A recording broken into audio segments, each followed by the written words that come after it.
In the name of the Father, and of the Son, and of the Holy Spirit. Amen. Our most gracious Heavenly Father, we come to you today to praise and worship you and give you thanks for all the things you continue to provide for ourselves and our families. Father, we humbly ask for forgiveness for all the times you have offended you. Continue to guide and protect us, Lord. Bestow upon us your unending grace and healing, that we may in turn become instruments of gentleness and compassion to others. We ask all this in the name of your Son, our Lord Jesus Christ, with prayer and intercession of our Blessed Mother. Amen.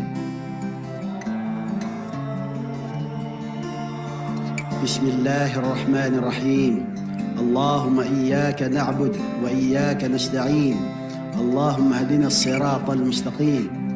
Allahumma wahhid sufufana bayna al-muslimin wal-nasara wal-lumad ila siratikal mustaqim. Allahumma amnahhum al-'aysh bil-amn was-salamati wat-tanmiyati al-mustadamati fi madinat Davao. Allahumma la tuzigh qulubana ba'da idh hadaytana wa hab lana min ladunka rahmatan innaka antal wahhab. ربنا آتنا في الدنيا حسنة وفي الآخرة حسنة وقنا عذاب النار والحمد لله رب العالمين.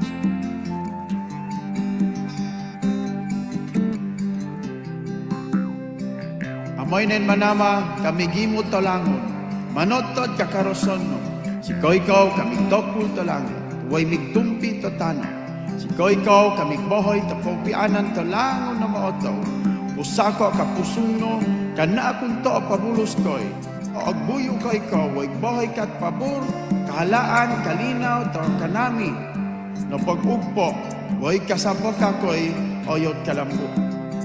Kay kuro tamana kakodin panubad, way pag-ampo, kaupianan igbohoy no, way kakoy kong imono, way kahalaan kalambo.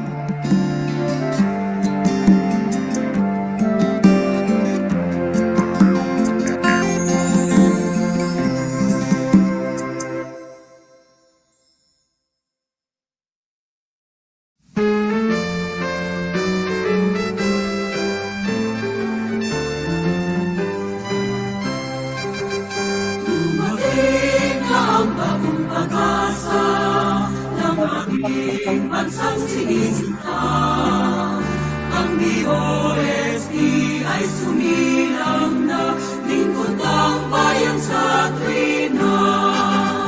Pagtuklas ng bagong karunungan sa iba't ibang uring agam, pagbitika sa ganahan at kaunlaran ng ating lipunan. Ibandila ang kanyang sagisang, kay tanda ng pagsisikap. Pagmulan nating pangarap ay biyayang malalasang. Magpugay tayo ng sabay-sabay, mabuhay, mabuhay ang DOST. Ang siyensiya'y sandigan,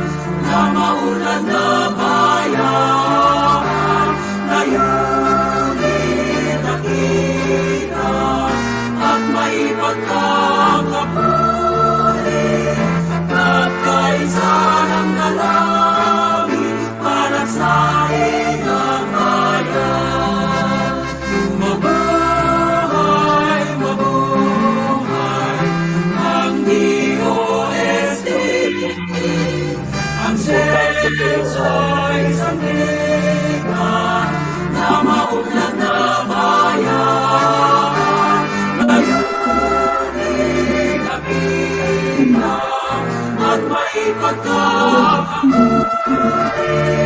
Nagkaisa ng ganap para sa ating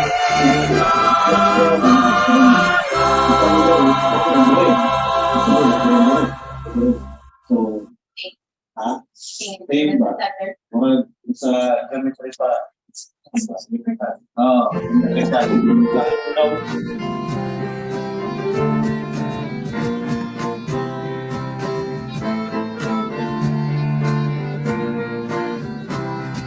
Anak mo, malikain, kalikasan ng buhay sa pagbabago't pagtugon ng kalikasan. Nakakakita, talino at husay, sa pinsala'y nagsisilbing paranggalang. Sa pagdilim ng mga ulang, sa ikaman ng Diyos, ay kabalikan, kagabay kang lubos.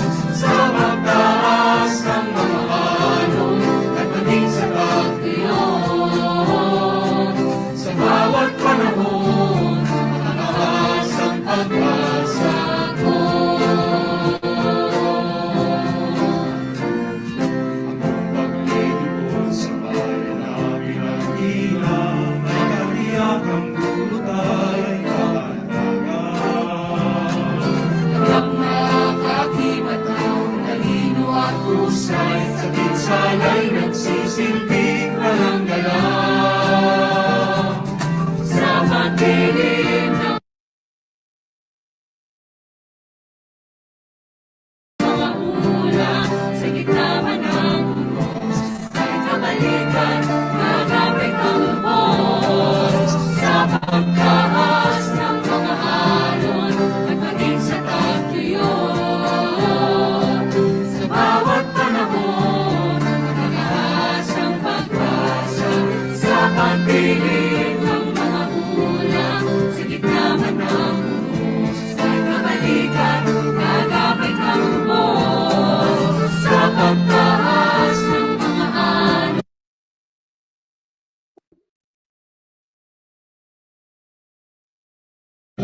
at maging sa tagtuyon. Sa bawat panahon, makataas ang pag-asa ko.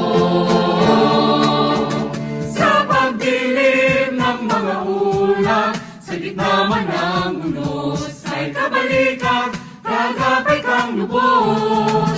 Sa pagtaas ng mga alon, at maging sa tagtuyon. Sa bawat panahon,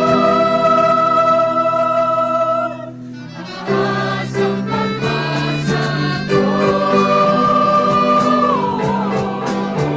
Pag-asa ko. Pag-asa ko.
Share their assessments of early actions and ongoing activities in response to this El Nino episode. So without further ado, To give us the welcome remarks and to formally open our program, let us all welcome Dr. Bonifacio G. Pajuelas, the Deputy Administrator for Operations and Services of the DOST-PAGASA.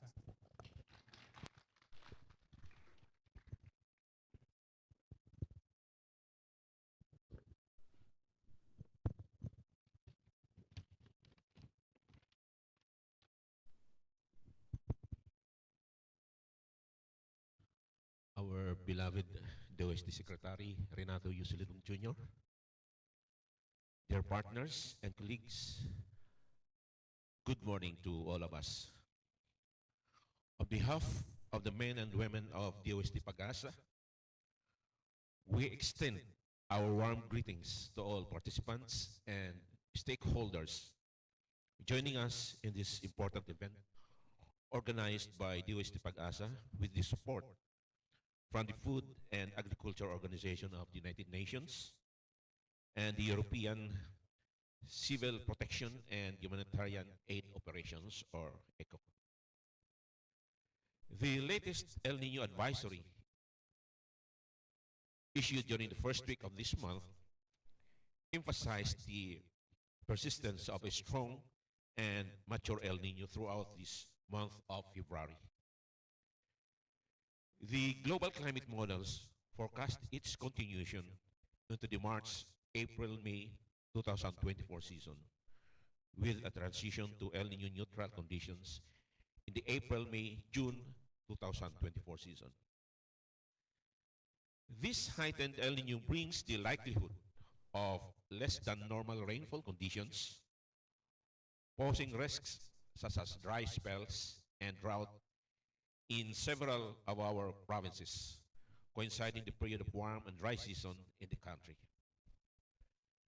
DOST-PAGASA has organized this National Forum on El Nino and the 169th Climate Outlook Forum under the theme, Building a More Responsive and Resilient Nation to foster collaboration and address the impacts of El Nino.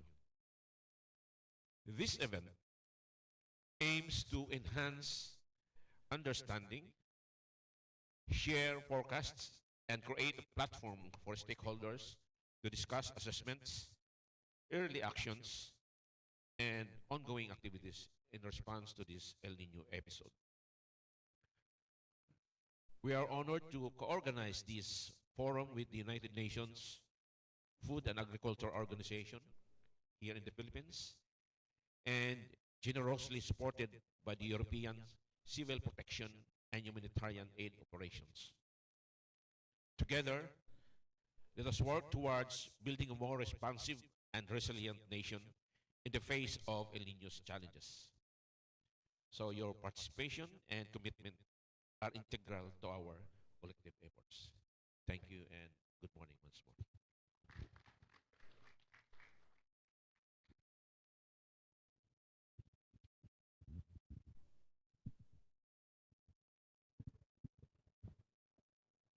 Thank you, Doc Bonnie, for that warm welcome. Now, to deliver us a keynote message, let us all welcome the Secretary of the Department of Science and Technology and Co-Chair of the National El Nino Task Force, Dr. Renato U. Suladun Jr.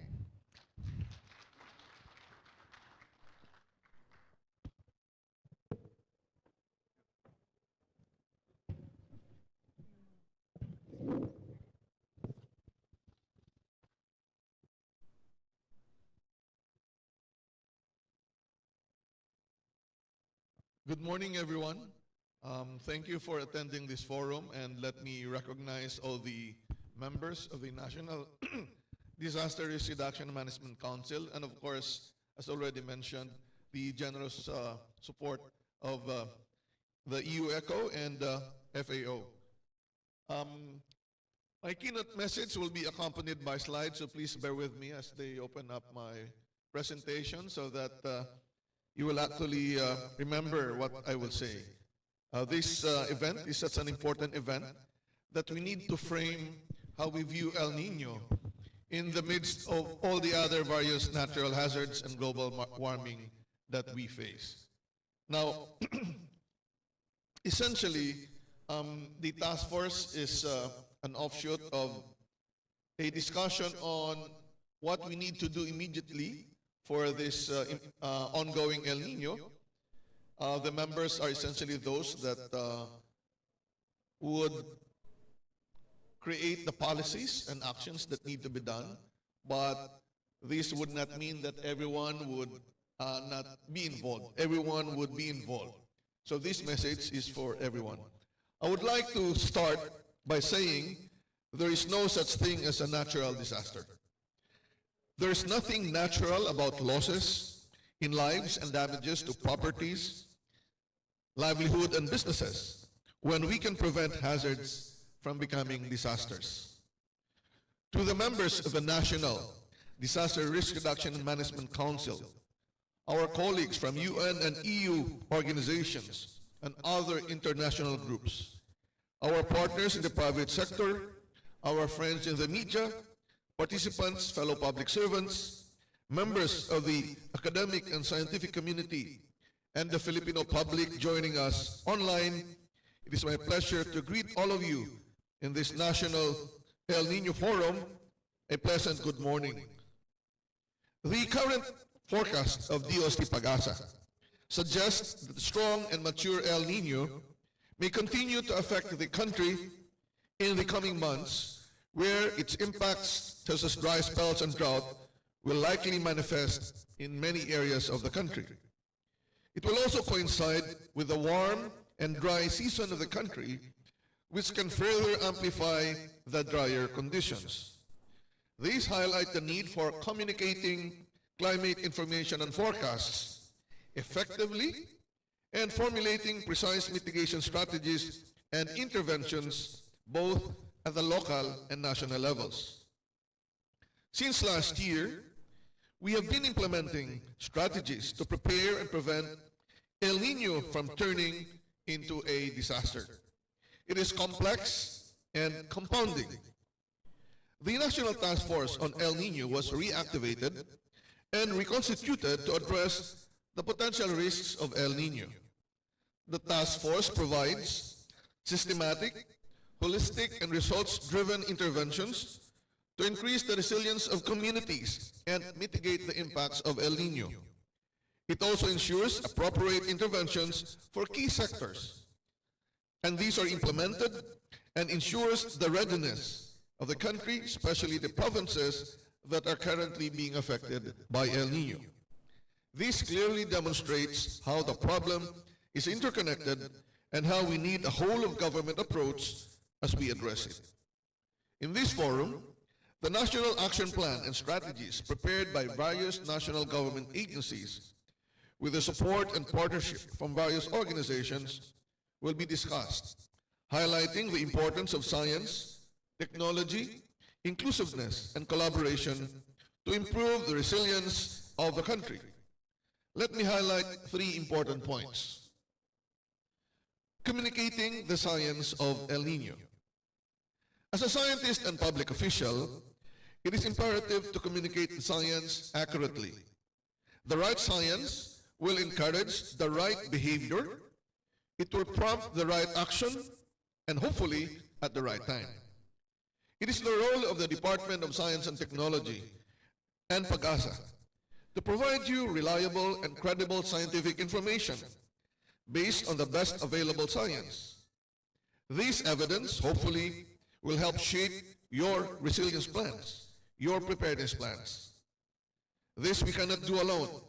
We need to harness our collaboration in informing the Filipino people about the science of El Nino and related hazards. In this forum, DOST-PAGASA will discuss key terminologies and related to DOST-PAGASA services.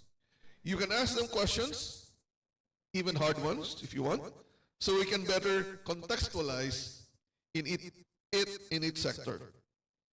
You all play a strong role in influencing relevant stakeholders for informed decisions to mitigate or prevent the effects of El Nino and to take protective and preventive measures. In some other lingo, we need to anticipate what will happen to us so that we can implement appropriate actions. And that's the lingo of our colleagues from FAO and Europe, anticipatory action. Essentially, for my lingo, it's simply scenario-based preparedness, or disaster imagination leading to the right preparedness. The second important thing that you must remember would be science, which is the knowledge, and the application, which is technology. So science and technology application. In today's milieu, the challenges are complicated by compounding risks and complexities. It is under these circumstances that we are having this forum to inform and guide you in your resilience agenda. What is assuring is that science is advancing every day. As part of our mandate in the Department of Science and Technology, we intend to make the best available science accessible to you.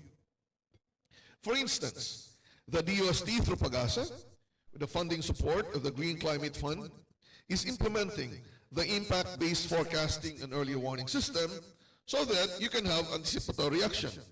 And this impact-based forecasting tells us not only what the hazards are, but how they will impact us. Essentially, we need to share with you what the weather will be and what the weather will do to you tomorrow.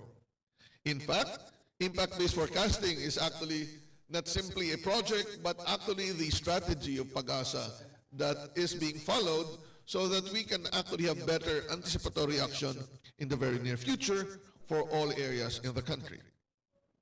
The robust development of a governance and information and communications technology platform, which is the Juris Philippines web platform, is another important milestone for DOST. This technology can provide you with the updated hazards information right at your fingertips in less than 1 minute. It can provide you visualization and analytics for barangay, province, town, or city. And if you want to ensure that your hazards and exposure data all over the country are shared in the right format so that we can have a nationally consistent exposure database, then you can also use GeoMapper. The latest product of this web platform is the Plan Smart, the automated recovery planning that can be used by any local government. Just type the name of the city or town, it will prepare, the app will prepare for you the socioeconomic physical profile, the hazard maps, the analytics tables and charts. And what you need to do is just look at the possible impact, and from a down-drop menu of options, select the option which is appropriate to the hazard that you're planning, indicate the budget needed, push a button, and a recovery plan will be prepared for you. One of the new products developed through the GeoRisk Philippines platform is the El Nino online platform, which, as instructed in the executive order, is to be shared with the public and, of course, government organizations. And this El Nino online platform will serve as a centralized repository for data, research, and information about El Nino, even the El Nino 101 or the basics. We thank all the sectors and the lead agencies for working with DOST in ensuring that we have an effective and efficient technology to aid our decision makers. For water-related projects and technologies, you can check other DOST-developed, supported, and funded technologies through this book, Wave of Action. This is just part 1, and another volume will soon come out. For technologies related to food security and energy security, you can also check the Science for Resilience book available in the DOST website. Science works best when it is applied. We encourage you to access these technologies developed by Filipinos for the Filipinos. The third point, we need to reduce the vulnerability and exposure. Climate-related hazards are rapidly growing, but we can and must reduce vulnerability and exposure so that hazards do not turn into extreme disasters or lead to substantial losses and damages. Most often, people will ask me about the effects of El Nino. Well, The meteorological effects, as already mentioned in some of the videos, would be lesser rainfall, higher temperature, but the effect to us will be based on how we have prepared for El Nino. So there can be a hazards, but it is possible that these will not severely affect us. Risks do not have to devastate, meaning hazards do not lead to disasters. How do we do this? We have the power to change our narrative through the influence of science, technology, and innovation. But how do we do this? First, investing and financing on mitigation and adaptation. Prevention is still better than cure. Second, we need to anticipate the impacts of hazards, and therefore, so that we can prepare appropriately at the right time with the right proportion of preparedness. We need to anticipate if our enemy, in terms of boxing categories, is a heavyweight, our preparedness should also be heavyweight and not lightweight. Lastly, we need to be thinking in systems.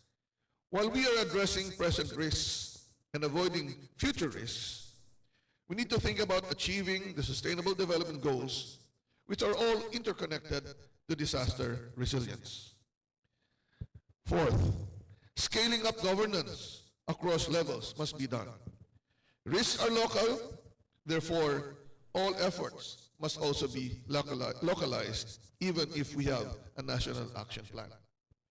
As a public official, I highly value the kinds of endeavors that look at a societal challenge from a systems perspective. Those that integrate science with social science, the hard science with the soft or social science. After all, the purpose of science is to serve the needs of the people. I have high hopes that this forum will bring together the actions of relevant agencies for prevention and preparedness, and that the Filipino people will experience the fruits of science. Whenever there's a disaster, we think of the Philippines as a country always to be a victim of disasters. That if we use science, technology, innovation, and collaboration, and with the concerted effort that we all have, we can show to the public and to the world that we, as Filipinos, will not be victims of disasters, but can be victors over disasters. In closing, let me express my gratitude to the European Civil Protection and Humanitarian Aid Operations, ECHO, and the Food and Agriculture Organization of the United Nations for their continued support to the work of DOST-PAGASA. I hope that the food that you will hear today will be echoed throughout the whole Philippines. So thank you very much. Food, FAO, and ECHO from EU for the support. And I would also like to thank every participant for attending this forum. Obtain a lot of food and please echo what you learned today. Maraming po salamat sa inyong lahat so that we can build a resilient Philippines. Maraming salamat po sa inyong lahat.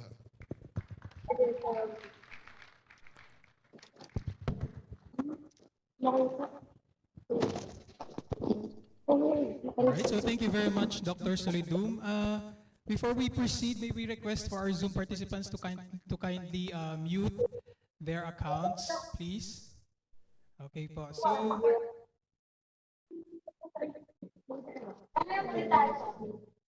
So once again, thank you very much, Dr. Solidum, for giving us the keynote message. So PAGASA is grateful for the unwavering support of the DOST.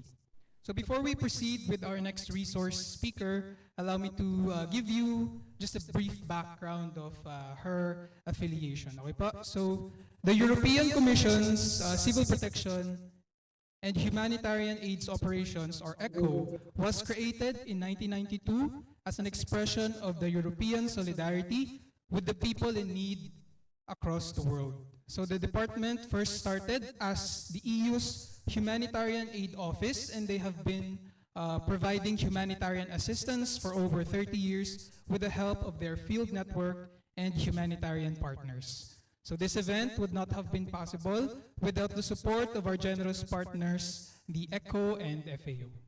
So thank you very much po.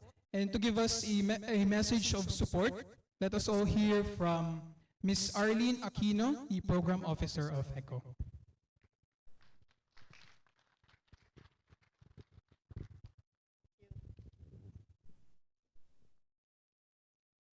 Thank you.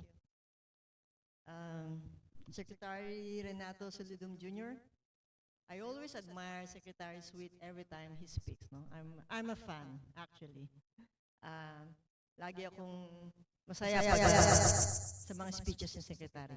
Again, Secretary Solidum, the organizing team and staff from DOST-PAGASA, our friends from FAO, members of the El Nino Task Force, friends from the international humanitarian community, and partners from the national and local government, as well as from the civil society. Magandang umaga po sa ating lahat.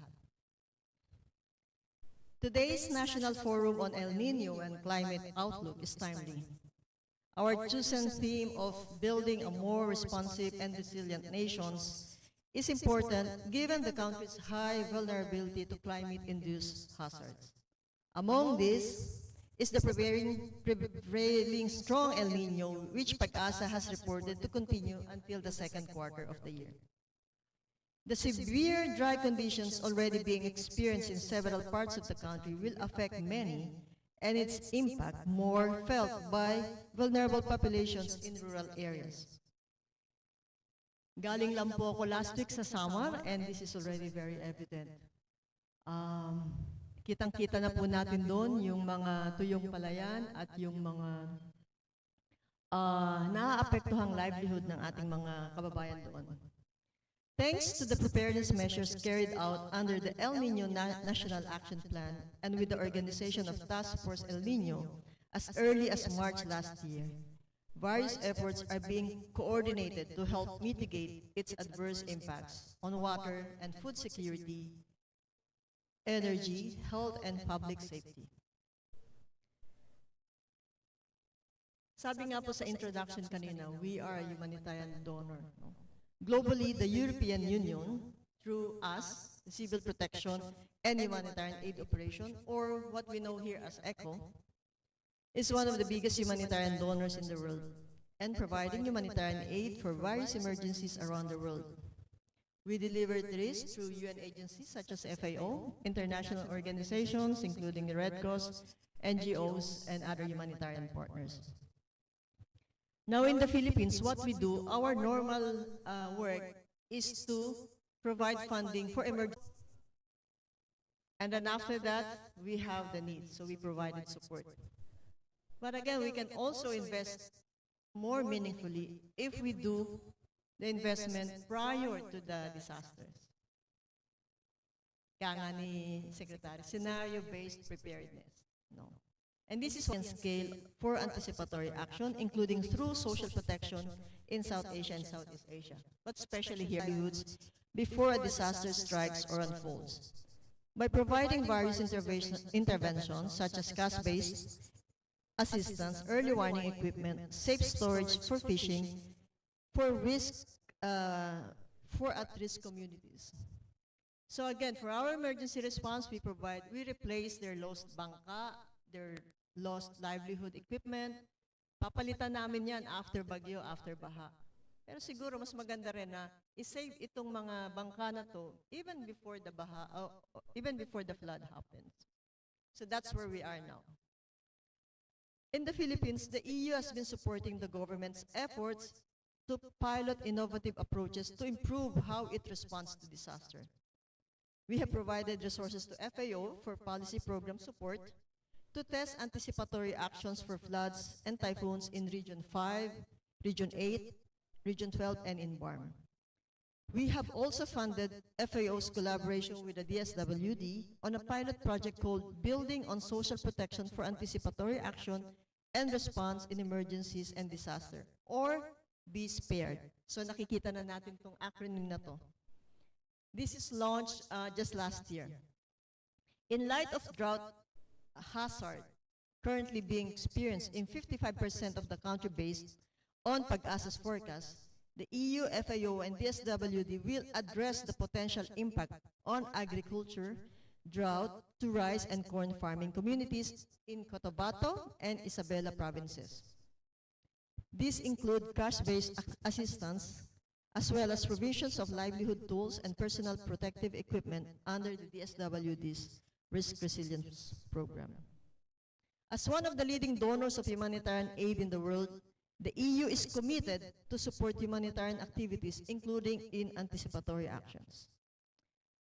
Given the growing evidence on the benefits of these early interventions, in today's forum, you will hear about how AA is changing the way humanitarian and development actors manage disasters, from responding and rebuilding to predicting and protecting. I look forward to hearing the sessions today that will consolidate our collective efforts in mitigating the harmful impacts of drought under a whole-of-nation approach and on the latest climate outlook that will help guide our future actions. Maraming salamat po.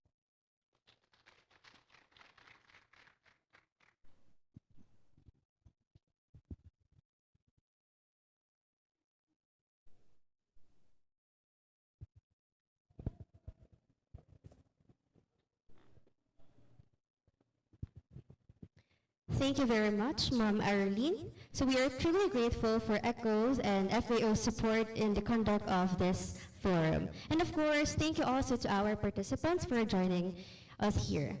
So joining us here physically are representatives from various national government agencies, humanitarian country teams, civil society organizations, academe, and the private sector. So we have participants from the DOST, Department of Agriculture, Department of Energy, Department of Health, Department of Interior and Local Government, Department of Information and Communications Technology, Department of Social Welfare and Development, Presidential Communications Office, Office of Civil Defense, World Health Organization, the EU Humanitarian Aid, UNICEF, FAO, the Philippine Disaster Resilience Foundation, the International Committee of the Red Cross, the NWRB, MWSS, Rice Watch Action Network, World Food Program, Oxfam Pilipinas, and Ayala Foundation Incorporated. And of course, kasama din po natin yung mga kasamahan natin sa PAGASA, Dr. Bonifacio Pajuelas, si Ma'am Telma, si Ma'am Cel, Miss Samantha Monfero, Mr. Roy Padilla, andito po ba si Ma'am Shirley? Wala. Wala. Ma'am Shirley. Sir Roy Padilla? Andito. Wala. Si Sir Maximo Peralta. Sir Daniel Suarez. Andito si Sir. Si Ma'am Ana Solis. Si Sir June Paat. Si Sir Anthony? Wala. Ma'am Vivian Esquivel, si Ma'am Bong, wala rin. Sir Alan Almojuela. Si Ma'am Miss Mayma Casilagan. Okay, online pala. Si Dr. Marcelino Villafuerte, si Ma'am Joribel Masalio dito, si Ma'am Elena, si Ma'am Ellen.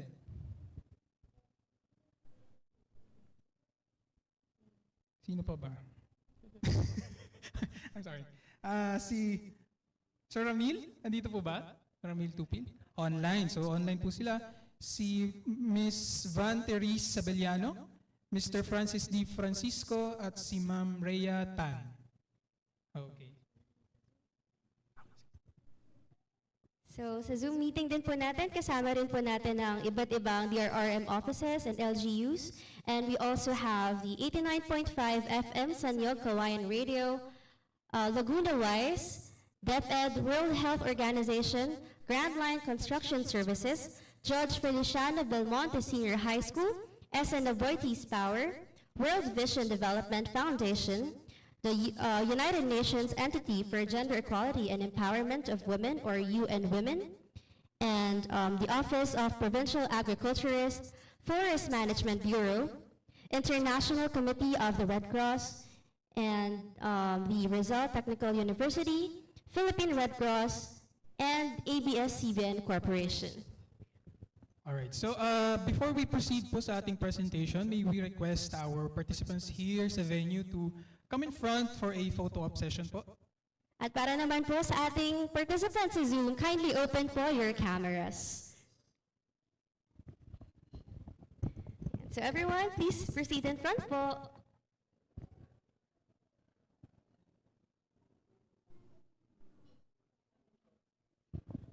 Okay. So dito na lang daw po pala tayo magpipicture. So sino po ang ating photographer? Dito na lang daw po yung camera. So, sino po ang ating Ma'am Rhea?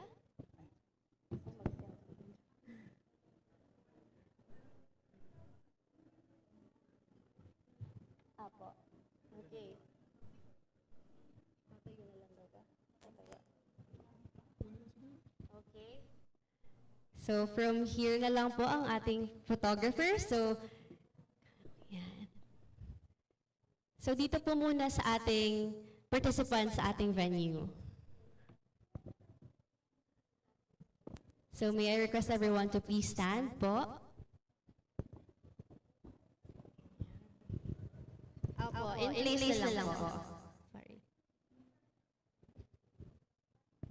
Alright, so antayin po natin makatayo ang lahat. So yung mga nasa harap po siguro, ay nasa likuran po, baka pwedeng mag-forward na lang po para kita po sa ating picture. Forward na lang po yung iba sa likod po.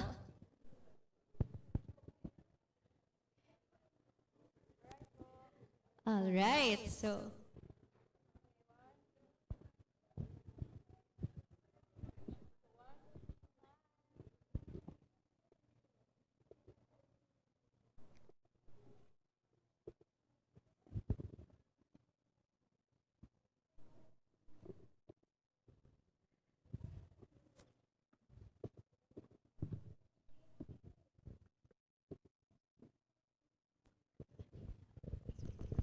May nag-screenshot po ba sa Zoom? Okay. So thank you po. Thank you very much. You may now resume eating your snacks. ayan, so pwede nyo na pong kainit ulit po ang inyong mga foods. Alam ko naming medyo na-El Nino na po ang inyong mga sikmura, so kain po muna tayo. Alright. So thank you very much, Ms. Joanne.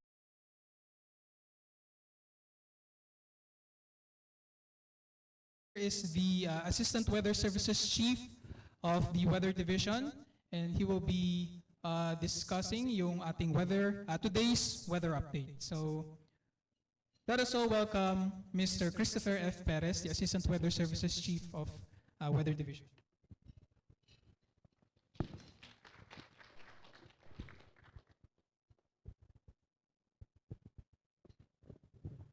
Hello.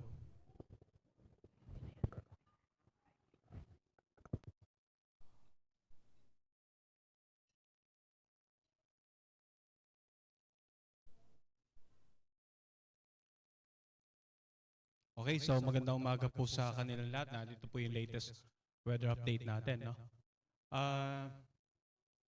Ganun.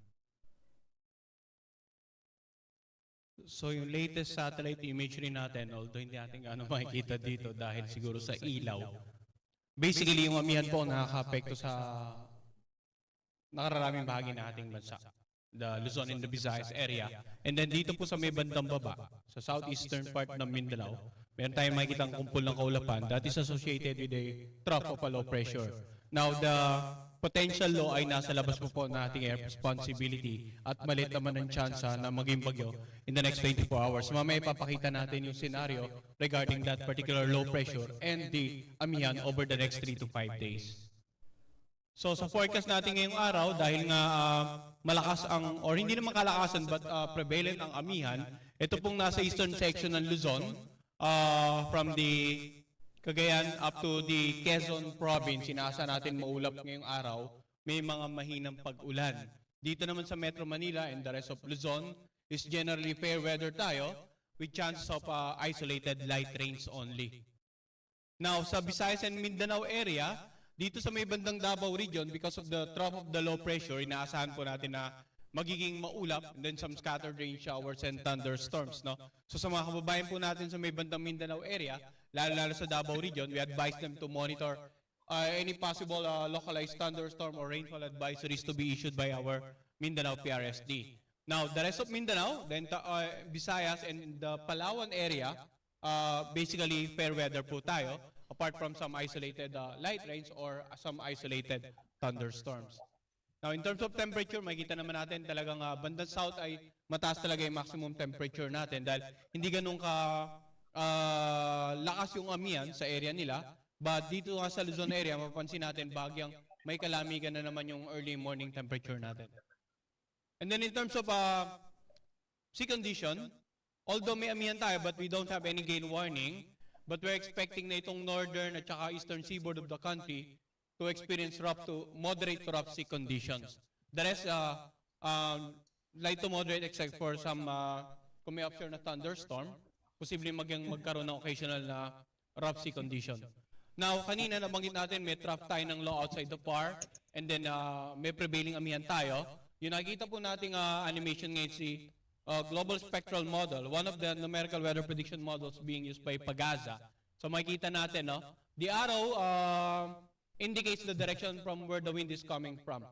So makikita natin, no, dito na over the next 3 to 5 days talagang magiging northeasterly ang hangin over most parts of the country and we are not expecting any tropical cyclone development. Bagamat meron tayong vortex outside the PAR, southeast, but sa ngayon maliit ang chance na maging bagyo. So some of the key cities sa Luzon, 3-day forecast, makikita natin, basically fair weather condition tayo. Amihan pa rin ang iiral, some light rains, and then ganun din po sa may bandang Visayas and Mindanao area. So to sum things up, ngayong araw and over the next 3 days, most parts of the country will experience generally fair weather conditions, apart from some isolated rain showers or thunderstorms. Amihan will be the dominant wind system over the next 3 to 5 days and no tropical cyclone is expected to develop or enter the Philippine area of responsibility throughout the forecast period. And as usual, yung ating po mga weather updates available sa ating official PAGASA website and our social media accounts para po sa mga gustong i-check yung ating mga daily weather update. Yun lamang po at magandang umaga.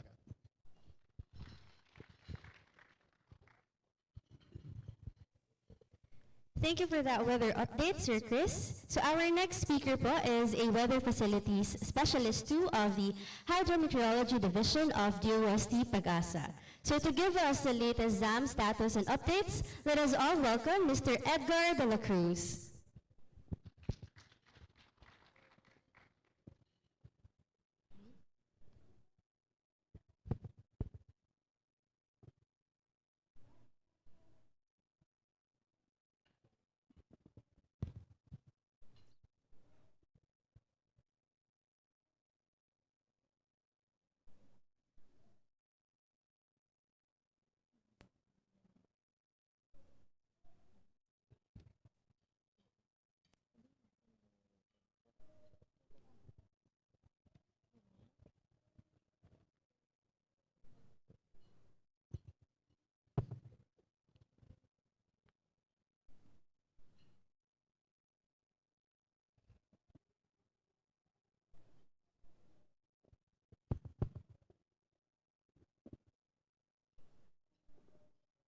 And so while waiting po, enjoy lang po muna natin ating foods and drinks.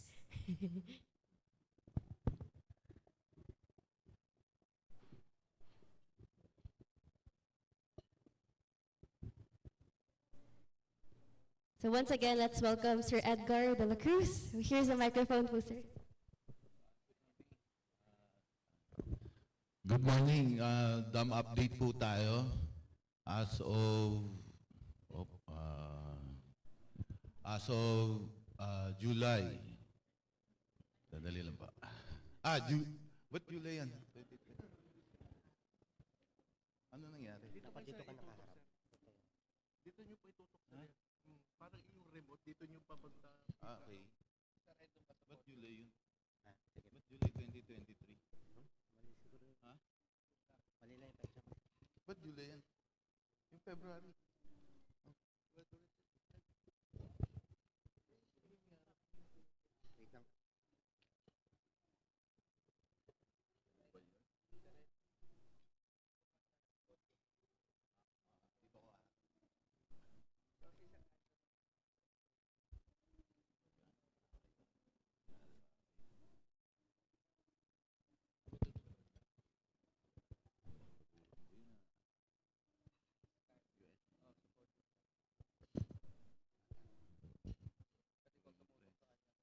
Ito, climate forum. Climate forum. Balik mo. Ano yun? Climate forum.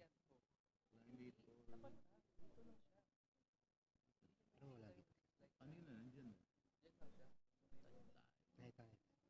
2024. Ito nga. Yung. Yun. Ano ba pipin? Dito nyo iharap sa ito pa. Okay na yan.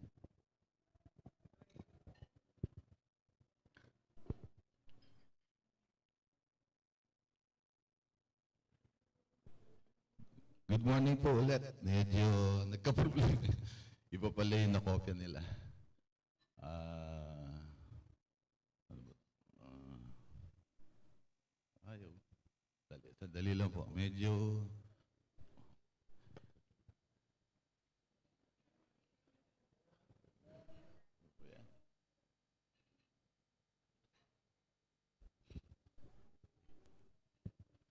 Okay po, dam update po tayo. As of 27 February 2024.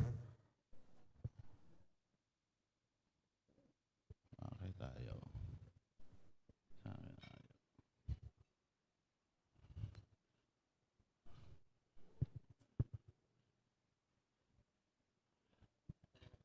Oh, sige, ikaw na lang. Ha? Okay. Okay. Okay. Dam update po tayo. So, February 27, 2024. At 6 a.m., ang Gat Dam is 206.35 meters. Decreased by 0.08 meters. Kung kukumpara natin yung yesterday's elevation na 206.43. And then, still, ang Gat Dam is still above the rule curve elevation by 8.38 meters. Then ang Ipo Dam is 99.61 meters, decreased by 0.12 meters compared to yesterday's elevation. La Mesa Dam is 76.63 meters, also decreased by 0.04 meters. Then ang Ambuklao is 749.57 meters, decreased by 0.13 meters. And then Binga is 569.54, increased by 0.41 meters. And San Roque Dam is 242.67 meters, decreased by 0.42 meters. Then below, kung i-compare natin siya dun sa rule curve elevation for today, San Roque Dam is below negative 9.75 meters below the rule curve. Pantabangan is 186.41 meters, decreased by 0.13 meters. And compared to rule curve elevations is negative 23.44 meters for today. Magat is 174.83 meters, decreased by 0.28 meters, and below the rule curve of negative 8.68 meters. Then ang Caliraya is 287.87 meters, decreased by 0.24 meters.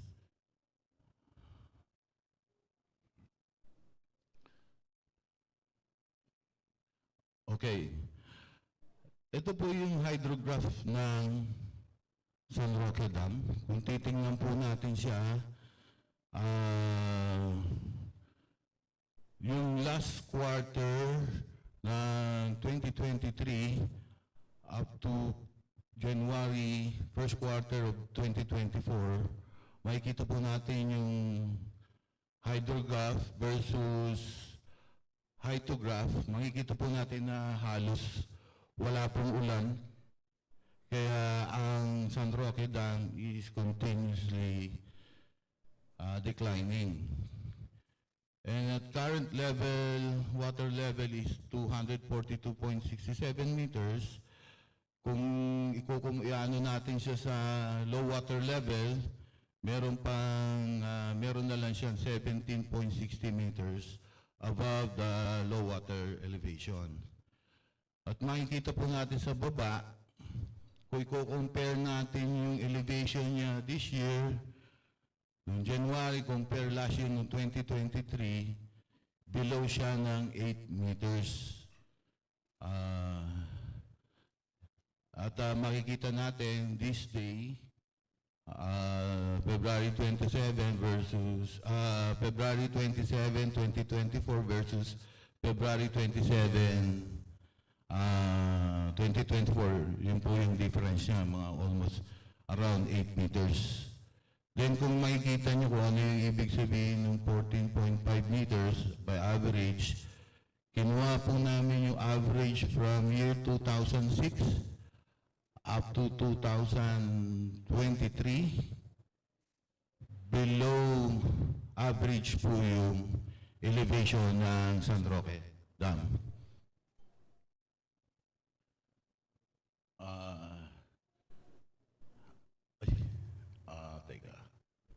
Then, ito po yung Pantabangan Dam, hydrograph versus the hydrograph. Makikita rin po natin almost the same yung ano nila na parehong walang ulan nung last quarter and the first quarter of this year. Kung makikita rin po natin, yung current elevation niya versus the low water level, konti na lang po yung difference niya, nasa 9.4 meters na lang siya. Then makikita po natin yung hydrograph dito sa baba compared dun sa last year na this day, February 27, 2024 against February 27, 2023, mas mababa siya ng 6 meters. And then kinuha namin yung average hydrograph from year 2006 up to 2023, below talaga yung kanyang elevation by 14.5 meters.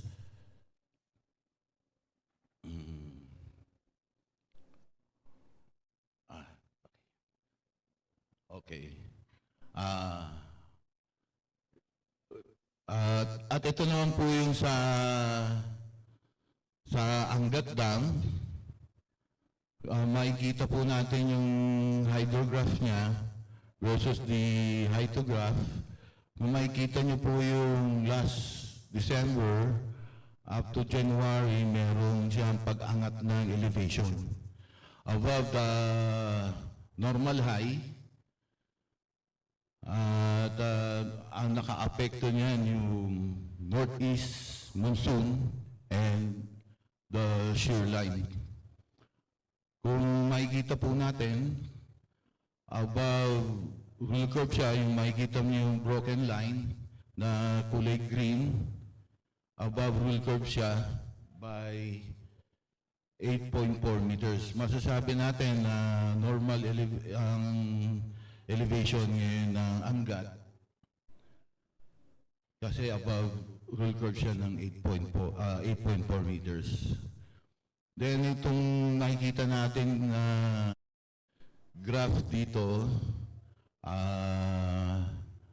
yung nag-start yung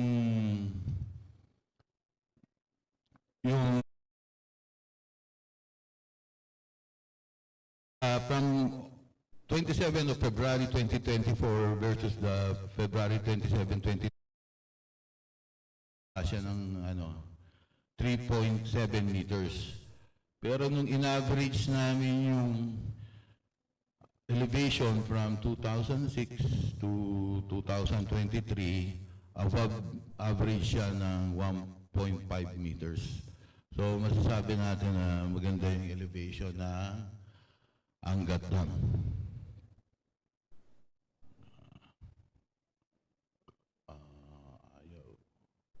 Okay. Okay. Ito po yung assessment level namin for March 31, 2024.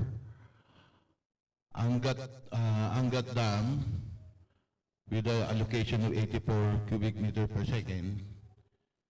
Ang current elevation niya ngayon is 206.35. Pag umabot siya ng March 31, magiging 193.32 meters ang kanyang elevation. But still, above rule curve pa rin siya kasi yung rule curve natin is 190.4 and 13.32 meters above low water level. And then, ang San Roque, meron tayong forecast rainfall na 15.6 millimeters of rain. And then, ang current elevation niya, ang dam allocation is 40 cms. Then, ang current elevation ngayon is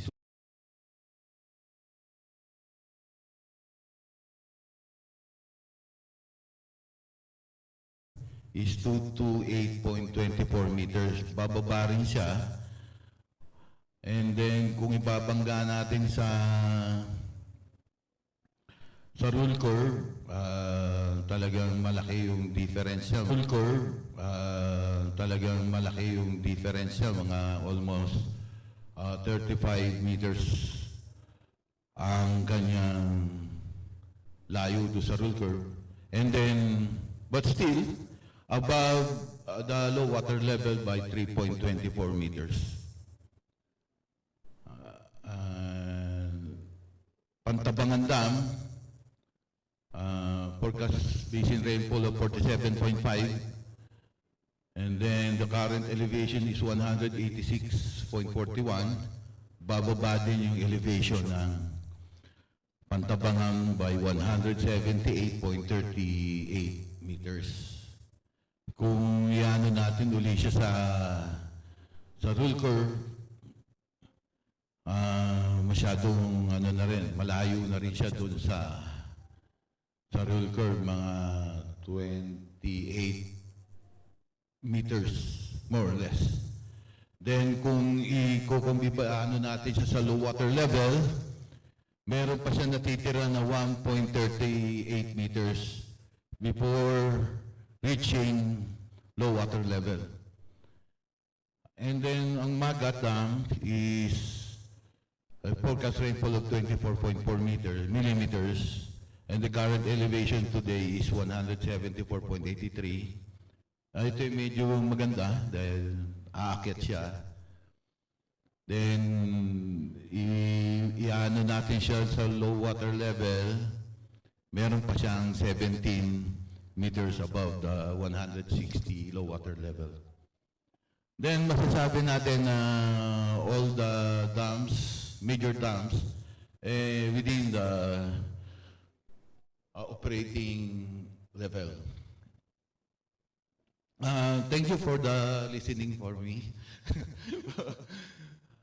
Kahit nagkaroon ng konting aberya. Thank you pa. All right, thank you very much, Sir Edgar. I think we're having problems po sa audio, sa Zoom. May connection ba? May problem? Okay, so anyway, para po dun sa mga participants natin sa Zoom, if nagkakaroon po ng problem sa audio, pwede po siguro tayong mag-view na lang muna sa Facebook Live or sa YouTube. Ayusin po namin yung audio. Okay po. So once again, thank you very much, Sir Edgar, for presenting to us the dam updates.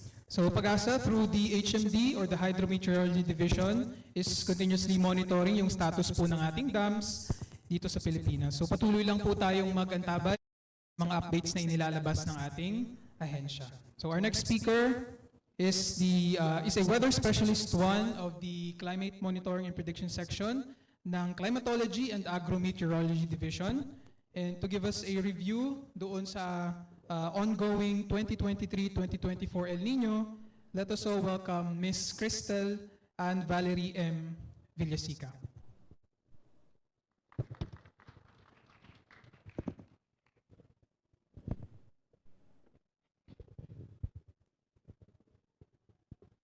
Ayan, so magandang umaga po sa lahat at sa ating mga kasamahan dyan sa Zoom at sa mga nanonood via YouTube and ating Facebook Live. So maraming salamat po sa pagbigay ng time sa pagpunta dito sa ating National El Nino Forum, kasabay po ng ating 169th Climate Forum. So while inaayos po ng ating tech team yung ating presentation as well as yung audio natin sa Zoom, okay pa po ba kayo?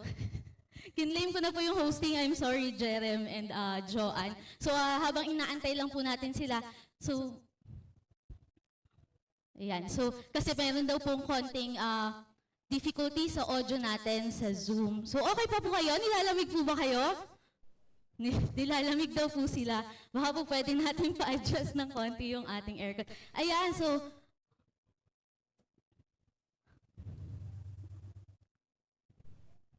hello po. Ayan, so again, magandang umaga po sa ating lahat. Ako po ulit si Val Villasica mula sa Climate Monitoring and Prediction Section po ng PAGASA. And i-discuss ko naman po ngayon sa inyo, babalikan lang natin konti. Maaalala nyo pa po kaya yung ating mga nangyari ngayong El Nino 2023 to 2024. Just a very brief review lang po ng ating mga events nitong 2023-2024 El Nino.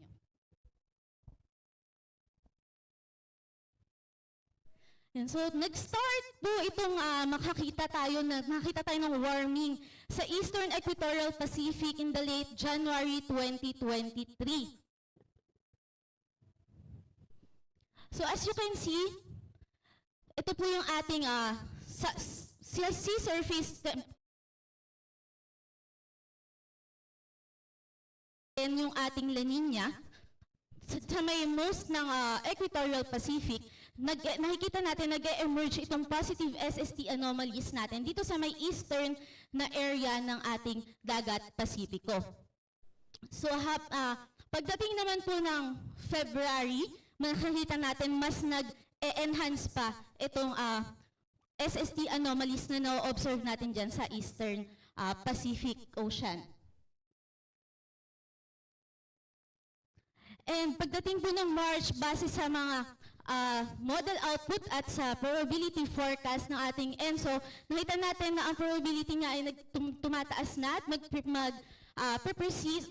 maaring mag-persist sa mga susunod na buwan for around 50% higher. Kaya itinaas na natin at naglabas na tayo ng ating El Nino Alert noong March 2023. So naglabas po tayo, I mean El Nino Watch, I'm sorry for that. El Nino Watch noong March 23, 2023 at naglabas tayo ng press release as well as press briefing na ginanap sa loob sa PAGASA.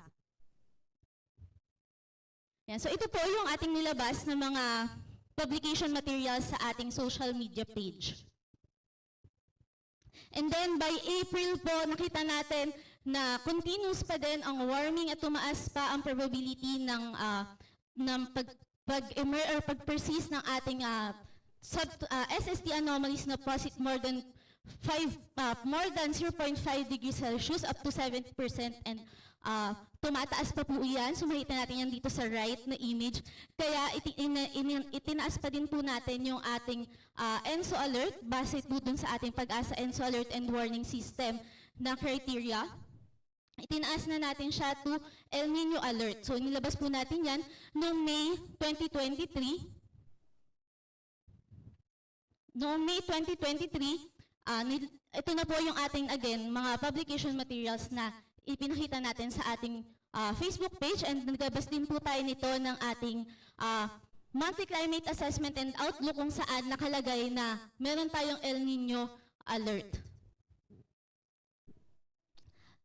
Samantala, pagdating naman po ng end ng June, nakita natin for the average of 3 months, tumaas na po ng positive 0.5 degrees Celsius yung ating SST anomalies o yung tinatawag na natin niyan na Oceanic Niño Index, as well as nag-respond na din yung ating another indicator. Kaya nagtaas na po tayo, nag-release na din tayo ng ating first El Nino Advisory noong July 4, 2023. So kasabay po noon, naggawa tayo ng nagpa-press briefing po tayo and press statement on the onset of El Nino. And since then po, nagkaroon tayo ng mga other advisories hanggang sa ngayon po. Ang latest nating advisory is the El Nino Advisory number 8, which was released po last February 6, 2024.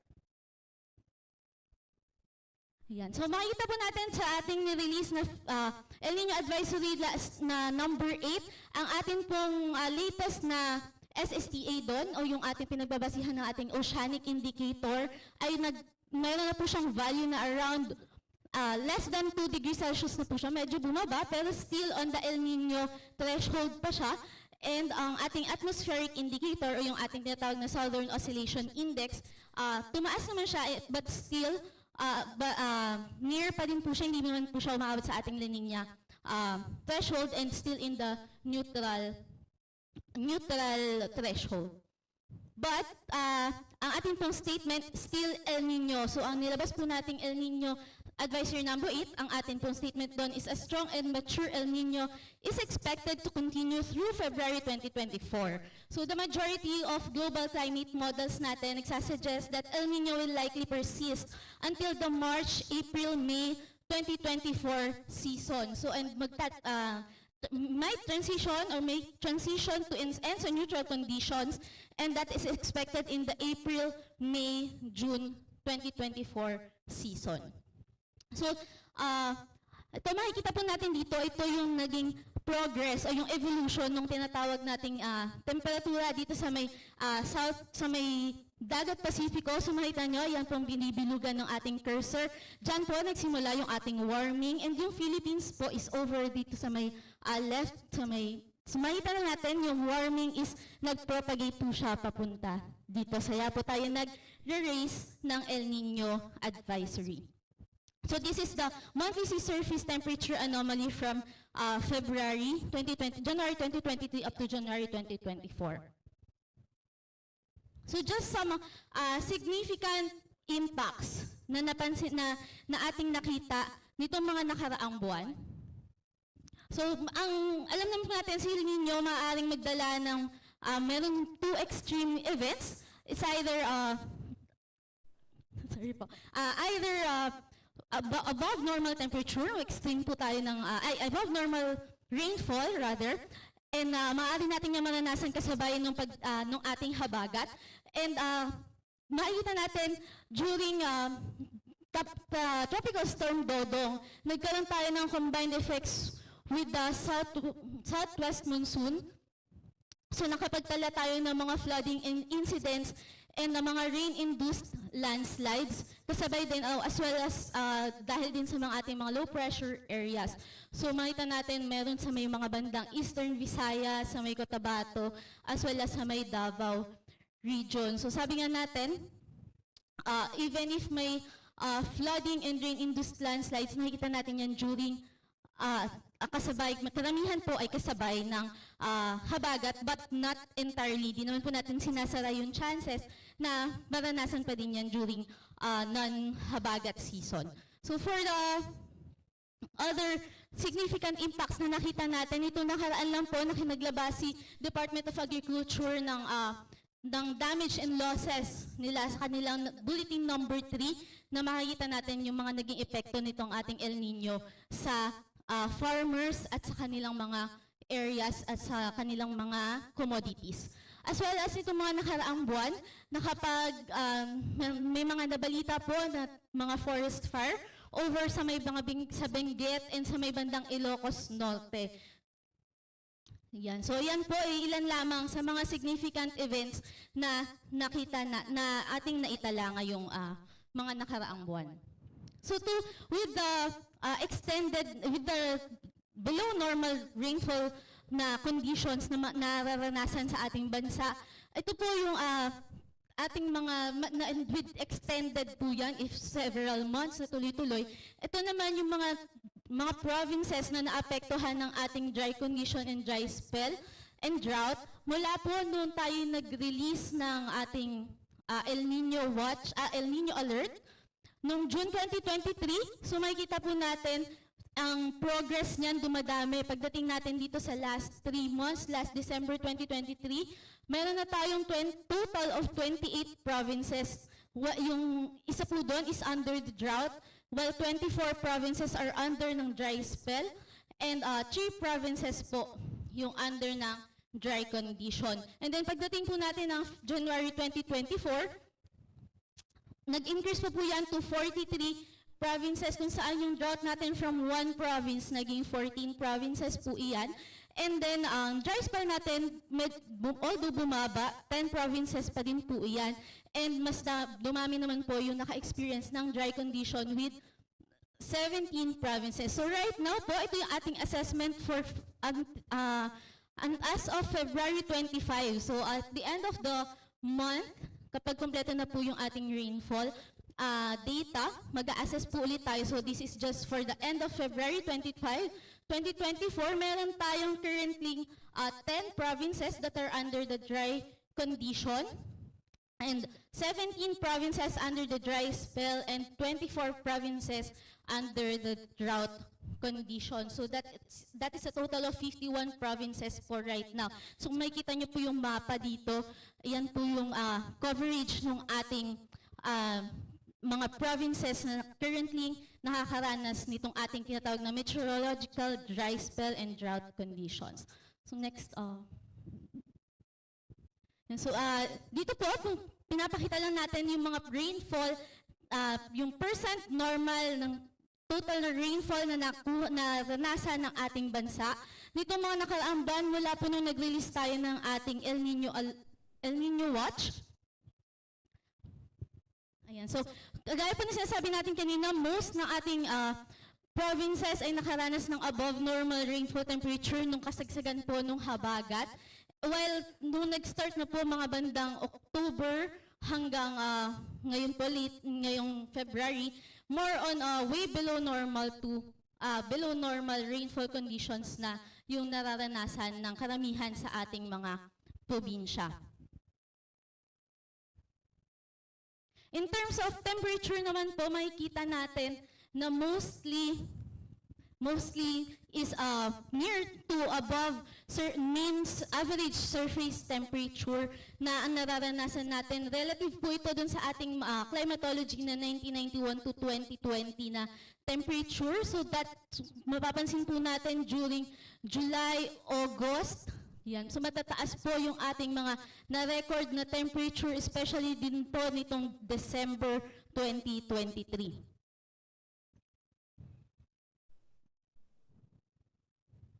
And this 2023 po, mula na nag-release tayo ng ating El Nino Watch, ito naman yung mga tropical cyclone o yung mga bagyo na nabuo at pumasok sa Philippine Area of Responsibility. So makikita po natin, mula nung March 2023 hanggang nitong February 25, 2024, a total of 11 tropical cyclones pa lang po yung ating naitala, which is actually naging na I think nabalitaan naman po ng lahat na ito lang yung mga naranasan natin, which is among sa mga way na sa mga below normal na experience natin sa mga bagyo.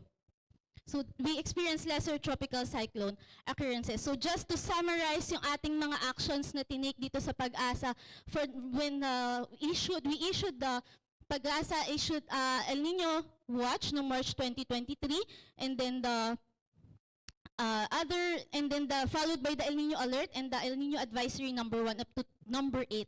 And then for the other initiatives of PAGASA, we regularly conduct this monthly climate forum. So right now, together with the monthly climate forum, kinonduct natin simultaneously itong ating National El Nino Forum para po mas mapalawak pa natin itong mga information about sa ating El Nino, sa ating forum. And then we also do some climate workshop for the Department of Agriculture personnel and to PRSD personnel or PAGASA Regional Services Division personnel. And we also conducted provincial climate fora kung saan po yung mga audience natin, yung mga participants namin ay from the LGUs and other sectors po which yung province would like. Ayan. So, just to give emphasis lang din po sa mga naranasan natin from January 24 to February 25, 2024. So, mga naranasan nating weather systems na naka-apekto sa ating bansa, adin po ng mga extended na rain days kung kaya nagkaroon tayo ng thunderstorms and shear line. Again, to give emphasis nga lang po dito sa ating January 2024 rainfall, makikita natin na most of the country experience po itong way below to below normal rainfall conditions, except lang po dito sa mga provinces ng bandang Pampanga, Interlock, sa may Bicol region, and sa may most of Mindanao po, except dito sa may northern Mindanao, ay naka-experience ng near normal to above normal rainfall conditions.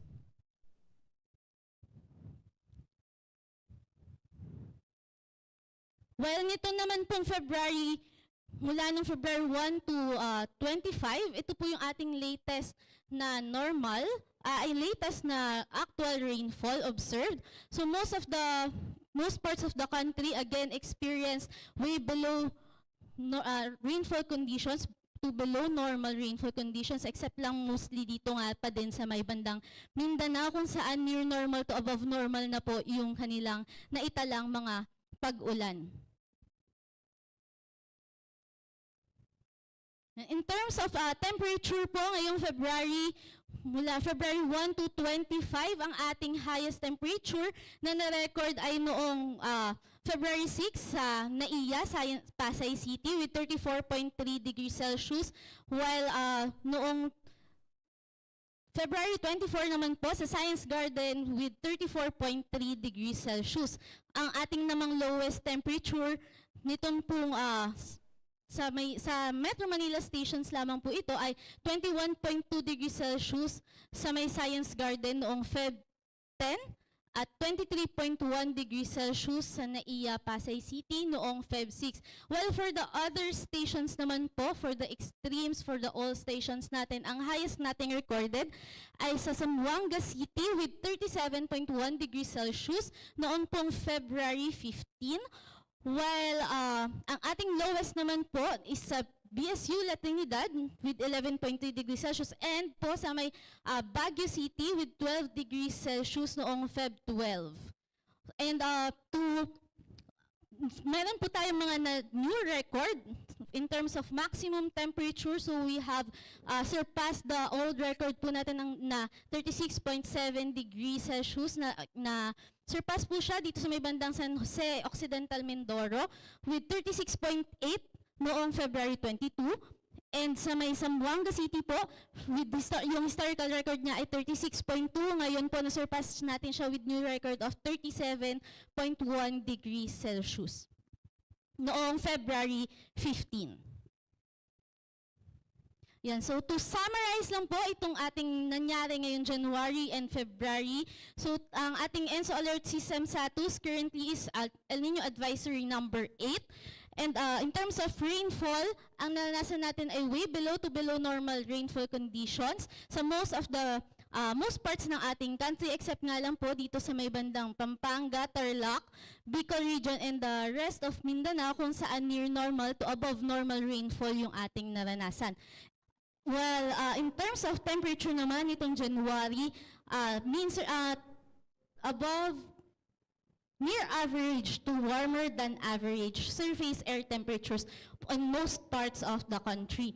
Well, itong February 1 to 25, generally way below to below normal rainfall conditions pa din po all over the most parts of the Philippines, with some exceptions po ng near normal to above normal rainfall conditions sa may bandang Mindanao po. Well, ang temperature natin ay generally near average to warmer than average air temperatures sa buong bansa. And that ends my presentation po. Thank you. Yeah, so maraming salamat po, Miss Valerie, sa pagbibigay sa atin ng throwback kung ano nga ba yung naranasan ng ating bansa sa panahon ng El Nino. At nakita po natin na talagang very useful ang mga climate outlooks na nire-release po ng PAGASA at pati na rin po yung collective efforts ng ating mga partner agencies para sama-sama po tayo maging El Nino ready. So before we proceed po sa ating next presentations, let's have a short health break po muna, around a 5-minute health break. So let's be back by 11:08 po. Ayan. Maraming salamat po. 5-minute health break lang po.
Hello? Okay. Ay, wait lang. Hello?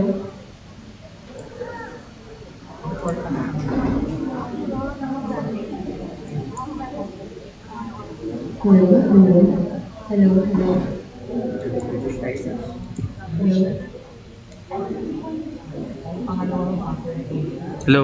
Hello? Ba't sa akin? Hello?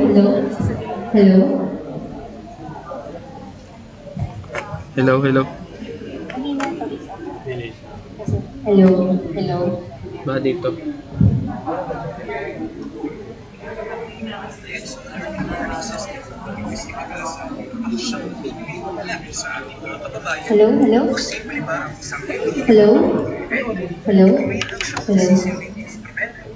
Wait lang, madam. Yung sa Zoom, dumang sila audio. Units at mga climate-sensitive sectors ng sa agrikultura para sa epektibo. Di obra, asa yung sound card mo, Sod? Tang-inis, minax na naman. Baka hindi nakasaksak ang maganda. Nasaksak yung maganda.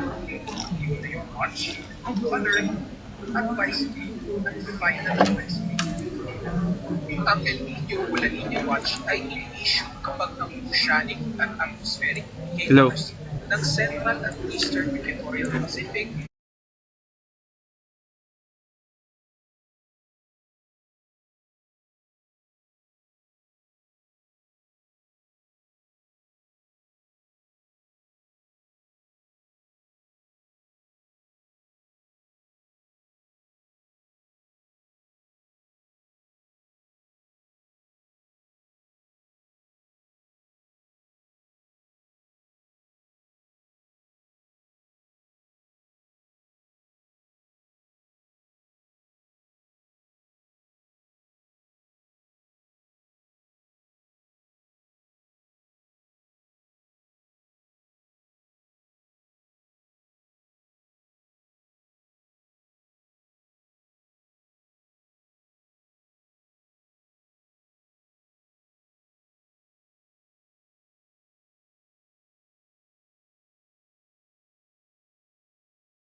Hello? Meron Hello? pumasok. Hello? Hello? Ano? Papalo. Hello? Palo. Papalo? Sige nga, mic check. Ano yan? Saan galing yan? Zoom to. Ha? Zoom to. Hindi ba't naririnig boses ko? Meron to kami. Hello? Hello? Sabi ko meron. Ito ang sabi Hindi, ko na ngayon may lang mic to, to. bugok. Kasi Hindi, may pinili mic ko. yan. Oo nga, may mic nga to. Patay mo yung mic na. Pag pinatay ko yan, tingin ba? Hindi, mic nung ano. Hindi yung mic na isa. Alam ko, mic nung laptop, boy. Ito, wala tong mic ko. Ha?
Hello? Mic check.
Test. Test. Hello?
Hello, mic test. Mic test. 1, 2, 3.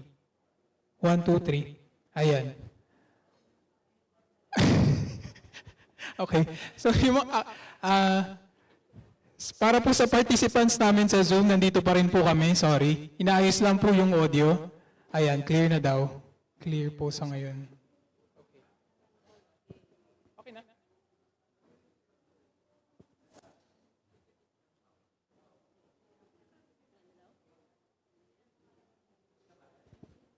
Okay, hello. Mic test. Mic test. Hello, hello. 1, 2, 3. Okay na. Okay, so, alright. Okay, wala pa yung mga people. Hello po.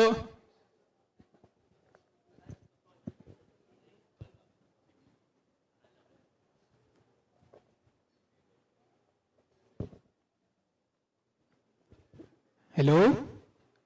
Para po dun sa participants na natin na nasa labas pa, pwede pong...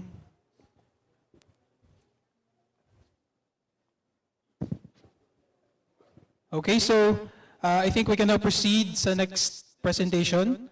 And our next speaker is a weather specialist 1 of the Climate Monitoring and Prediction section ng Climatology and Agrometeorology Division.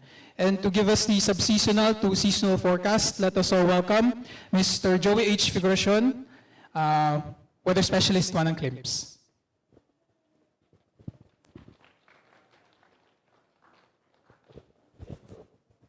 Thank you, Jerem. Let me share my screen muna sa Zoom po.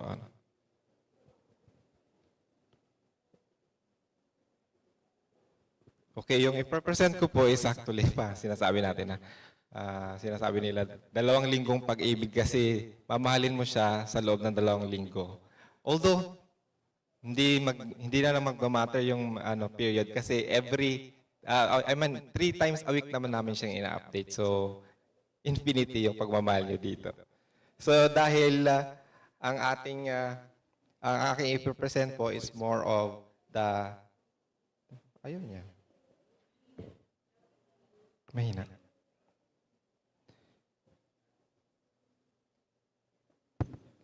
Nakikita po yung slide ko sa Zoom? Okay. Ayan, about the subseasonal to seasonal forecast. Ayan. So, isa siyang type ng climate forecast na ang time scale niya ay 2 linggo. So, iba yung approach ng ganitong tipong forecast kasi ina-average natin yung data or ang forecast. Hindi siya yung tulad ng weather forecast na like may magnitude ka talaga. This one is more of probabilistic approach of forecast. Now, ito yung flow ng aking presentation. I will be discussing kasi medyo technical ito. Anong ibig sabihin ng S2S forecasting? And ano yung nagmamatter kasi yung mga climate modes which is nagmamatter siya sa predictability nitong tipong forecast na ito. At magbibigay na tayo ng ating climate forecast and the summary. Now, yung subseasonal type of forecast ay, di ba meron tayong weather forecast, meron tayong mamaya ibibigay yung climate forecast for yung seasonal forecast for the next 6 months. So yung gap na yan between the two forecasts ay ito yung subseasonal predictions, which is nga, nabanggit ko kanina, it's average and different time scale, like pwedeng weekly, pwedeng pentad, pwedeng decade. So ito ay naglalast up to 2 months na forecast. So yung goal natin ito ay para mag-focus tayo doon sa forecast na medyo malaki yung impact sa atin, which is sa Pilipinas, ang ating tinitingnan, yung heavy rainfall forecast at yung tropical cyclone forecast. So, may mga sources tayo ng predictability nito. So, maraming climate modes. Mamaya, i-discuss itong iba. So, El Niño, Southern Oscillation, or ENSO. Mamaya, i-discuss ng ating ibang speaker. But slightly lang, roughly, magbibigay lang ako ng information about this Madden-Julian Oscillation. So, isa siya sa tinitingnan natin bakit. Dahil nagmamatter siya sa predictability ng ating S2S forecast. So ito yung Martin Julian oscillation ay isa po siyang climate mode. So dipole siya, meron siyang dalawang phase. Meron siyang active phase, meron siyang suppressed phase. Now, kung nandun tayo sa active phase, ibig sabihin, increase yung ating development ng cloudiness. So ibig sabihin, mas maraming ulan. Kung nasa suppressed phase naman, ay konti yung ulan o maaaring pakuntiin niya yung ulan. Now, anong epekto niyan sa bagyo? Di ba ang ating tinitingnan, kung may cloudiness, mayroon tayong instability. Mayroong pag-ikot ng hangin. So that's why precursor siya or maaari siyang factor ng TC development or TC, yung pagkonti ng bagyo din, no? So isa siya sa ano. So isa kasi isang disturbance na nag-i-encircle sa global tropics. But yung epekto po niya ay global. So planetary ang kanyang epekto. So ano, disturbance kasi nagbabago yung dami ng ulan, dami ng cloudiness, dami ng nagbabago yung wind pattern. So that's why it calls to sinasabi siyang disturbance. At na-discover po siya ng dalawang scientist na pinangalan din dito na sa ating term na MJO, which is si Roland Madden and si Paul Julian, ang ating scientist na nakadiscover po nito. Now, yun nga, nabanggit natin kanina, it can enhance and suppress the rainfall patterns in the country. At dahil nga, yung TC development ay maaring nagkakaroon siya ng modulation sa TC development dito sa ating bansa. Now ngayon, tingnan natin kung saan siya. Ngayon, sa recent evolution po niya, ngayon, ay hindi po siya gaano ka coherent. Ibig sabihin, mahina ang kanyang signal. Kung nandyan kasi siya in the past 2 weeks, although galing siya sa maritime content, napansin niyo nung mga nakaraan, parang nagkaraan tayo ng medyo mas maraming cloudiness o may mga pag-uulan na naitala tayo. At mayroon pa nga mga pagbaha sa Mindanao na itala. So isa po siya sa factor nung nakaraang linggo. But now, so mahina po yung signal niya. So, ibig sabihin, ang mga parameter na ginagamit natin ay hindi nagtutugma. So ano po ngayon? Sa ngayon, dahil dyan sa pattern na yan, nakikita niyo yung brown, ay actually ay signature po siya. Ngayon, mas nagmamatter ang epekto ng El Nino. Hindi sa MJO, sa scenario po sa ngayon. But sa forecast po ng MJO in the next 2 weeks, ay sinasabi na mahina siya ngayon. Maaring sa forecast ng dalawang ating guidance, which is the US model and the European model, ay andyan sa loob ng circle, mahina siya, maaari siyang lumabas. Ibig sabihin, lalakas siya in the next 2 weeks at maaring magpropagate siya eastward from the Indian Ocean up to the maritime continent. So, maritime continent po, yun po yung naka-green na shaded areas, kasama po ang Pilipinas. Now, kung nandito sa atin ang kanyang increased convection phase, ay ibig sabihin, maaring the next 2 weeks, ay maaring kung nandito siya, ay magkakaroon tayo ng increased convection or maaring mag-matter siya sa ating cloudiness in the next 2 weeks. I mean, kung papasok siya sa maritime continent. Now, let's see kung magtutuloy yan. Sa OLR forecast, OLR po is outgoing long wave radiation. So, it's a effective proxy po siya sa rainfall forecast din, yung OLR forecast. So, sabi, ayan, mapapansin niyo yung blue shades ay increase po yung convection and yung sa orange or pula, ay andun tayo andyan yung mga areas na nagkakaroon ng the reduction sa cloudiness. So dyan, makikita nyo dyan yung blue. Although sa mga latter pa ng March, sinasabi dyan, but in the next 2 weeks sa atin, hindi gaano kadami o walang masyadong cloudiness na nakikita. But yung shaded part, ito, yung blue sa latter part ng March, nakikita ng mga model. So sa ating forecast for S2S time scale, so titingnan natin kung meron ba tayong bagyo na mabubuo in the next 2 weeks at meron din ba tayong heavy rainfall na inasaan. So ito po yung ating forecast. So kung walang yellow dyan, walang orange, walang pula. So ibig sabihin ay wala tayong inaasahang bagyo in the next 2 weeks. At nagtutugma naman siya sa ating climatology, which is during this time of the year, mababa talaga ang tsansa ng pagkakaroon natin ng bagyo. Now, kung mayroon man tayong bagyo for December, no? Ang general track niya ay meron tayong scenario na dalawa. So maaring pumasok ng PAR at magre-record agad. Pagpapasok man ng PAR, pangalawa, ay maaring mag-dissipate lang siya at hindi siya magko-cross overland. Now sa March, iba yung scenario, no? So dalawang scenarios pa rin, pero maaari na mag-cross overland. Maaari na siyang tumawid ng kalupaan. No? So most likely, more to the south pa ngayon yung ng bansa, yung track ng bagyo. Kung magla-landfall man. Now sa rainfall exceedance forecast, no, so ito na yung heavy rainfall natin na basis ng ating model. No, kung pula, mas pula, nandun tayo sa mataas yung probability, no?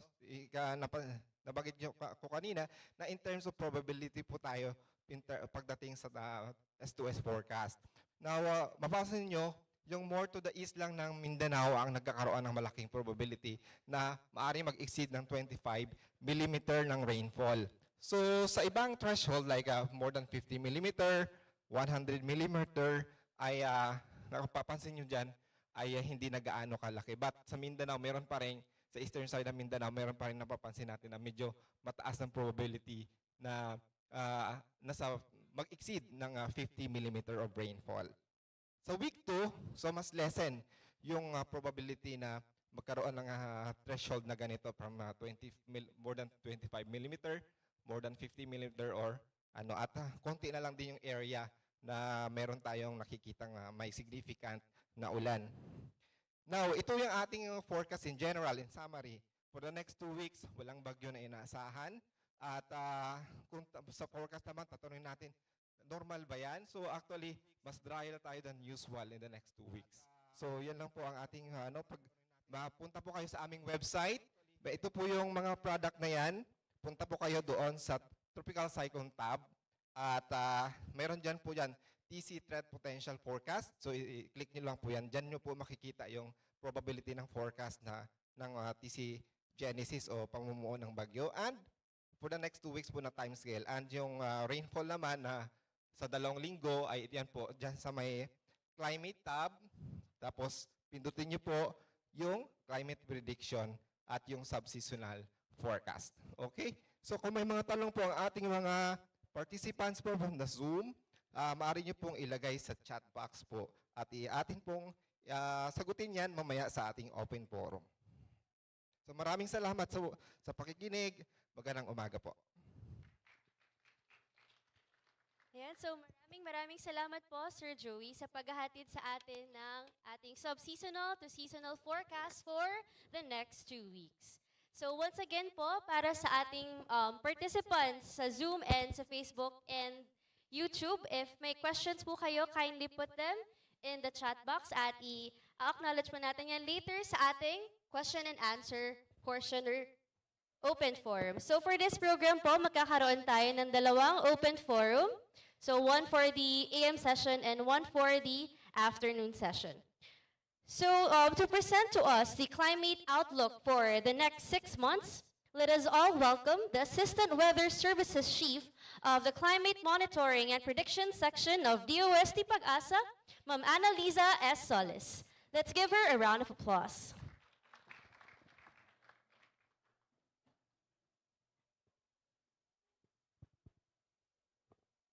Thank you very much, Ms. Joanne. Good morning po sa ating lahat. So, ngayon lang po uli. So, ngayon lang po uli tayo nag-face-to-face. So, kinagagalak po namin makita yung lahat po naming mga stakeholders, yung mga suki natin sa Climate Forum. Ano po. So, it's our 169th Climate Forum and still ongoing po yung El Nino. So, we'd like to provide you updates about El Nino. Next, please.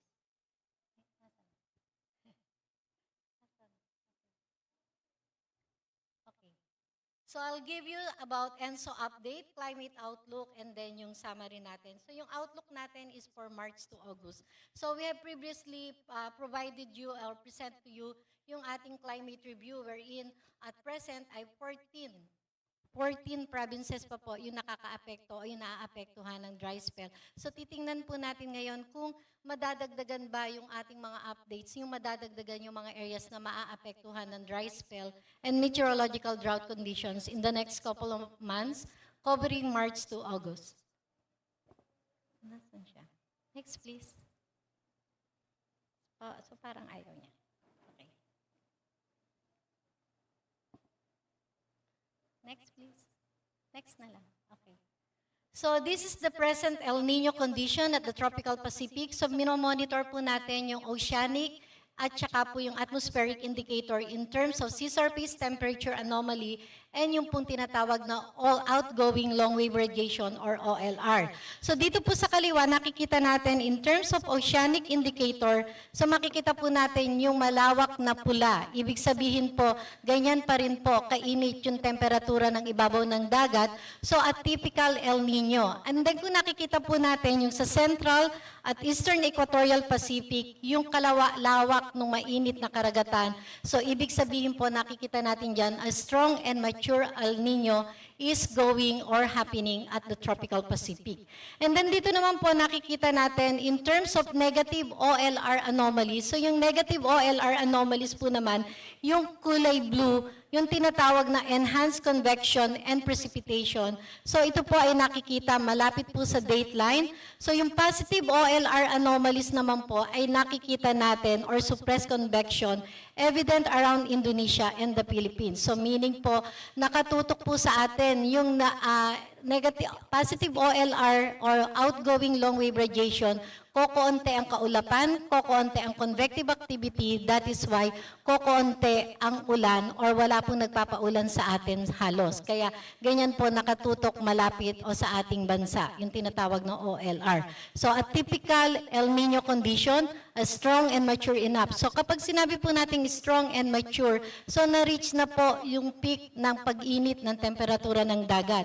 So meaning it will start to weaken or start to decay. But then, ang nakikita po natin, kapag nagdi-decay ang isang El Nino or magwi-weaken siya, dun pa lang po natin mararanasan yung tinatawag na tindi ng impact dahil meron pong lag effect or impact. So yun po yung titingnan natin dun sa mga next slides natin kung ito ba ay magtutuloy-tuloy, ano yung possible ni impact, and also yung probability whether El Nino or La Nina or Enso neutral conditions coming in. Next po. Next na lang. Okay. So here's the Niño 3.4 SST anomaly or departure. So lagi po nating tinitingnan yung Niño 3.4 region. So yun po yung tinatawag na Trans-Niño Index, the most sensitive part ng ating tropical Pacific. Kaya yun po yung nagiging indicator natin kung bakit Niño 3.4 region. Whatever happens na pag-init at paglamig ng temperatura sa Niño 3.4 region, doon na po nagkakaroon ng reaction doon sa ating atmosphere as well as the impacts po globally. At yun din po yung nangyayari dito sa ating bansa. So that is why yung Niño 3.4 region ang ating tinitingnan. So 1.5 degrees centigrade during the past week. So nakikita po natin, yan ang typical na strong El Nino. More than 1.5 or 1.5 pataas, yung po yung tinatawag na still at a strong and mature El Nino. And then nakikita po natin dyan yung weekly SST anomalies from January 31 to Feb 21, umuunti or lumiliit po yung kulay dilaw at kulay pula. So ibig sabihin po, there are areas in the tropical Pacific na medyo bumababa na yung pag-init niya. So pwede siyang bumalik niya sa Enso neutral condition. And then dito naman po sa kaliwa, sa kanan, yung subsurface temperature anomalies, dito naman po natin pinapakita whether kung magiging consistent siya o magtutuloy-tuloy pa ba yung pag-init o paglamig ng temperatura, what is happening on the subsurface. So dito po, may nakikita tayo pa ring mga areas na kulay pula. Yung kulay pula dito sa may Far Eastern Equatorial Pacific, nandun pa po yung sobrang init pa rin ng ilalim ng dagat or yung subsurface. And there are areas dyan po sa may parting dateline, yung kulay yellow, is still warmer than usual pa rin yung subsurface. But nakikita natin may mga kulay blue, ibig sabihin po, yun po yung mga subsurface area na nag-start na po na lumabig yung ating temperatura in terms of subsurface temperature anomaly. So nakikita po natin dyan na mature enough El Nino and it's about to decay or to weaken. Next po.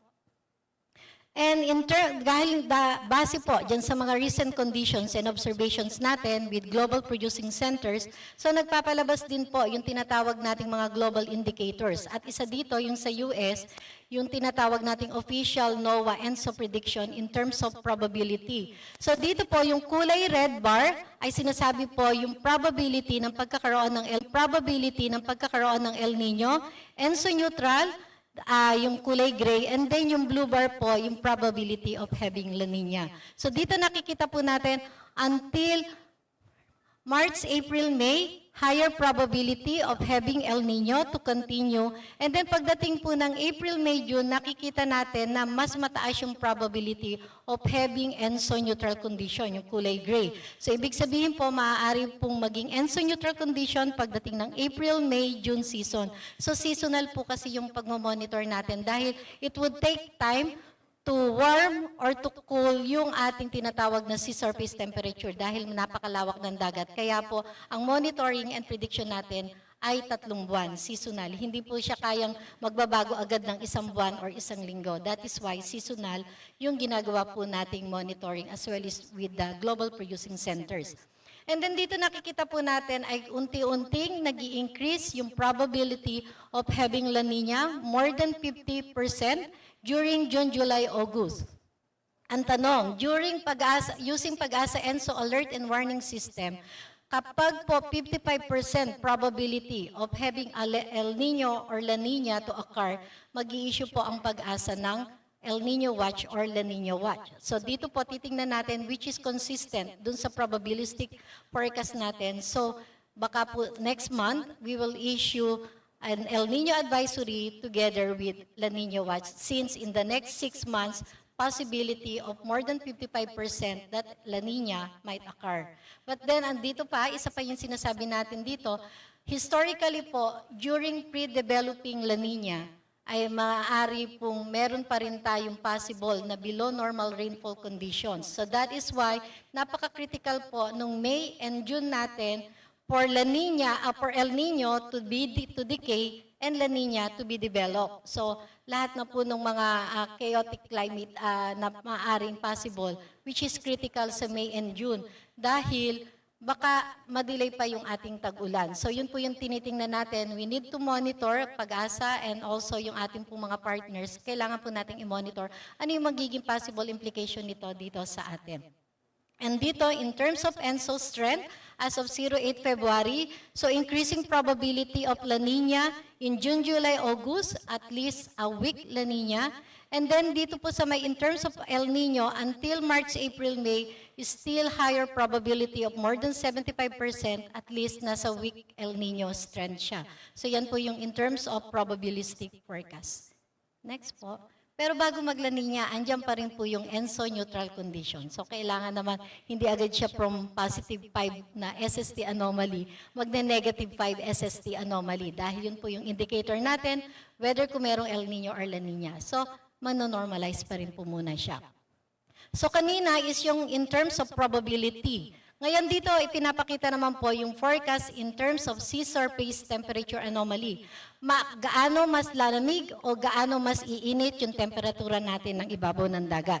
So yun po yung mga ginagamit natin na mga models na ginagamit natin that could serve also as input. Diyan po yung ating kinukuhanan din ng mga predictor dun sa ating mga local rainfall natin. And dito po nakikita natin yung guhit na pula sa taas, yun po yung threshold for El Nino, yung gitna, ENSO neutral, and then yung baba, yung kulay blue, yung threshold natin for La Nina. So makikita natin for the next, napakalabo. Yung month po na yung ating mga darker lines po dyan ng blue, red, and green. So mostly po nakikita natin ay back to ENSO neutral condition come April, May, June season. And then may mga models po na nagsasabi at June, July, August, and some areas, July, August, September, may possibility na magkaroon ng La Nina condition in terms of sea surface cooler than normal temperature anomaly. And dito po yung two of the best models na ginagamit natin, yung sa ECMWF, yung kulay pula sa kanan. So yun po yung sa UK and then sa baba yung sa US. So most models and ensemble predictions agree a probability of cooler than normal SST anomaly na typical po na possible a La Nina condition June, July, August or July, August, September. So yun po yung pinapakita ng mga chart na ito.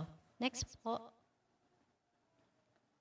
Next please. So base po doon sa lahat ng mga nakalap natin sa mga global producing centers as well as yung locals, so PAGASA came up with a general statement that mature El Nino is expected to continue and show signs of weakening. And majority of global climate models suggest that El Nino will likely persist until March, April, May, and then back to ENSO neutral condition in April, May, June, and possibility of having La Nina with around 55% to be at weak category. So dito po nakita natin that it is possible that we will be issuing El Nino Advisory number 9 and La Nina Watch will be issued anytime in March. Next po. Ayun. So these are the weather systems that might affect our country during the forecast period from March to August. So most of them are rain-bearing weather system except for the reeds of high pressure area. So yan po yung magiging dominant na weather system natin pagdating po ng warm and dry season months natin na kung saan magkakaroon po ng termination ng nating northeast monsoon and then transition period na magkakaroon tayo ng southwest monsoon. And meron pa rin po yung mga localized thunderstorm activities, possible pa rin yung shear line, especially sa eastern section ng ating bansa. And then yung intertropical convergence zone na mostly po ngayon ay southward po ng ating bansa. And then yung easterlies na posibleng makapagpainit at posible din pong makapagpaulan or magbigay ng mga local thunderstorm activities. So low pressure, tropical cyclone is still possible but yung chances are napaka-slim po. But still, these are the possible weather systems na posibleng maka-apekto sa atin. Next po. Now, for our rainfall outlook, so here's our fearless forecast from PAGASA from March to August 2024. So, familiar na po tayo dun sa ating mga mapa. Dun sa taas ay in terms of percent normal, and then yun sa baba ay in terms of rainfall surplus or reduction. So, either of the two, pwede po natin gamitin as our guide po sa pagtingin ng ating mapa. So, yung kabila, yung sa in terms of percent normal, so, it's simply yung ratio ng ating forecast rainfall versus yung normal rainfall which is from 1991 to 2020 average times 100%. And then dito naman sa rainfall surplus or reduction. So, ito din po yung ginagamit natin for dry spell and drought assessment and outlook. Yung surplus or reduction dun sa ating tubig ulan from the normal. Baka po may nagtatanong, bakit yung near normal ay 81 to 120%, but hindi 81 to 100%. Kasi po hindi naman po laging eksakto yung forecast natin na 100%. So there will never be 100%. Kaya meron po tayong at least deviation of plus and minus 20%. Next po. So here's our monthly rainfall forecast for the month of March. Sa kaliwa, yun po yung normal rainfall distribution during March from 1991 to 2020, wherein yung most parts of the eastern section ng ating bansa nakakaranas pa rin po ng normal na pag-uulan during that period. And then dito sa forecast rainfall in terms of millimeters of rain during March, so kung kukumpara o titingnan natin dun sa kaliwang dulong mapa, mas kokonte ang ulan in terms of rainfall or millimeters of rain yung ating prediction for the month of March. And then yung in terms of percent normal, so yung simply yung ratio ng dalawa, maraming pula at maraming dilaw, so dalawang kulay lang, way below to below normal rainfall conditions. And then dun sa dulo is in terms of probability. So yung probabilistic forecast naman natin, siya yung nagsasabi kung gaano ba tayo ka-sure, gaano ba tayo ka-confident, or gaano ka-certain o uncertain yung ating forecast. So dito nakikita po natin na mas matingkad na pula, mas mataas ang certainty or mas mataas ang confidence natin that those areas might experience way below to below normal rainfall condition. Kung kulay blue po yung probabilistic forecast natin, napakataas po ng uncertainty or napakababa ng confidence natin. But this time, maraming pula in terms of probability, ibig sabihin, so we are highly confident enough that models will be able to predict a below to way below normal rainfall condition during the month of March. Next po. For April, so nakikita po natin, may mga pag-uulan pa rin po, the eastern section ng ating bansa, normally. And in terms of forecast, so meron pa rin pag-uulan, kokonti kaysa normal. And in terms of percent normal, so below to way below normal rainfall conditions pa rin, but then with some patches of near normal rainfall condition dun sa mga areas dyan po sa may parte ng Luzon and also part ng southeastern Mindanao. In terms of probability, so medyo yellow to red, so still more than their climatological probability, more than 33% ang nagsasabi na yung ating mga models will be able to predict below to near normal rainfall condition. And then, next po. Pagdating ng Mayo, so yan po yung transition na or posible mag-umpisa na yung ating tag-ulan or onset ng rainy season. So there are areas na posible pong makakaranas na ng mga pag-uulan, near normal in some areas, but then may nakikita pa po rin tayo dito sa may western section po ng Luzon, including Visayas and some portions of Mindanao, might still experience below normal rainfall condition.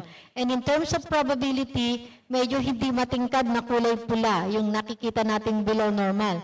But most of the models agrees na still higher probability of having below normal rainfall condition despite the models forecasting near normal rainfall condition. So nandun pa rin po yung uncertainty na baka kahit near normal ang predict natin in terms of percent normal or millimeters of rain, but the probability is still geared towards below normal rainfall condition. So naandun po yung uncertainty. That's why we need to monitor or we need to keep on update dito po sa ating May forecast. Next po.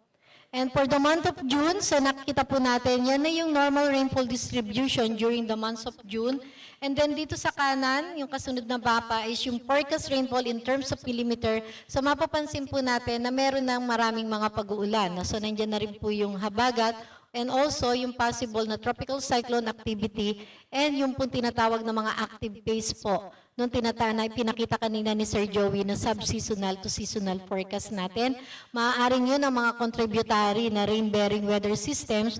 And in terms of percent normal, still yung mga areas dito sa western section ng Luzon. So mostly yan po ay climate type 1. Normally, marami siyang ulan, but then kung titingnan po natin, ihahambing sa normal rainfall still below normal rainfall condition. And that is why there is still higher probability of below normal rainfall condition during the forecast period diyan po sa western section ng ating bansa, sa Luzon. Next po. Ayan. For the month of July, so dito parang nakikita natin na darating ang tag-ulan, may possible po na mga monsoon break or magkaroon ng lull dun sa ating rainfall. So may nakikita po tayong still below normal rainfall conditions in some parts of Luzon, pero normally marami po naman yung ulan, so kahit mag-below normal siya, may ulan pa rin po siya. Hindi nangangahulugan na kokonti ang ulan niyang matatanggap. And the probability of below normal is still high during the months of July. Ayan. So dito po ipinapakita yung June, July, makikita natin ay below normal. Kung sakaling matuloy po yung developing La Nina, ito na po yung nakikita nating epekto or yung tinatawag na pre-developing La Nina na nagkakaroon tayo ng seasonal reversal ng ating rainfall during La Nina, during habagat season, lalong-lalo na po dyan sa may western Luzon area. So dito po nakikita na natin yung mga models, pinapakita niya na yung reversal during pre-developing La Nina might occur, might happen. Yun po yung pinapakita ng mga mapa na ito. Next po. May August pa pala. For the month of August, so makikita po natin still yung mga areas po, generally near normal rainfall condition, pero may mga areas po na still below normal rainfall condition, pero madami na rin po yung ulan. And the probability of below normal is still high over the western section ng Luzon, and yung pong probability ng near to above normal ay possible po dun sa mga areas along the eastern section of Luzon, Visayas, and most of Mindanao. Next po. So, ito lang po yung equivalent ng forecast rainfall in terms of percent normal. So, maraming pula at maraming dilaw pa rin. Mostly dito sa may Luzon area and parts of the Visayas, including Mindanao, pagdating ng March, April, May season, and in some areas sa Luzon, still in June, July season. Next po. So, ito naman po yung in terms of millimeters of rain. So, yung forecast ranges natin ng minimum and maximum temperature. Next po. Next po. Doon sa mga forecast watershed areas natin, sa mga selected dams and lakes natin, so doon po sa mapa, ayun po yung indicators natin kung saan naandon yung mga watershed rainfall na binibigyan natin ng forecast. And most models, and yung forecast po natin during the month of March and April ay generally below to way below normal rainfall condition, dyan po sa mga watershed areas natin. And then May, June, July, nakikita po natin dito sa may parte ng Lamesa watershed, Lake Lanao, Lake Buhi, and also Malinaw watershed, may possibility pa rin po ng below normal rainfall conditions during the forecast period, while the rest of the watershed area ay manonormalize or near normal rainfall condition. Pero kung titingnan natin yung percentage, still at below 100, except dito pagdating po sa may Lake Lanao area. And in terms of probability naman po, dun sa Angat, still from March to July, makikita po natin ang higher probability to be at below normal rainfall condition at Angat watershed during the forecast period. So ito rin po yung kailangan nating i-monitor at very critical po, lalong-lalo na po sa ating Angat watershed, na despite na magkakaroon ng forecast of near normal rainfall condition, but the probability is still geared towards below normal dun sa ating watershed area. So we need to keep on monitoring on that. Next po. And dito naman po yung mga rain stations natin. So yung mga tuldok na kulay pula at kulay red, yan naman po yung mga rain stations natin over selected dam areas. And mostly during the month of March, April, June and July, dyan po tayo nakakakita ng way below to below normal rainfall condition. So pagdating po ng Mayo, may mga nakikita na tayong mga green dyan, but then napakababa po ng percent normal ng green nito. So still the probability is still below normal yung nakikita natin sa mga selected dam areas natin. Next po.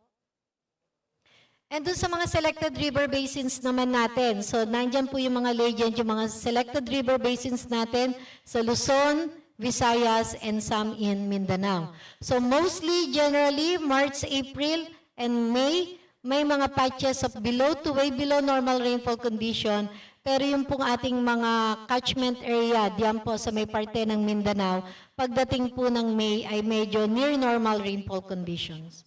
Next po. Sa June, July, August, so makita po natin yung mga watershed area po, yung mga river basins natin sa Mindanao area ay mostly near normal rainfall condition. But dito po sa may Luzon, may mga areas pa rin po na below normal rainfall pa rin yung possible po niyang forecast dito po sa mga selected river basins in Luzon. Next please. So dito, kanina ipinakita na po natin yung assessment, yung actual, and then yung outlook. So kung titingnan po natin, halos tumatama po yung mga areas that we predicted na magkaroon ng mga dry spell, dry condition, and meteorological drought conditions since as of February 2025. So yung mga areas po natin na identify dun sa outlook natin, so those are the areas na rin po na nakaka-experience na rin talaga ng meteorological dry spell and drought conditions. Dito lang po sinasabi natin, yung mga kulay pula, ibig sabihin po nakaka-experience na po sila ng prolonged dry spell. Kaya po kulay pula na siya. Next po. Ayun. So dito, next po. So dito lang po pinapakita natin. So sabi namin, yung mga nagpipredict always tells lies even though we tell the truth. Kasi nagpipredict lang po tayo, but we still tell the truth although we have lies. But this time, so nakikita natin yung outlook for areas potential for dry condition and dry spell as of Feb 25. So kung hindi na po magkakaulan bukas at sa susunod na araw bago matapos ang Pebrero, 100% perfect po yun na predict namin na as of Feb 25, yung mga areas na na-predict natin ng dry spell, dry condition, and drought, yun po yung saktong nangyayari sa ngayon as of Feb 25 na ulan. So, pwede pala maging perfect yung forecast, sabi namin. So, hindi na kami nagsisinungaling, we tell the truth na. Opo. Wag lang uulan sa susunod na mga araw bago matapos ang Feb. Tatama po kami. So, yun po yung nakikita natin dyan sa assessment natin. Next po. So in terms of dry days, bilang ng araw na walang ulan, ibig sabihin po less than 1 millimeters of rain lang ang naiitala or nare-record natin. So dito po yung kulay yellow at kulay brown to dark brown, yan po yung mga areas na mas marami ang araw na walang ulan. So yung kulay yellow at yung kulay green, yan naman po yung mga areas na pinipredict natin na mas marami ang araw na may ulan kaysa walang ulan. So makikita po natin March, April, May, mas dominant yung kulay yellow and kulay brown to dark brown. Mas marami po ang araw na walang ulan kaysa dun sa mga araw na may ulan.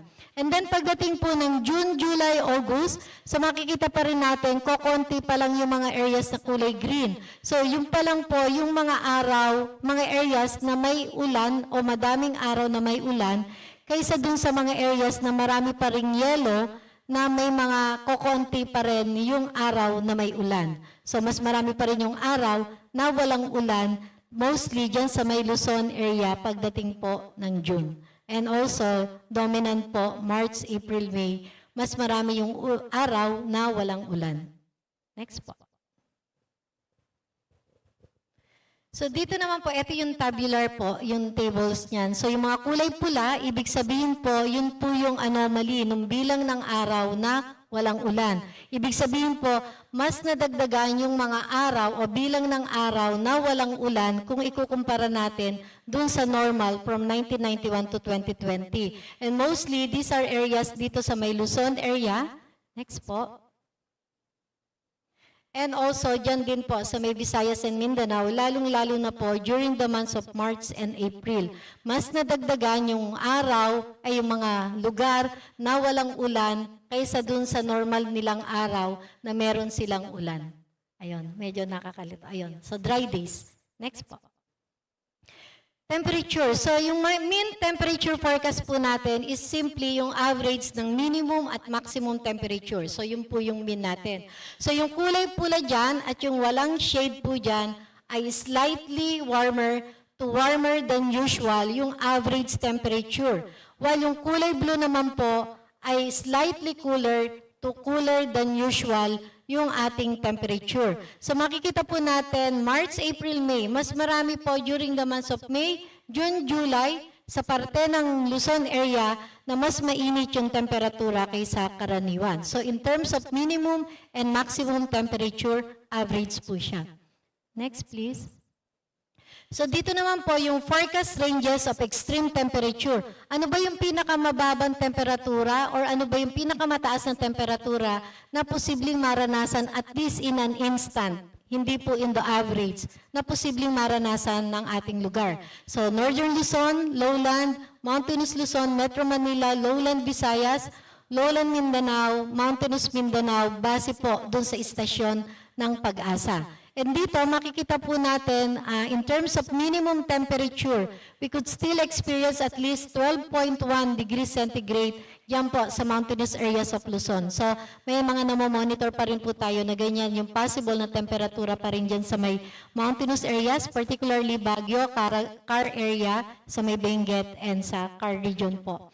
And makikita po natin as high as more than 40 degrees, April, May, and June. Doon po yung nakikita natin na warmer yung temperature natin. So, could possibly as high as more than 40 degrees. So mostly po dun sa Cagayan Valley region, sa Cagayan area, dun sa mga valley po. Yan po yung nakakapagtala. And also, may mga areas din po nakakapagtala ng mainit na temperature dyan sa may parte ng Occidental Mindoro, sa may parte ng Clark, Subic, as well as Zamboanga dyan po sa may Mindanao. And also Legazpi. So yan po ay maximum ranges ng temperature, extreme. Wala pa po dyan yung tinatawag na init factor or yung heat index. So, yun po ay binibigyan ng Pag-asa on the daily basis. Nandun po sa Pag-asa website, yung pong ating heat index monitoring, including yung forecast po natin. Next po.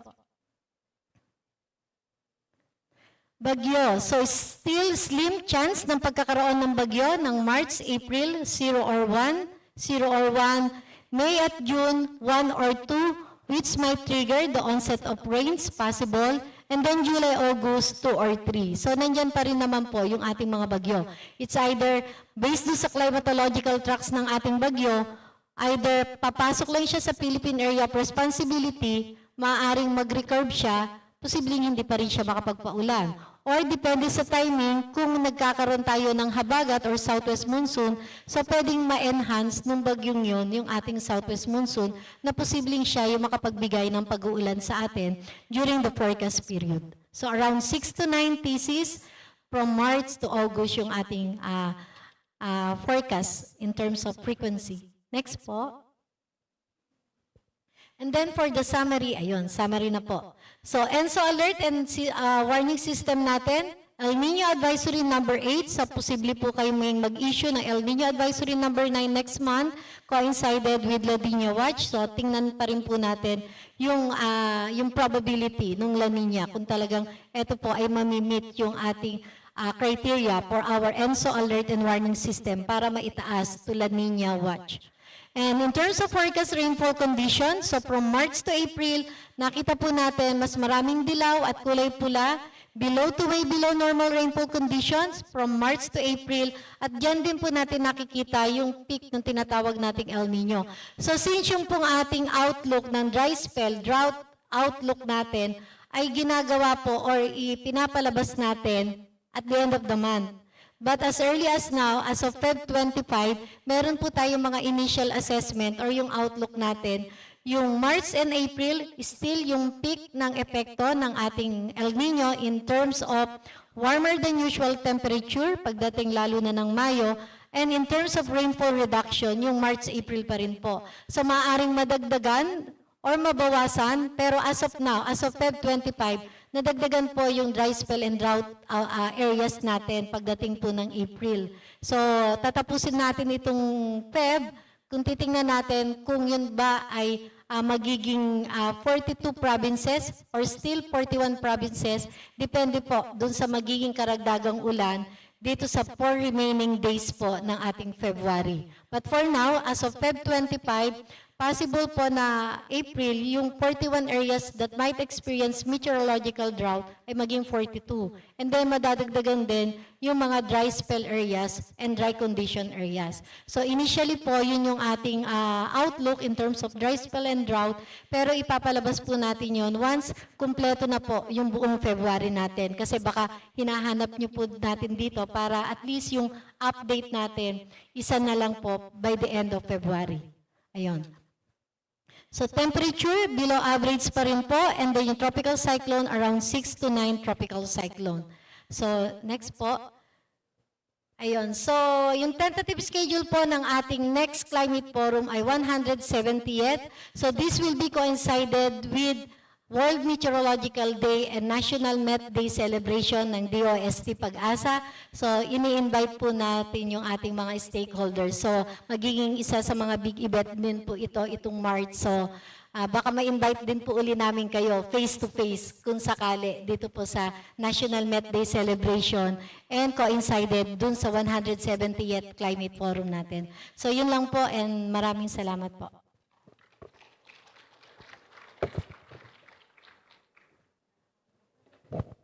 All right, so thank you very much, Ma'am Anna, for giving us the climate outlook for the next 6 months. So time check, it's 12:03, so I think nagugutom na po lahat, no?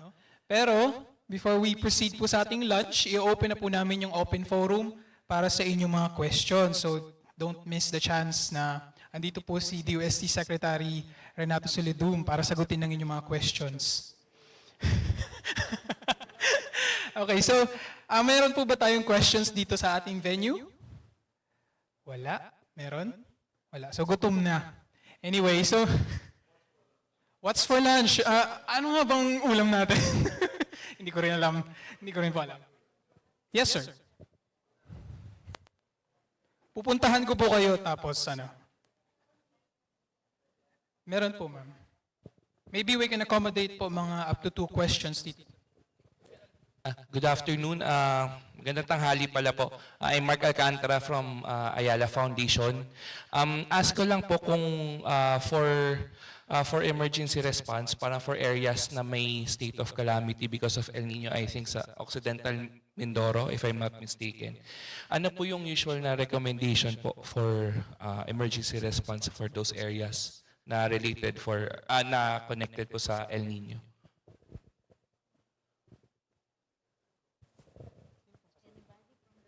So anybody from the task force po could answer the question or Ang una muna dapat ay meron kang impact assessment so that you can have the appropriate response. So kung alam mo kung related sa farming yan, nandiyan yung DA. Kung walang maitutulong sa farmer, then DSWD will come in. Kasi subsistence na yung issue dyan, so dapat tulungan nila yan. Pagdating sa kuryente, wala namang problema sa kuryente, sabi ng DOE. So you have to assess the impact of the El Nino to any locality so that appropriate response can be given. Alright, thank you very much po. I hope nasagot yung question ni sir. Anyone? Meron pa po ba?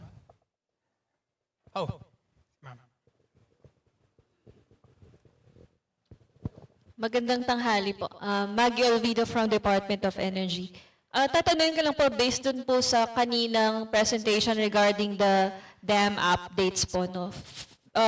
Among the dams, no, nakikita po natin na si Pantabangan Dam ang may significant deviation from the rule curve and almost 1.38 meters na lang from the lower water level. Is there like a forecast na bababa pa to na mas critical kasi ngayon nakikita natin yung Pantabangan, no? So pinagkukuhanan siya ng irrigation water for the agriculture sector in Central Luzon. So meron po bang chance na mas bumaba pa ito if the El Nino continue to persist based dun sa ating forecast until April?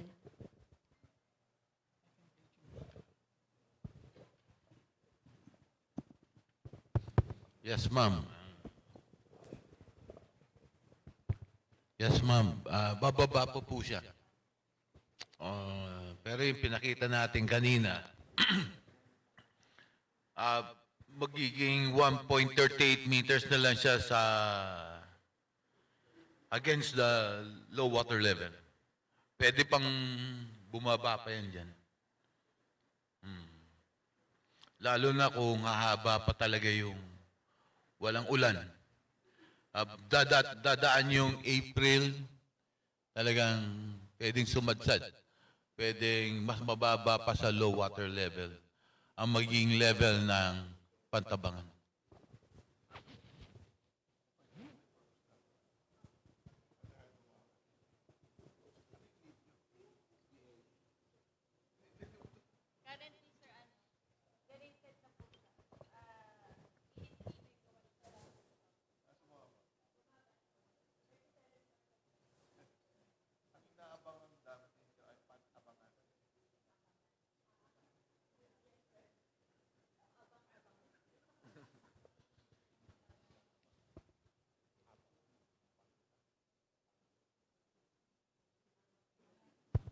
Thank you very much po. May questions pa po ba dito sa venue? Ayun, sir.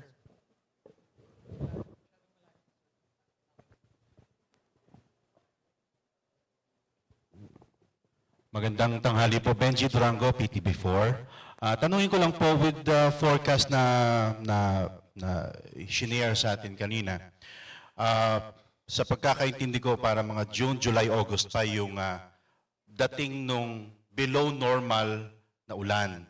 So sa mga dam natin, which is dun umaasa yung ating mga sakahan, mga gaano katagal, ilang months pa ang recovery ng tubig para makasapat ng supply ng tubig sa ating mga sakahan. Thank you po.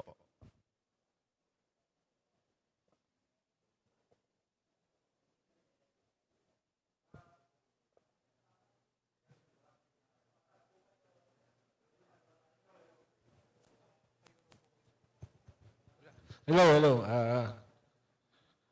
Magandang tanghali. No? That's always been asked doon sa ating mga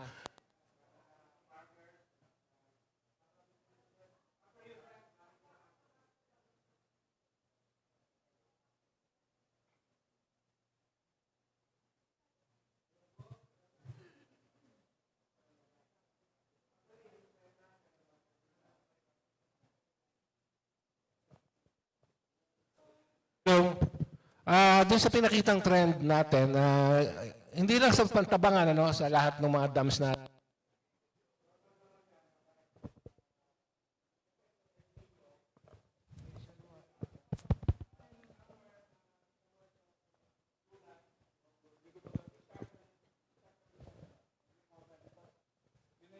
dumarating na yung mga rainfall events. Hello. Normal po na doon sa trend na pinakikita from 2006, doon sa data natin. Normal naman na pagdating ng March ng July hanggang tuloy-tuloy na po yan, yung mga dams po natin ay nagre-recover sa kanilang pagtaas ng kanilang reservoir. Kasi during those times, doon na po dumating yung mga bagyo natin sa ating bansa. So yun po yung trend na nakita natin pamula sa 2006 up to 2003. Doon sa pinakitang datos natin. So we will expect also that the same scenario would happen doon sa ating year ngayon sa 2004. By July, August, mag-start na po yung magre-recover siya. Yes.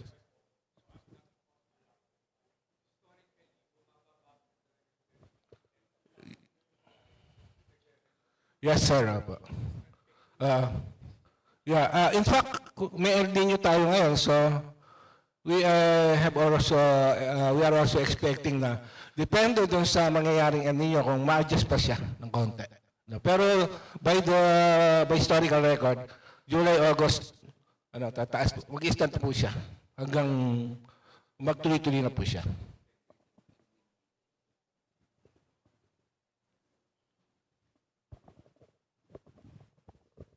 All right, thank you very much po. Any more questions? Dito po sa venue. All right, si ma'am.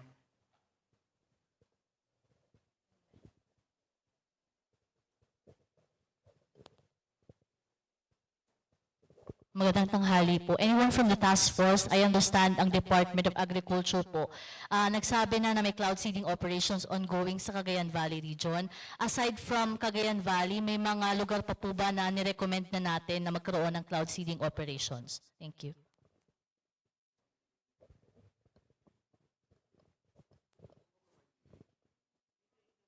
May representative po ba tayo from DA? DA? Okay, so wala pa po sila. Mamayang hapon po siguro, ma'am, masasagot yung question. Ang nagpalabas po ng presidential directive ang Pangulo sa DND at saka may tiga DND po ba dito? OCD and RRMC? Kasi later po yung mga sectoral representatives po natin ng task force, later po this afternoon pati yung DA darating. So, cloud seeding is not an option po na ginagawa na sinasabi ng national government Yun po yung pinabalabas na directive ng ating Pangulo sa DND-NDA. So yun po yung ano. But kung meron po tayong nakikita mga cloud seeding operations, so yun po ay pakikipag-ugnayan sa mga private sector kasi as a national government naman po. Yun po yung bagong directive. So kung meron na pong nakaplan previously before ipinalabas yung directive, so maaaring yun. Zoom participants.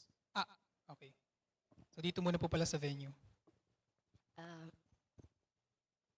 Hello. Okay. Magandang umaga, si Hazel Tanchuling sa Rice Watch Action Network. Ang gusto kong tanong, unang-una maraming salamat sa PAGASA for regularly doing this. No? Pwede po kayang magkaroon ng mas longer term na data presentation? Like halimbawa, yung status ng rainfall for the last year or 2 years per station. Kasi ang experience po namin in the drought monitoring, lalo na kung agriculture were after agriculture drought, no? Kasi I understand yung forecast ni PAGASA is mas meteorological drought. But considering yung application niyan sa agrikultura, gusto nating makita yung long-term impacts dun sa soils and also dun sa mga reservoirs na available dun sa community. At kung magpe-persist yung lower rainfall, syempre yun yung devastating. So gusto nating makita yung longer term na information na pong devastating yun sa farmers. Kaya nung 2016, talagang dun sa Cotabato area, marami pong talagang nagutom. At in fact, this was the time na pinasok yung NFA warehouse dahil gutom na yung mga tao talaga sa Mindanao. So, for anticipatory action, baka mas magandang makita yung longer term na rainfall data. Hindi lang yung 6 months, pero on a longer term. Salamat po.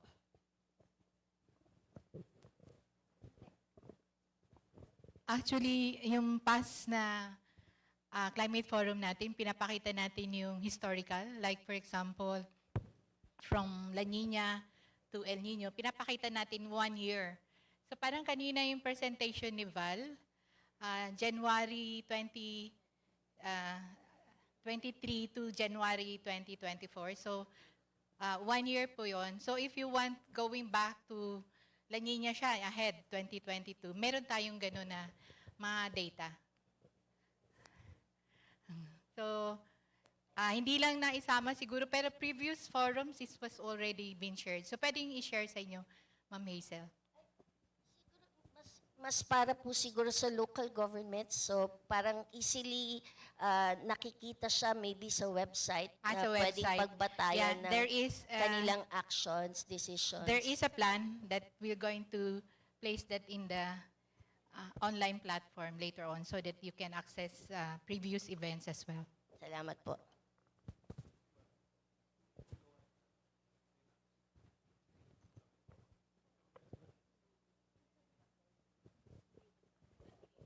Ma'am Hazel, thank you very much po for the suggestion. We will consider that. And actually right now we are developing actually yung gridded precipitation data so that for areas where we do not have stations, PAGASA stations in particular, then we can actually utilize even satellite data so that information can be provided even for those areas where there are no observing stations ng PAGASA. And I think dun sa isang dineploy natin, kung familiar kayo with SATREX, actually you can go back at least as early as 2020. Nasa website po ito ni PAGASA. And then meron din po tayong various precipitation indices provided there, including yung standardized precipitation index, which compares yung previous 3 months, 5 months, and even yung 1 year na period relative to historical precipitation data. And we are, of course, kung titingnan natin yung standardized precipitation index na nandun sa website, hindi natin pa mababrowse yung going back siguro previous year or previous 2 years. But with your suggestion, we will try to to revise that visualization tool na available sa website ni PAGASA so that everyone can actually access and at least may immediate na visualization na makukuha yung LGUs in particular. Thank you. All right, thank you very much, Doc Mar. So by the way, this is Dr. Marcelino Villafuerte, the Chief of the Impact Assessment and Application Section. So any more questions? May questions pa po ba tayo dito sa venue? Kasi if wala na, proceed po tayo at least one question sa Zoom.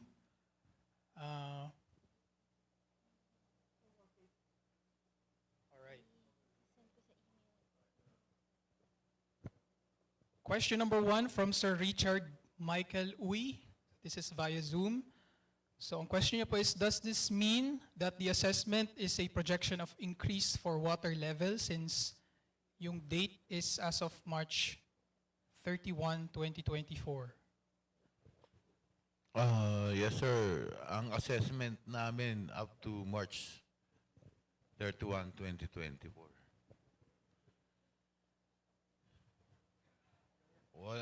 Wala kaming ano ba yung gusto niyo mga projection of increase of water level? Yes, so the answer is yes. Okay po. The water, it will continue to decreasing of water elevation, especially on April. Bababa pa rin ang elevation. Kasi yung rainfall natin is below normal. Kaya i-expect natin talagang bababayan. Okay. Okay, thank you, sir. Ma'am from... Bea Soriano po. Mira Soriano from... Yes po, from NWRB. Ma'am, can you please stand? Yes po, on the part of NWRB, yung sa projection po ng water level sa Angat Dam is depende po yun sa allocation kasi kinukonsider din po namin yung rainfall projection na assessment ng PAGASA and then yung water requirement ng irrigation at the same time ng MWSS. So for now, dahil dun in consideration dun sa PAGASA assessment wherein yung rainfall assessment is below normal and at the same time mas mataas po. So pag i-convert mo siya into inflow, mas mataas po yung outflow, yung combination ng outflow ng irrigation and then ng municipality. So yung projection po is talaga pong bababa. So gaya po ng sinabi nila, pagdating po talaga ng March, yung trend po ng water level is talaga po siyang bumababa and then eventually magra-rise din po ito. Alright, thank you very much po. I hope nasagot po yung question ni Sir Richard. Next question, please. From Sir Miguel Elento, so via Facebook. Question is, with the high likelihood of El Nino to La Nina transition sa third quarter ng 2024, paano po ito makaka-apekto sa tropical cyclone genesis this typhoon season and their potential tracks and impacts, or too early to rule out?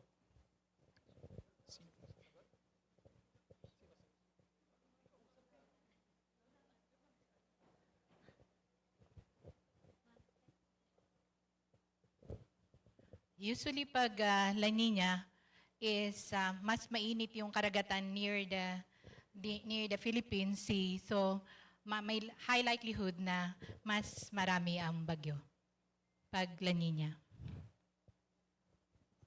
Alright. Towards the last semester.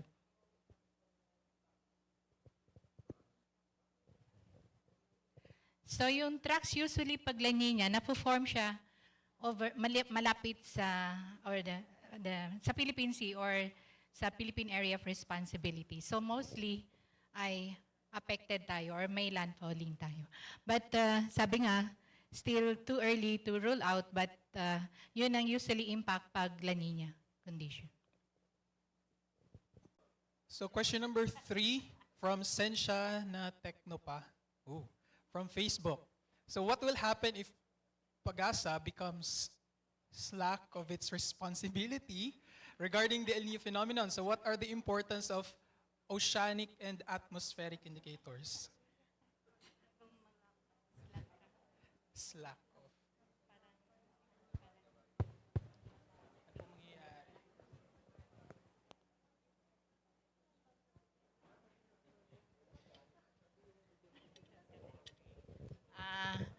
Actually, yung El Nino La Nina, slow onset to.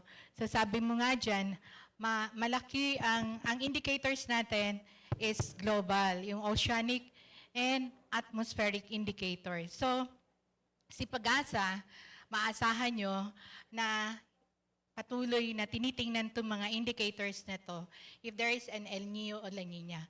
So, yung slack ay tingin ko ay sabi ni Ellen dito ay hindi mangyayari because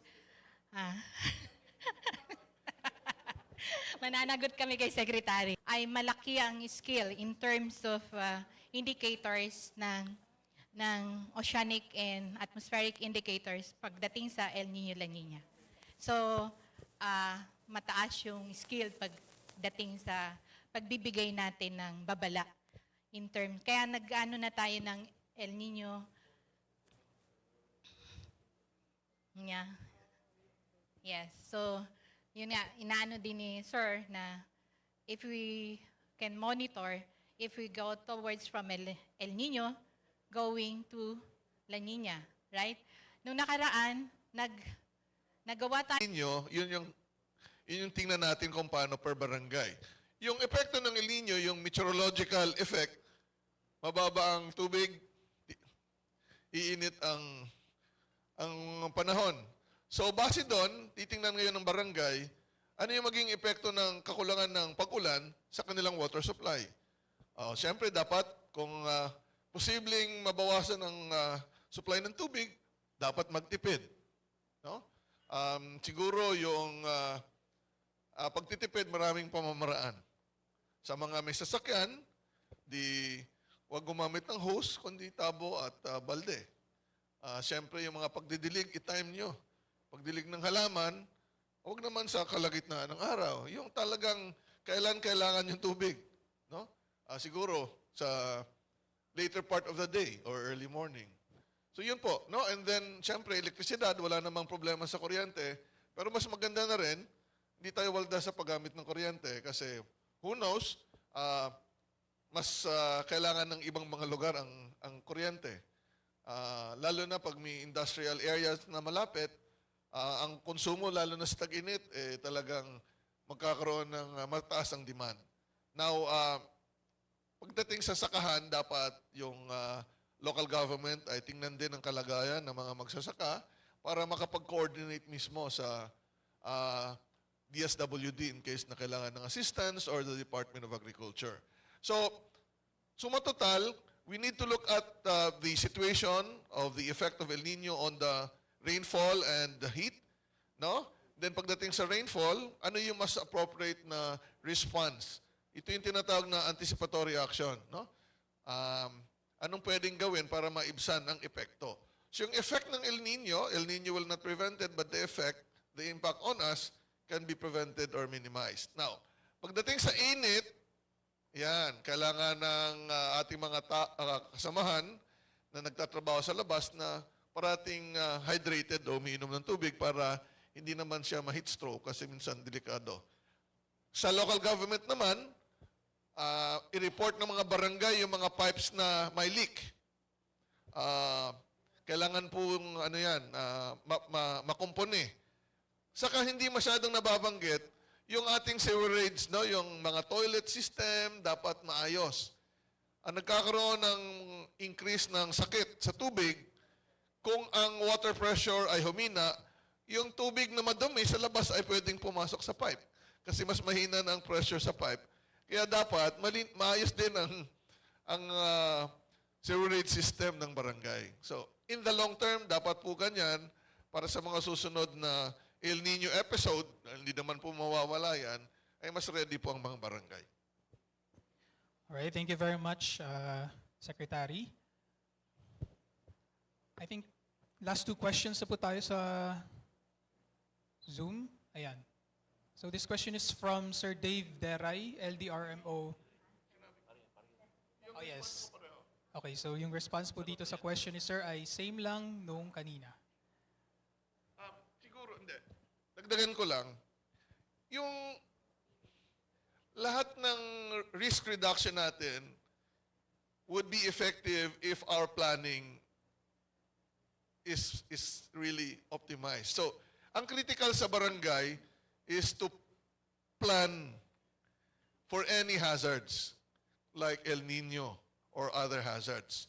So, hindi naman po El Nino lang ang pinapaghandaan. But since the topic is El Nino ngayon. But for the barangay to be prepared for all hazards, alamin niyo mga panganib na pwedeng tumama sa bawat barangay.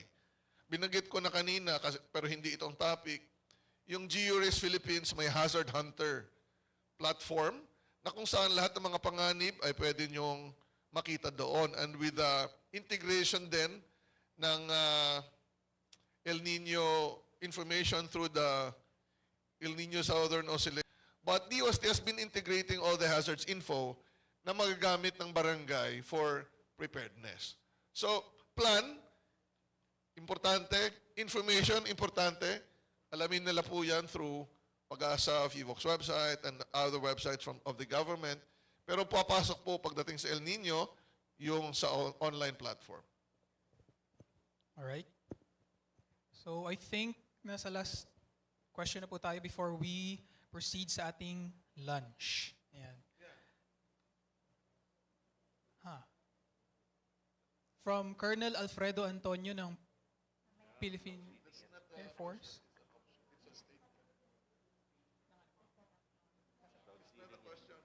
Okay, so sa afternoon session po natin, sasagutin itong question ni Sir. Oh yeah. Okay, so I think pwede na. Ano po yun, sir? Okay, sir, sige. So cloud seeding daw po may not be the best solution to cope with the drought, but it can be an option. So other countries are doing it. The PAF can perform it. Okay, so the Philippine Air Force can perform it. Okay, so that's it. Yun po yung end ng ating open forum. We can now proceed sa ating lunch. Yes, so buffet po, I think, yung style natin. We can use that door pag-exit po natin and then entry po tayo dito sa kabilang side. Yes po. Huwag muna po pala tayong aalis, no? Para dito po sa mga participants natin kasi meron po tayong afternoon session. Yung mga sectoral impacts and actions ng bawat sector. Pati po yung sa online pala po natin. Yes. So, all right.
o negative 0.5 degrees Celsius o mas mababa pa ay inaasahan sa susunod na 2 hanggang 3 buwan at may 70% probability o tsansa na ito ay ma-develop. Ang pinakamataas na level naman ng warning ay ang advisory, na kung saan ang isang El Nino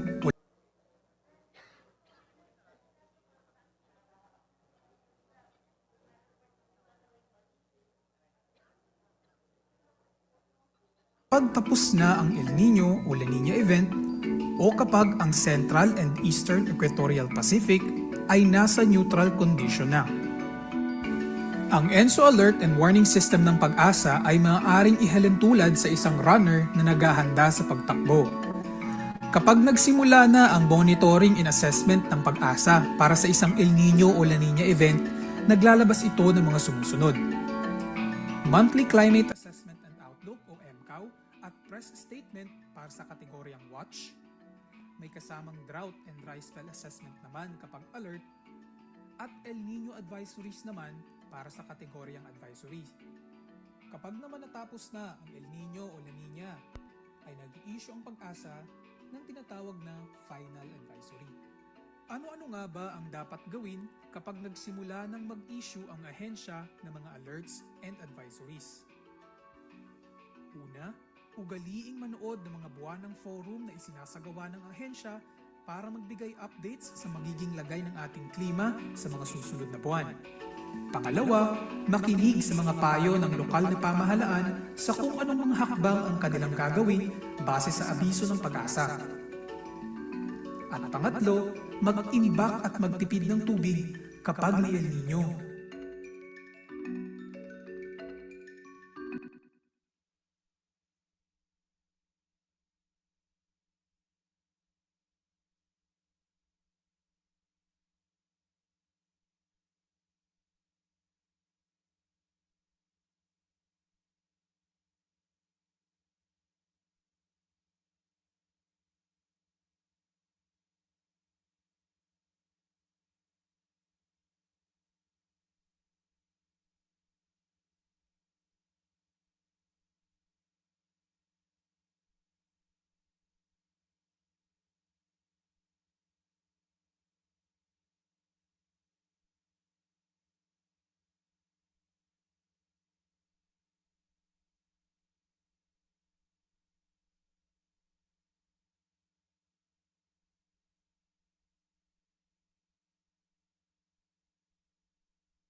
Ang ENSO Alert and Warning System ng DOST Pag-asa ang siyang magbibigay babala sa ating mga kababayan kung posible ba ang isang El Nino o La Niña event. Ito rin ang siyang nagsisilbing instrumento na naglalayong magbigay gabay para sa gagawing paghahanda ng ating pamahalaan, local government units at mga climate-sensitive sectors tulad ng sa agrikultura para sa epektong dulot nito. Nahahati sa 4 na level ang ENSO Alert and Warning System na ini-issue ng Pag-asa tuwing may El Nino o La Niña. Iyon ay ang Watch, Alert, Advisory at Final Advisory. Ang El Nino o La Niña Watch ay ini-issue kapag ang oceanic at atmospheric indicators ng Central at Eastern Equatorial Pacific ay nasa favorable conditions at ang tsansa o probability na may mabuo o ma-develop na isang El Nino o La Niña event ay umabot na ng 55% o higit pa sa susunod na 6 na buwan. Itinataas naman sa alert level ang warning na ini-issue kapag ang Oceanic Nino Index o yung tinatawag na ONI na katumbas ng positive 0.5 degrees Celsius o higit pa o negative 0.5 degrees Celsius o mas mababa pa ay inaasahan sa susunod na 2 hanggang 3 buwan at may 70% probability o tsansa na ito ay ma-develop. Ang pinakamataas na level naman ng warning ay ang advisory, na kung saan ang isang El Nino o La Niña event ay kasalukuyang nangyayari na at inaasahan na magpapatuloy pa sa mga susunod na buwan. Ibinibigay naman ang final advisory kapag tapos na ang El Nino o La Niña event o kapag ang Central and Eastern Equatorial Pacific ay nasa neutral condition na. Ang ENSO Alert and Warning System ng Pag-asa ay maaaring ihalin tulad sa isang runner na naghahanda sa pagtakbo. Kapag nagsimula na ang monitoring and assessment ng Pag-asa para sa isang El Nino o La Niña event, naglalabas ito ng mga sumusunod: Monthly Climate Assessment and Outlook o MCOW at Press Statement para sa kategoryang Watch. May kasamang Drought and Dry Spell Assessment naman kapag Alert, at El Nino Advisories naman para sa kategoryang Advisories. Kapag naman natapos na ang El Nino o La Niña, ay nag-i-issue ang Pag-asa ng tinatawag na Final Advisory.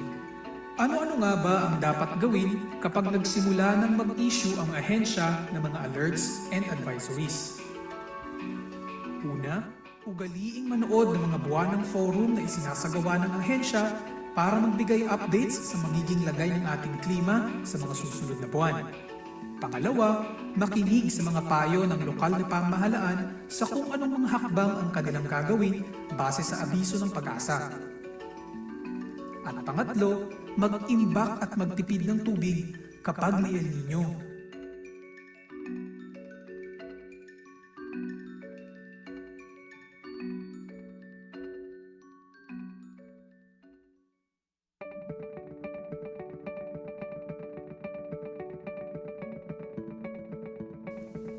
Ang Pilipinas ay isa sa mga bansang madalas tamaan ng mga bagyo at iba't ibang natural hazards. Dahil dito, kinakailangan na mas mapaigting pa natin ang ating kapasidad upang tayo ay maging resilient sa mga epektong dulot nito.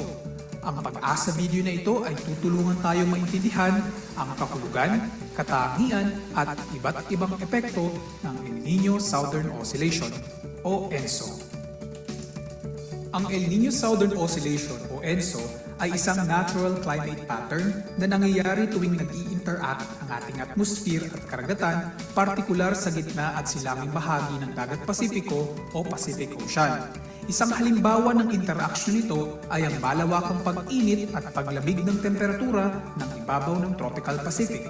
Ang pagbabago ng temperatura sa Niño 3.4 region ay ang nagsisilbing gabay ng ating mga Pag-asa climatologists upang ma-determine kung may paparating na El Nino o La Niña events. Nagagawa nila ito sa pagsukat ng Sea Surface Temperature o SST sa Niño 3.4 region ng Central at Eastern Equatorial Pacific. Ang El Nino at La Niña ay parehong parte ng yugto ng El Nino Southern Oscillation o ENSO. Ang El Nino ay ang warm phase ng ENSO at kadalasang tumatagal ng 8 hanggang 12 buwan. Ang isang El Nino event ay karaniwang nangyayari kada 2 hanggang 7 taon. Samantala, ang malalakas na El Nino ay kadalasang nangyayari kada 10 hanggang 15 taon. Ano-ano ang mga senyales na may paparating na isang El Nino event? Una, mainit na temperatura ng karagatan. Pangalawa, mahinang hangin galing silangan. At pangatlo, kakaunting ulap na nagdudulot ng kakaunting mga pagulan.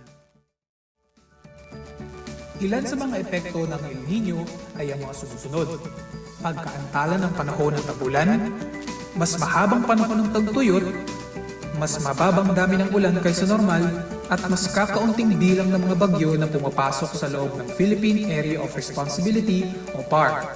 Ngunit, PAR ay pwede nitong ma-enhance ang southwest monsoon o hanging habagat na maaaring magdulot ng mga pag-ulan, lalong-lalo na sa western sections ng bansa. Ang La Niña naman ay ang cold phase ng ENSO at kadalasang tumatagal ng 1 hanggang 3 taon. Ang isang La Niña event ay karaniwang nangyayari kada 3 hanggang 4 na taon.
Hello? Check?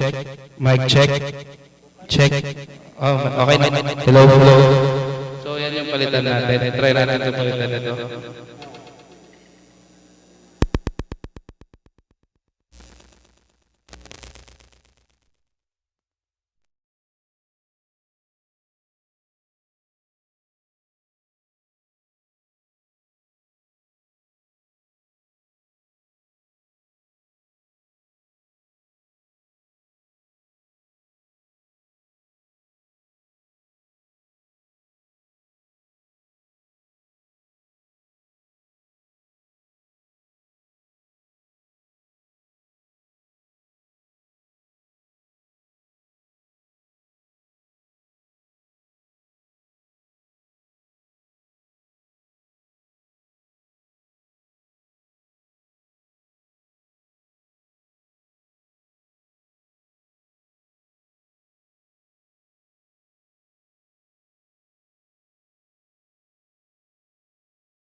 Pero sa akin, i-ano mo siya.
Maraming landslide, halos dalawang taon hindi pa ako nakakita sa mundo. Talagang ano po, pag makikita niyo po, halos parang ako sa cemetery. Kasi walang bahay, walang pupo. Tsaka yung mga ano po kayo makikita green, kahit ano, yung ano, green, mga puno. Apak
production, and next is the energy sector. So this is headed by the Department of Energy.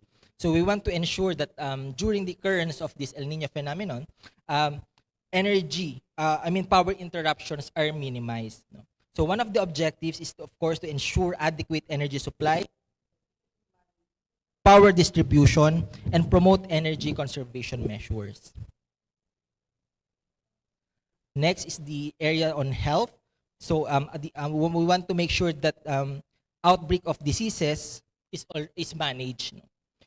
The objective is to ensure adequate water supply in hospitals and health facilities, provide timely advisories and support to hospitals and health facilities. Last but not least is public safety sector. So we want to ensure that fire incidents are reduced, safe and peaceful and orderly communities are maintained.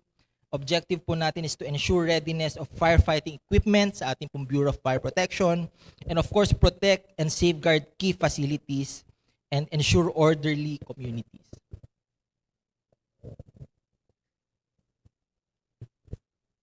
Under the NAP framework, nakalagay din po doon ang cross-cutting intervention. So aside from the 5 key sectors, NAP also identified various cross-cutting concerns. It primarily focuses on information dissemination, education, and awareness campaign, such as yung regular PAGASA weather outlook po natin, and briefings, yung mga agency-led awareness campaign po natin. No? And it may also be a call for us to do our part then in maintaining the order of our communities, in helping prevent the adverse effects of El Nino, such as participation in regular community-led protection of watershed, cleanup drives, reforestation. So these are some of the interventions that we can do on our part. So for the National Action Plan and the Task Force El Nino, so this is just a quick snapshot of the action plan. So later po, we will be calling upon the lead agencies of these 5 key sectors to present their interventions per sector. So that's all on my part. So maraming salamat po. All right, thank you very much, Sir Joe Carlo. Okay, so now that we are aware na po doon sa Strategic National Action Plan on El Nino ng ating national government, so let us hear naman po yung impacts of El Nino and yung sectoral action plan of the agriculture sector. And to share it with us, let us so welcome our next resource speaker, Director Lorna Belinda Calda, the OIC Director of the Field Operations Service ng Department of Agriculture.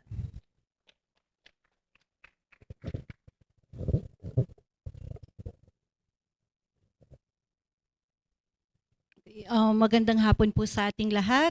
I am Lorna Belinda Calda, the OIC Director of the Field Field Operations Service of the Department of Agriculture.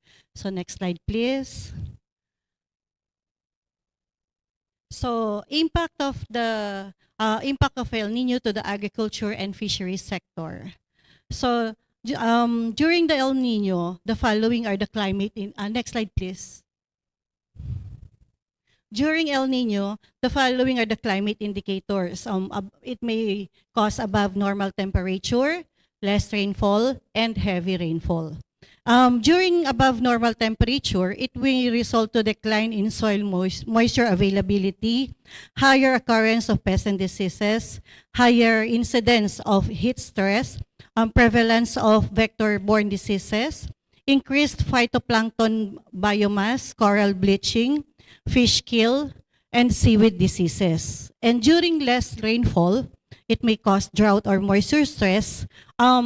We will have a limited supply of water, depleted water reservoir, over-extraction of groundwater, and also lower crop yield or production, higher occurrence of pests and diseases, possible delay of planting, and reduce of planting area. And for the months of June to October, during the habagat season, it may cause heavy rainfall or that results to flooding or landslide, direct damage to production, farm infrastructure, and reduces crop planting and soil fertility. Okay, next slide, please. From 1997 to 2019, there are 7 El Nino episodes that affect the agriculture sector, of which 3 episodes were declared as a strong El Nino. If you're going to look at the slide, during 1997 and 1998 El Nino episode, it has highest reported area affected of 677,000 hectares for rice and corn. While for 2015 and 2016, around 556,000 hectares were reported for rice, corn, and high-value crops.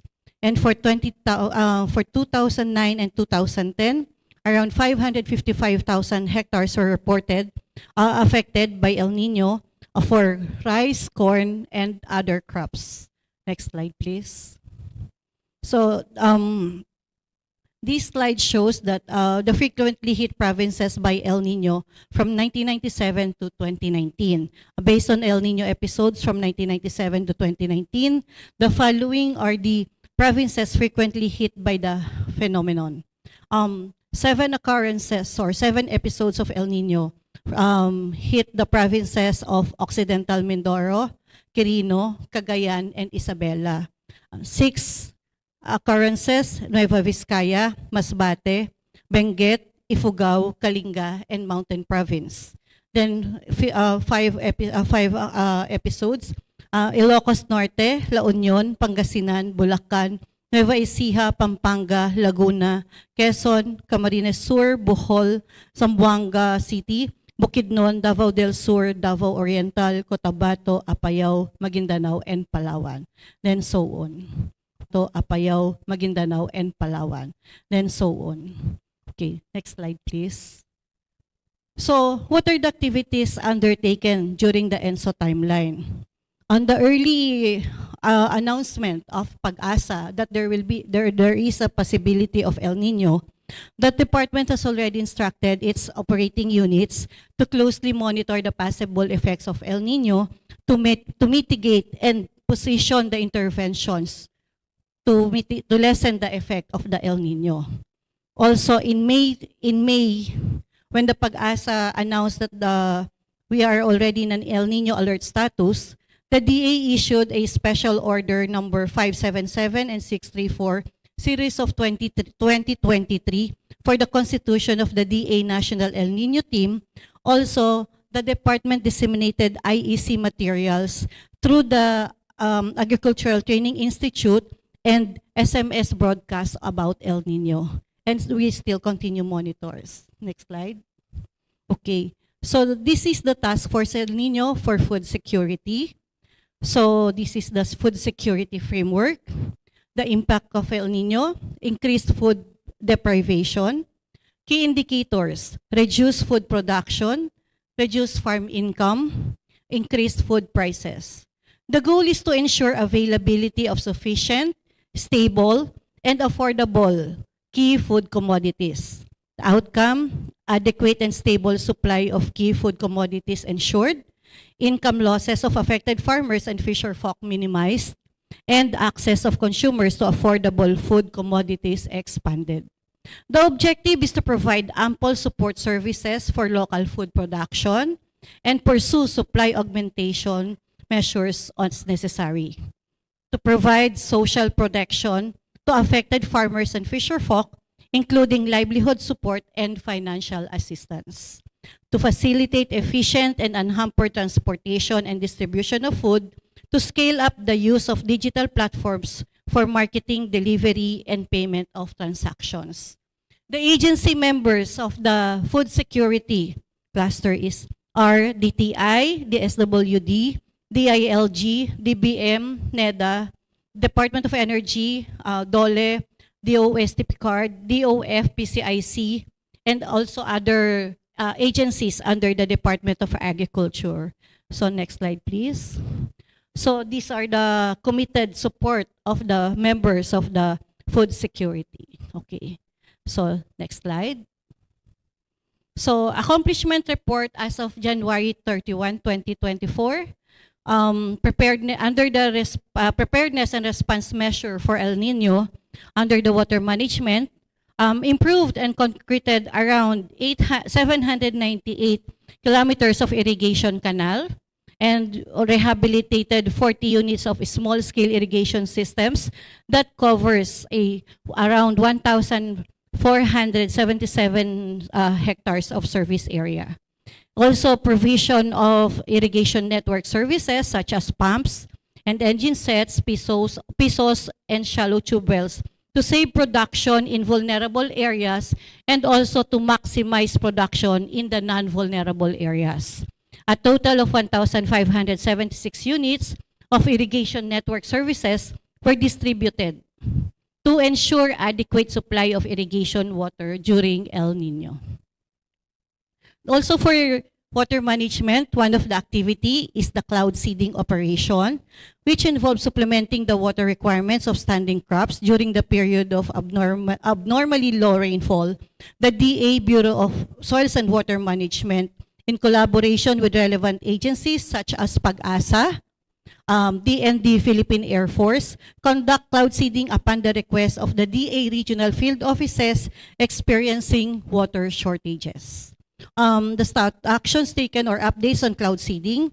Actually, Region 2 have started the cloud seeding last February 24 already.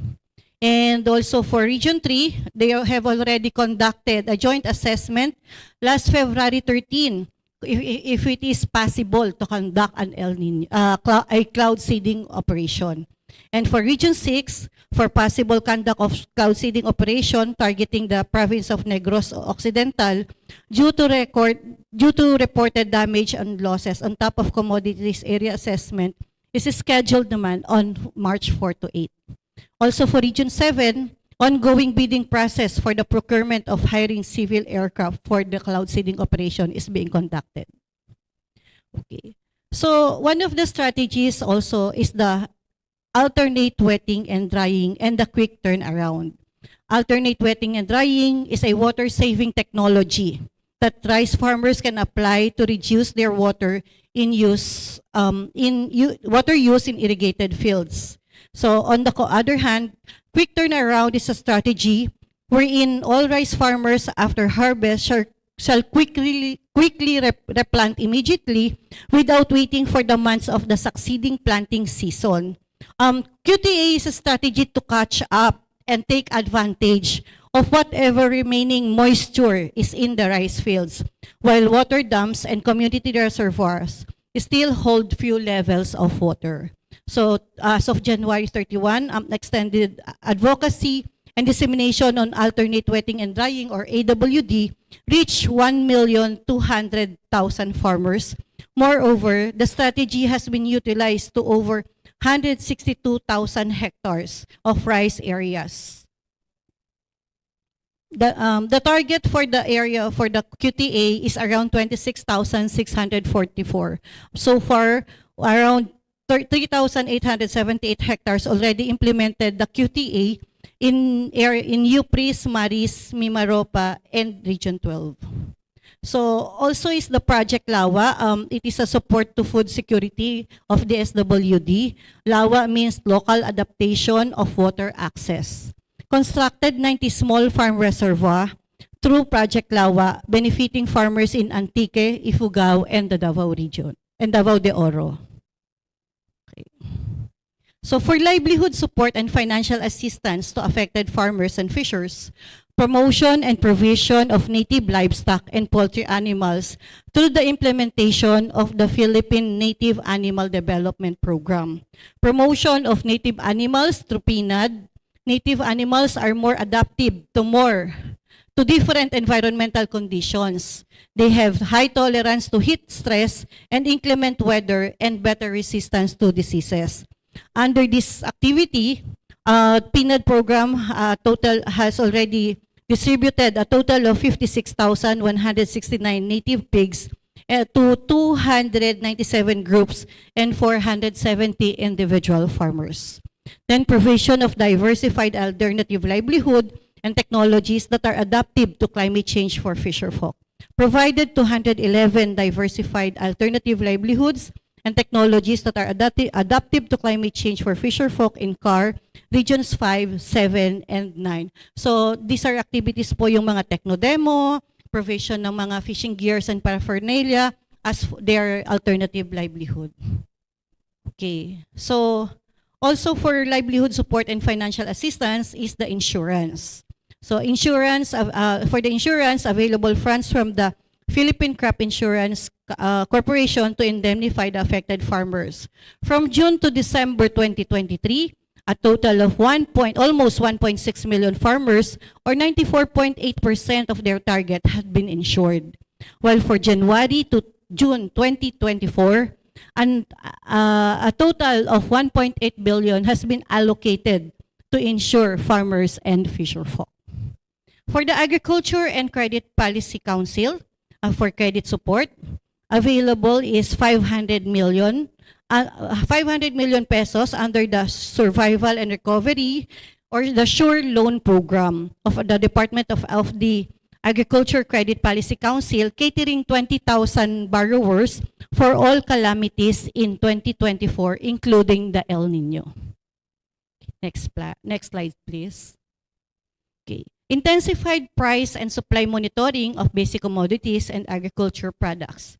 The number of markets monitored in NCR is 29 wet markets in 17 LGUs. For regional price monitoring, the Agribusiness and Marketing Assistance Division under the Department of Agriculture monitor wet markets weekly. Prices are disseminated through the public, through the DA Bantay Presyo National Capital Region and Regional Facebook page, and DA official website and Price Watch. Okay, next slide, please. So for the damage and losses as of February 25, 2024, okay, there's a reported damage and losses amounts to 357.38 million pesos, with a total of 7,668 farmers affected, with an area affected of 6,523. Just please take note that the 6,523 hectare doesn't mean na yun po ay lahat nasira. So affected siya in a way na may na-experience silang moisture stress. Out of the 6,523, only 1,112 hectares were reported totally damaged, with a production volume loss of 14,601 metric tons. Then the affected commodities are rice, with a total loss of 284.27 million. Ang totally damaged area lang po out of the 5,011 hectares is only 972 hectares, with a production loss of 11,480 metric tons. Next slide, please. Then for corn, total losses amounts to 60.7 million, with an area affected of 1,263 hectares, and totally damaged is only 138 hectares, with a production volume loss of 2,897 metric tons. And for high-value crops, the reported affected area is 249 hectares, of which only 3 hectares were totally damaged. Then 225 metric tons volume loss, which amounts to 12.41 million pesos. Okay, next slide. So these are the regions affected by the El Nino right now. For Region 1, 2 provinces reported affected by the El Nino, Pangasinan and Ilocos Norte. For Region 4B or the Mimaropa region, Palawan and Occidental Mindoro. For Region 6, Antique, Iloilo, and Negros Occidental. And for Region 9 is Zamboanga City. Okay, so next slide. So actions taken, interventions to farmers affected by drought. Okay, so we conducted joint assessment with the regional offices, Philippine Crop Insurance Corporation, provincial and municipal LGUs, and also with the others operating units of the department. So next slide. So yun din po yun. So next slide po. Also, provision of pesticides and rodenticides to affected LGUs. Kasi alam naman po natin na kapag may El Nino, there's a big chance talaga na mag-increase ang prevalence ng pests and diseases. And also provision of vegetable seeds and planting materials for alternative livelihood for those areas that cannot plant rice or corn. Okay. So we also encourage farmers to adopt synchronous planting to avoid the occurrence of pests and diseases due to delayed planting, use of affected crops as forage to feed livestock, fast tracking of PCIC indemnification for farmers affected by drought and pest infestation. Also to endorse affected farmers to the Department of Social Welfare or DSWD and Department of Labor or DOLE for assistance through cash for work. Okay. Right now, the department has an available intervention of 18.5 million worth of rice and corn assorted seeds. Assorted vegetable seeds. So ito po yung aming mga buffer stocks.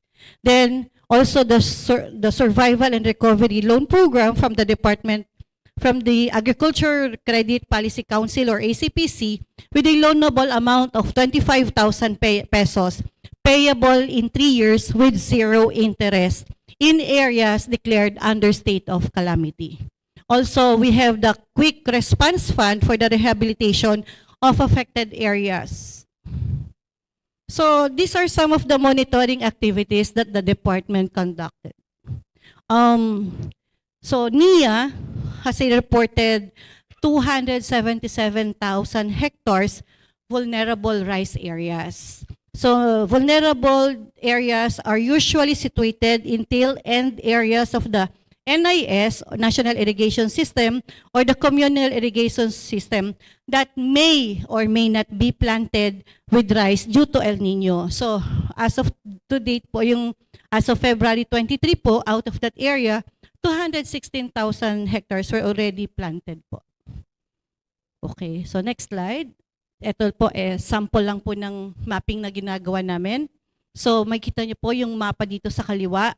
Ito po yung mga declared area ni Pag-asa under the dry spell, dry condition, drought, and not affected area. So dun sa right side naman po, we monitor naman po yung rainfall through millimeters. Kasi if the rainfall is more than 100 millimeter, the area can still be planted with rice.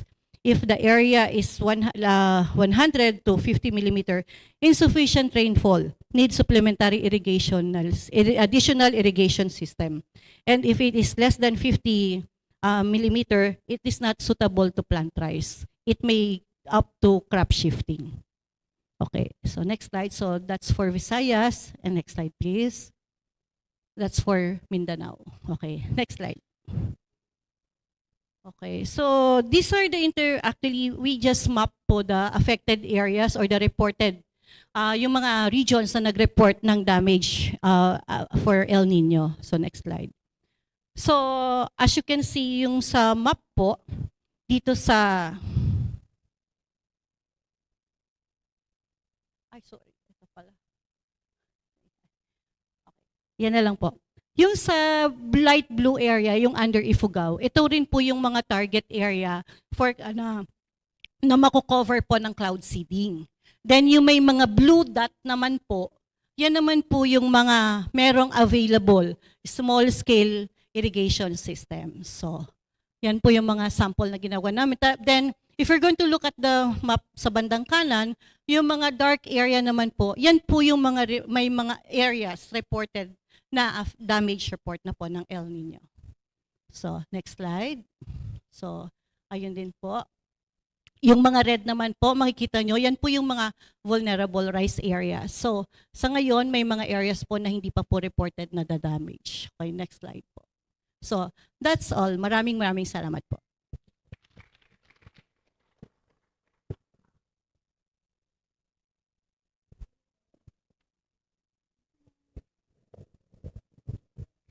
Thank you, Ma'am Lorna. So to present to us the El Nino Impacts and Strategic Action Plan for the energy sector, let us all welcome Undersecretary Felix William B. Fuentebella of the Department of Energy.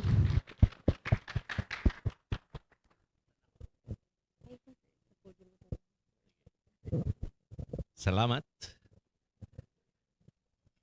So, good afternoon. I'm given 10 minutes to give you our action plan, updates, key interventions, our outlook, as well as the Government Energy Management Program. So, sa tatlong ito, kailangan muna natin ng basic to explain how the power system works. So, una, nakikita po ba natin yung mga fuel na nagpa-power ng mga power plant? So imagine na lang natin na ito yung power bank pag nagcha-charge tayo ng cellphone. Tapos yung wires dadaan sa transmission, distribution, papunta sa cellphone at sa bahay. So ganun po, no? Power bank likened to the power system. So ang babantayan natin, sufficient ba yung flow ng fuel papunta sa power bank or sa power plant? Yung po yung outlook na ipapaliwanag natin mamaya. Okay? So kahit nagkaroon ng sufficient supply at may El Nino, nagkakaroon pa rin ba ng hindi pag-power ng cellphone or hindi pagpasok ng kuryente sa ating bahay o sa ating opisina? Pwedeng mangyari kung yung wire affected. Yung puno tumama sa wire or may diferensya yung electrical system sa loob ng office. Okay? So, sa pag-analyze niyan, yun ang tinitingnan natin. So, tinitingnan po natin yung energy security sa pagpasok ng El Nino. Meron ba tayong adequate na supply? So, minomonitor po natin ng maigi. Meron po ba tayong backup system? Yun po yung sineset up natin. Not only as far as inventory is concerned, but it will be part of our policies.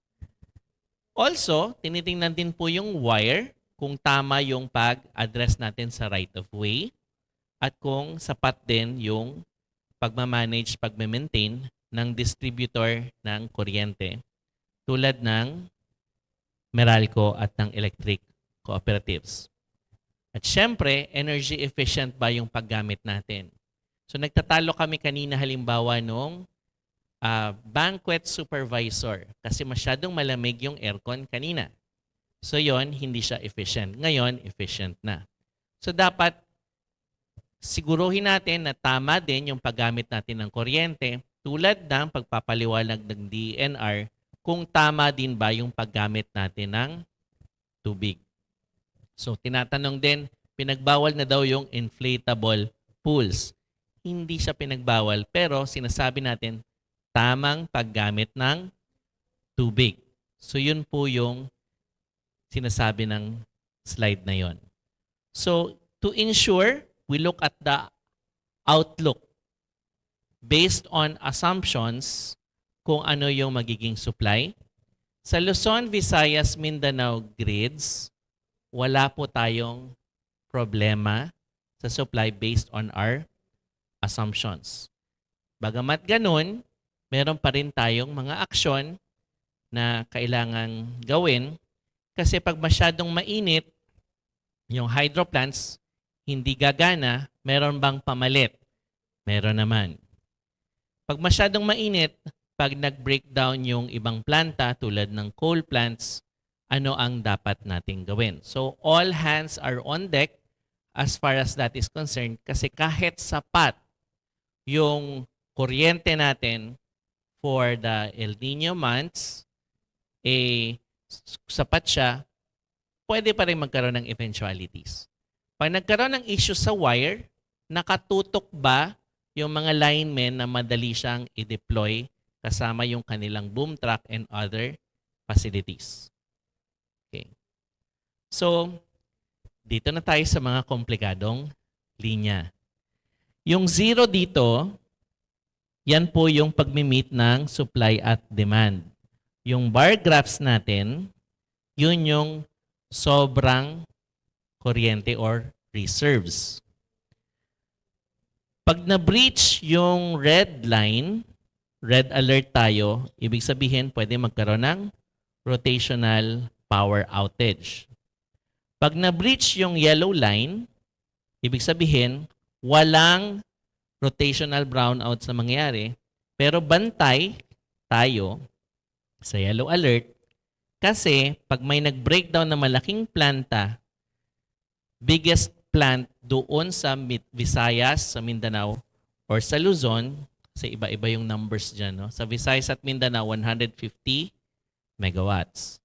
Sa Luzon, 668 megawatts. So bantay tayo kasi baka pag nag-breakdown yung isa, baka rotational. Paano iniiwasan yung rotational power outage? Meron tayong mga consumers na may sariling generator.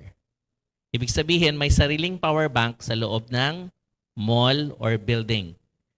Pwede silang mag-participate sa interruptible load program. Or, wag nyo na kaming bigyan Meralco ng kuryente kasi may sarili kami para magamit ng iba.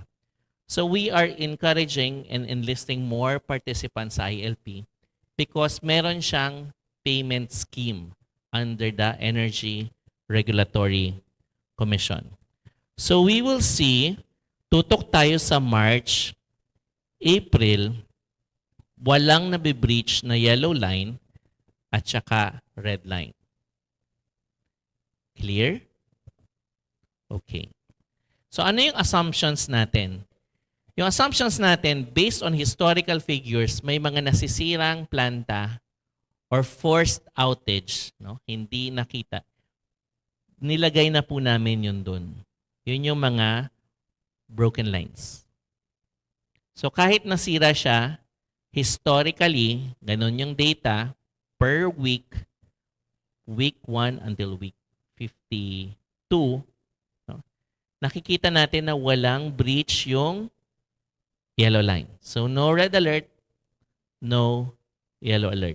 Ano yung black line? Yung pa yung times 2 ng or second biggest plant. So yan, nagbabantay na rin yung energy sector.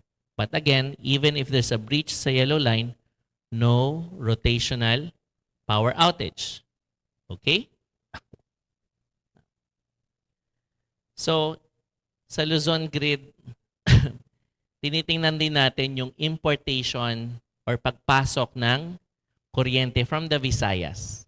Kasi nakakonect yung Visayas at Luzon grids. So yan yung linya na pwede siyang maghiraman ng kuryente. Okay? So punta tayo sa hapon sa Visayas.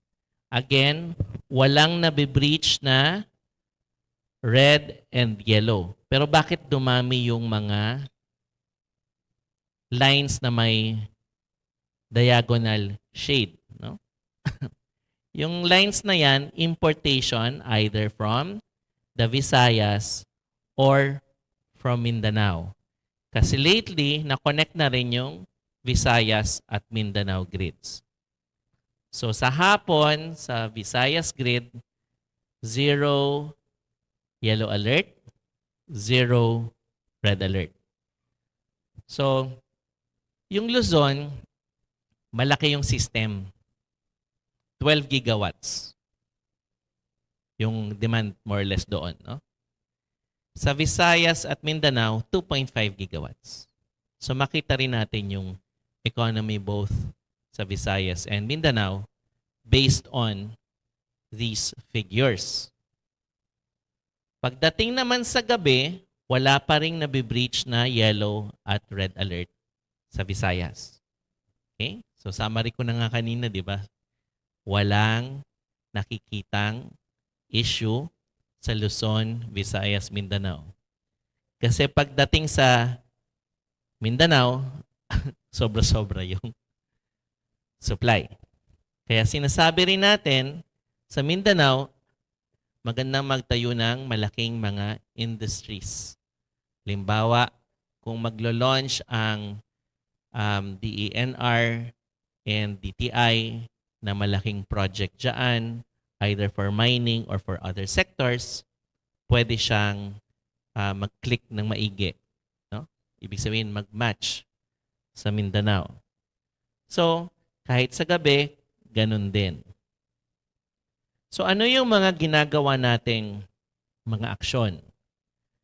So, binabantayan natin yung pagpasok ng dagdag na power bank or dagdag na power plants. Kaya nandyan yung coordination ng DOE sa Energy Regulatory Commission.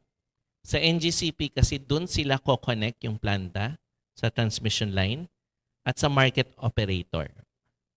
Meron din tayo mga binigay na advisory or reminders sa ating mga participants kung ano ang mangyayari sa El Nino scenarios.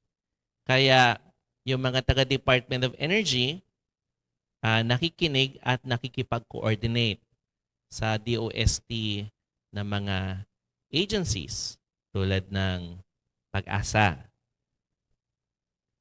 Tapos sabi ko kanina, meron din tayong promotion ng demand side management. Yung cellphone ba efficient? Yung opisina ba efficient? Yung hotel bang ito efficient sa paggamit ng kuryente? No wasteful behavior. That's the demand side. So kadalasan nagtatanong, pwede ba yung aircon ay 19 degrees? Masyadong malamig yun. At saka times 3 ang trabaho ng aircon sa ganon. Komportable na, based sa pag-aaral, ang 24-25 degrees sa mga nagtatrabaho. So paano po kung yung isang empleyado namin naiinitan? Maglagay po tayo ng electric fan. Itapat po natin sa kanya.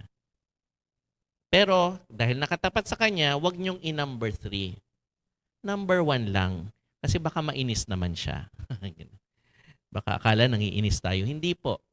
Kasi yung aircon na 24 degrees plus electric fan, mas malaking tipid pa rin yan kumpara sa aircon na ginawa nyong 18-19 degrees. So, nabanggit ko na yung interruptible load program. Yun yung, wag nyo na akong bigyan kasi may sarili akong generator, meron namang payment scheme with ERC. So, yan ang mga ginagamit. Ano yung peak-off-peak program? Parang sa traffic lang yan. Kung gumagamit tayo ng kuryente madalas, pag marami ring nakikigamit, matraffic yung kuryente, mahal ang singil.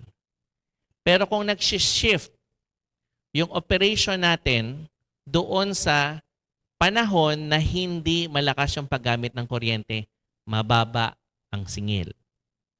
So dyan yung demand side participation ginagawa. And not only for El Nino, but if you want to be efficient and to be a competitive country, energy efficiency and other demand side management strategies should be in place.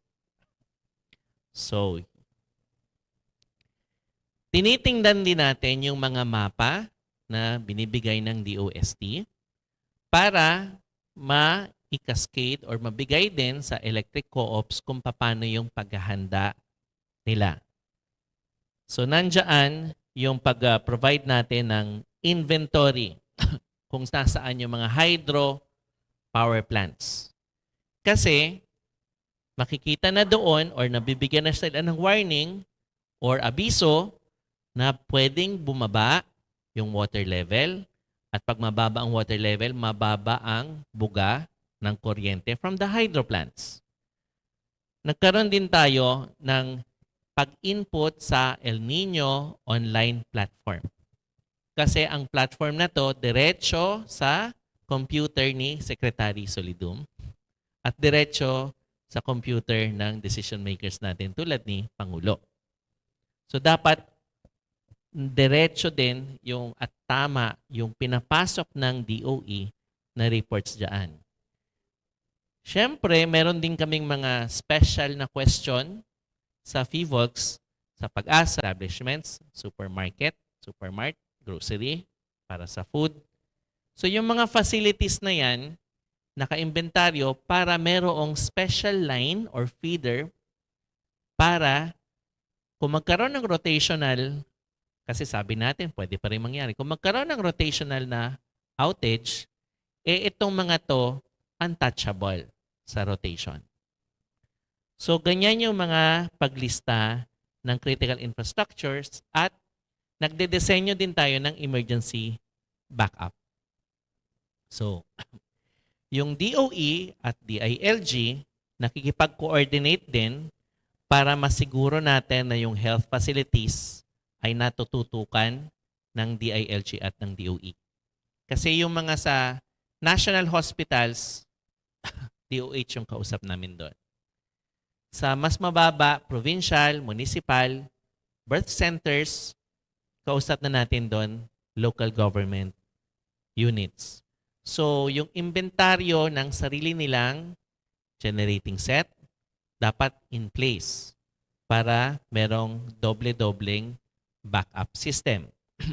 So, ang pag-manage niyan, punta na tayo sa pag-manage. No? Sinabi ko na yung advisory at yung pag-inventaryo at yung paglista ng critical facilities sa bawat distribution utility. Tandaan natin, yung power bank, yung linya, tsaka yung cellphone, pwedeng sobrang laki siya na dumadaan siya sa NGCP. Pwedeng yung power bank diretso or yung power plant diretso sa DU, distribution utility, papunta sa mga bahay natin at sa mga ospital, sa mga facilities. At pwede rin nasa loob mismo ng facility. Okay? So, nandiyan yung pagsastratehiya natin. At meron tayong iba't ibang modelo papunta sa distributed energy systems. Kasi, meron tayong water system na dinistribute sa Goa, Camarines Sur, sa Tapas, Capiz, at sa Gigantes. Nagpapakasal na po ang tubig at yung kuryente. Paano sila magsama para magbigay ng serbisyo?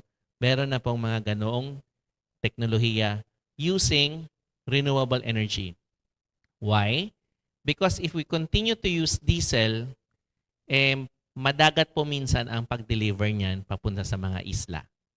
So nagkakaroon ng additional cost, and these are more cost-effective ways of providing water, for example. And of course, other services. Meron din tayong dinisenyo na mobile energy system na pwedeng hatakin ng truck or ng pick-up.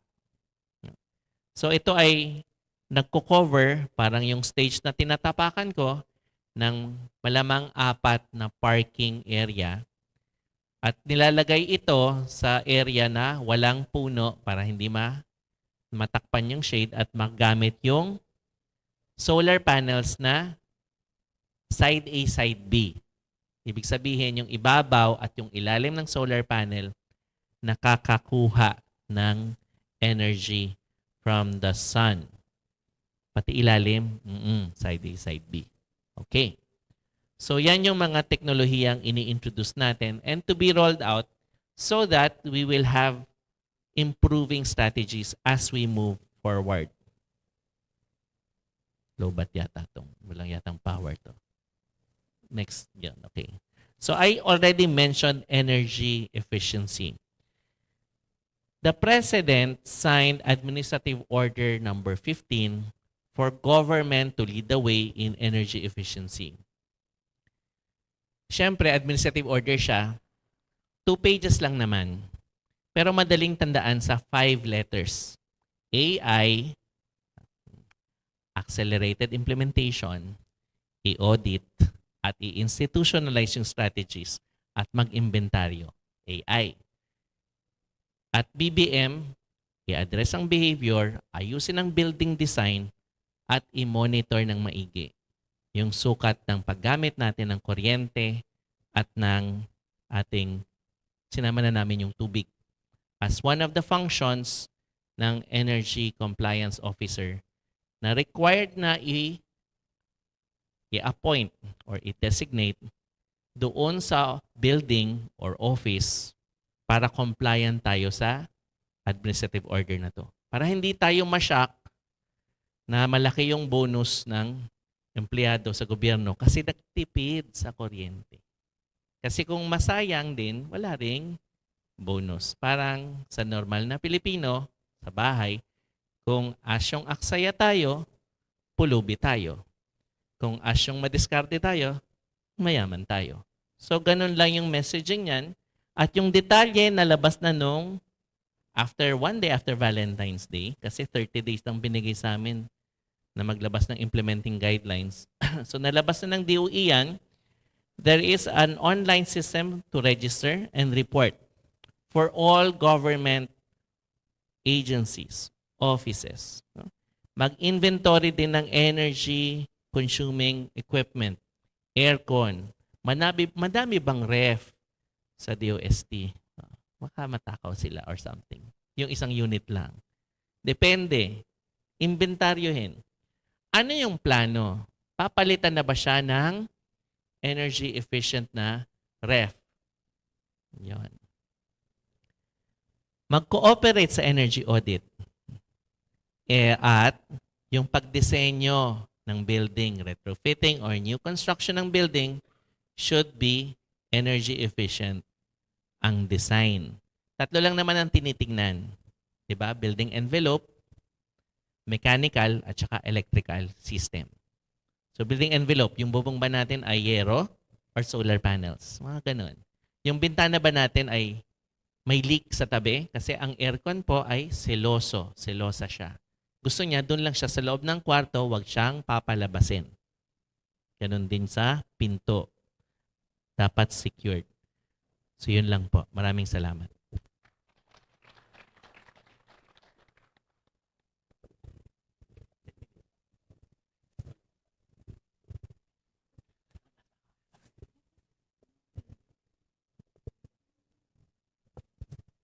Hello po, magandang tanghali po sa lahat.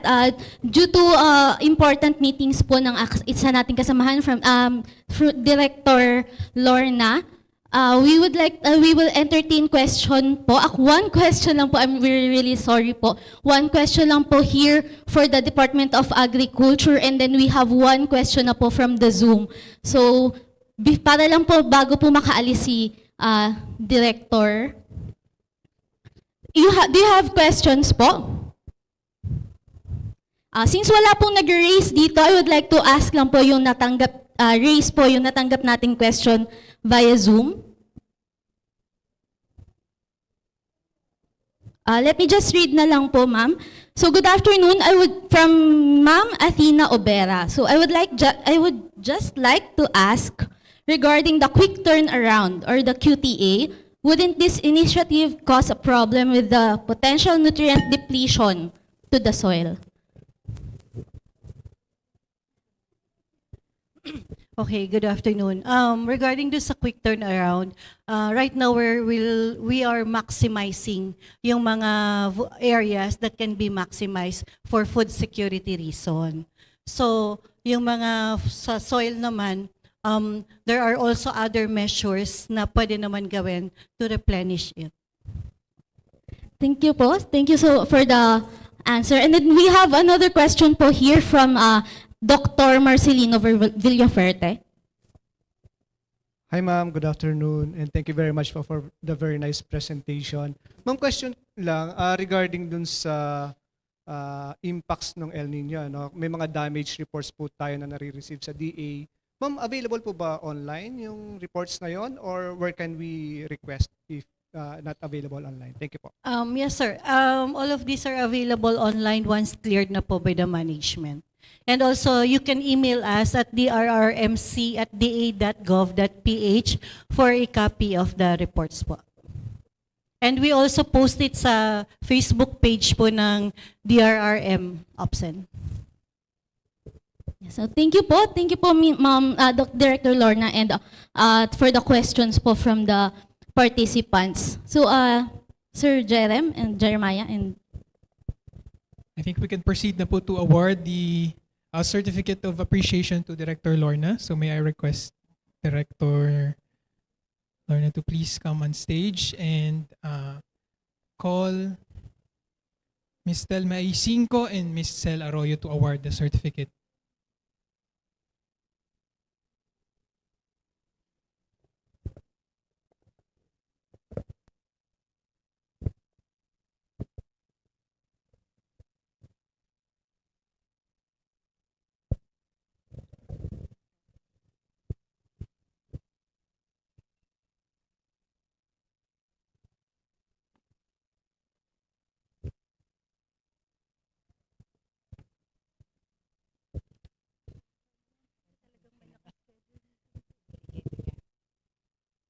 So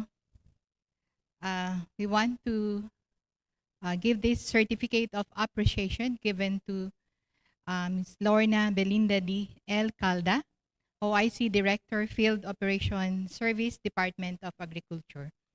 And I read, in sincere appreciation and grateful recognition of her invaluable and selfless support by sharing her time and expertise on as a resource person during the National Forum on El Nino and the 169th Climate Forum, given this 27th day of February 2024.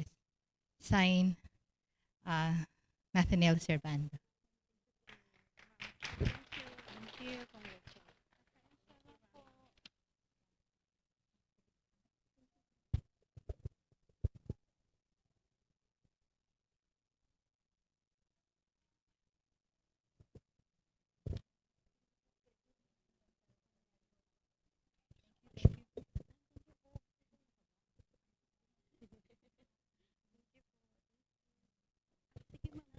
All right, thank you very much, Director Lorna, for your presence today po dito sa ating National Forum. And let's proceed na po sa next presentation. Our next resource speaker is a Medical Officer 3 of the Health Emergency Management Bureau Response Division of the Department of Health. To share with us the impacts of El Nino and the sectoral action plan of the health sector, let us all welcome Dr. Juan Javier F. Garchitorena.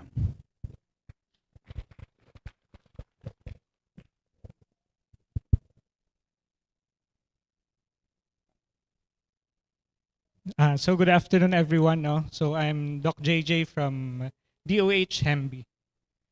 So El Nino and diseases. So we all know that major diseases have been observed to coincide with the outbreaks of waterborne diseases. So during El Nino, we expect or we anticipate that there's an increase of disease outbreaks. So pwedeng waterborne, pwedeng foodborne, and possible din yung ating mga parasitic infections. Next slide, please. So for the Department of Health or for the health sector, so we have two objectives. First is to ensure that there's a continuous delivery of health services by having adequate health commodities, water and electricity supplies. So we want that the services will continue even if meron tayong El Nino. And second would be the timely support and health advisories on our health facilities and the communities. Siyempre, yung ating outcome na gustong i-address or ma-achieve would be yung management ng ating mga disease outbreaks. So ito lang, nakalist lang dito yung mga some specific interventions with actually what you call this emphasis on number 4 would be the coordination and establishment of partnership with other concerned government agencies, LGUs, and private services. So as mentioned earlier by the previous speakers, so yung coordination and collaboration, especially sa water and ating electricity, as mentioned by Yusek Wimpy, yung electricity nga ang isa sa mga priority would be our hospitals or our health facilities. Also would be for the second objective, so yung timely advisories, part in dito would be the intensified surveillance of health-related incidents and the conduct of outbreak investigations. So for the Department of Health, actually we developed this template or guide that we are to distribute to our health facilities and the hospitals para lang may masundan silang guide. No? So if you can see, naka-divide siya sa mga conditions or phenomena na diniscuss during our morning session. So yung dry condition, dry spell, and drought. So for this, before pa dumating sa drought, at least may dapat nagawa na ng ating mga hospitals or facilities yung mga nakalist dito. So with emphasis lang actually we encourage the health facilities and hospitals to identify priority areas in their facilities or hospitals. So sabi nga, hindi naman natin maiiwasan or masasabi talagang 100% sure na walang power outage or may water interruption. So at least bago pa man dumating yon, these facilities have already identified which priority areas or areas in the facility, in the hospital, yung uunahin nila to ensure that services will continue. So examples lang would be our ICU, operating room, also part din yung ating dietary unit kasi syempre yung food nga, no, which is essential din sa ating hospitals or facilities. So part din dito is yung minention nga ni ni Secretary Solidum, would be yung fix or sasaayos ng ating mga piping system, no. So as to avoid yung mga water losses as well as yung mga implications nito sa ating health.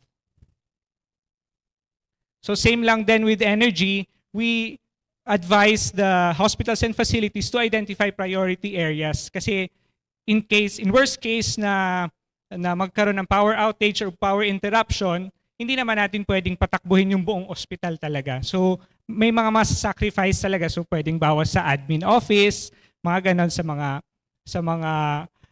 outpatient department, pwedeng hindi muna sila yung priority na bigyan natin ng kuryente. And also we encourage them to identify or to develop yung mga identify and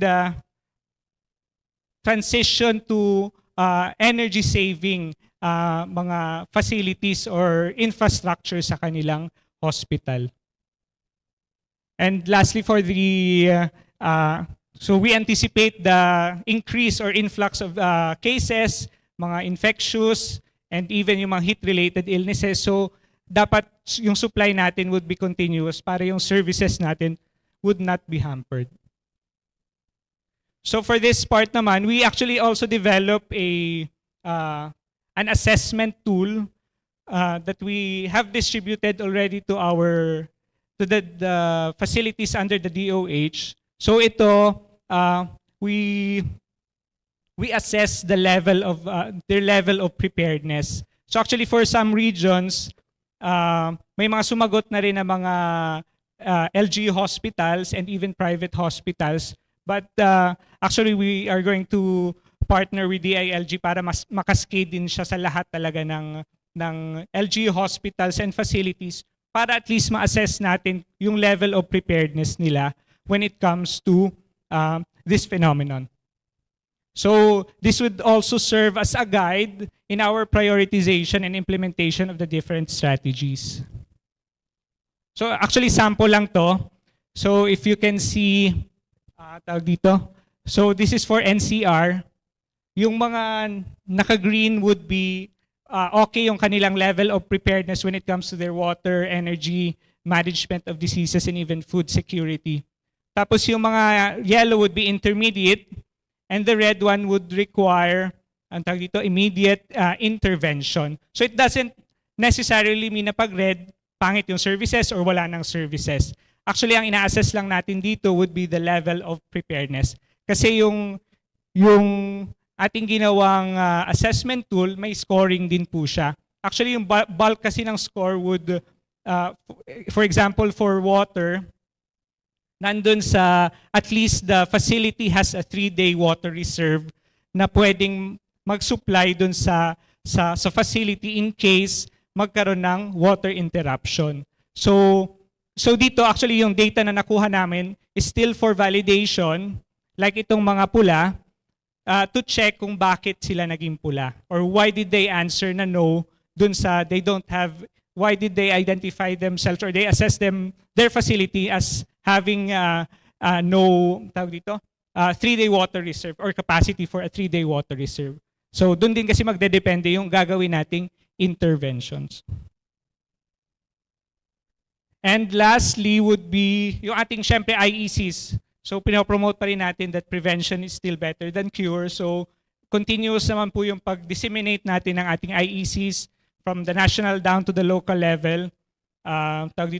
Sa ating mga social media accounts to combat nga or to educate then the people when it comes to heat or El Nino related diseases and heat related illnesses. So maraming salamat.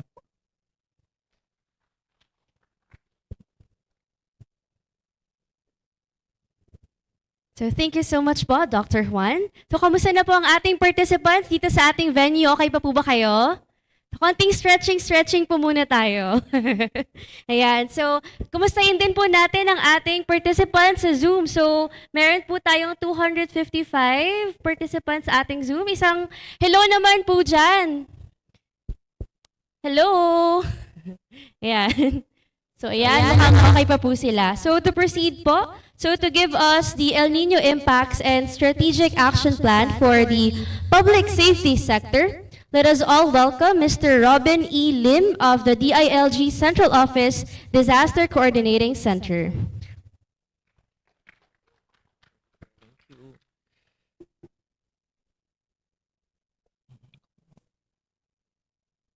Okay, this will be quick. All right. This is in behalf of the Bureau of Fire Protection and the Philippine National Police kasi to lead in the public safety sector, no, which really falls under their purview. So, ayun. So, next, ito pala. Okay. So, alam naman po natin that kung meron pong prolonged drought experience, no, sa ating bansa, this will really affect the peace and order of our community. Lalo na po pag tubig, kuryente at pagkain po ang magiging issue nito, no, as what our previous speakers have mentioned, ito po yung maging effect niya.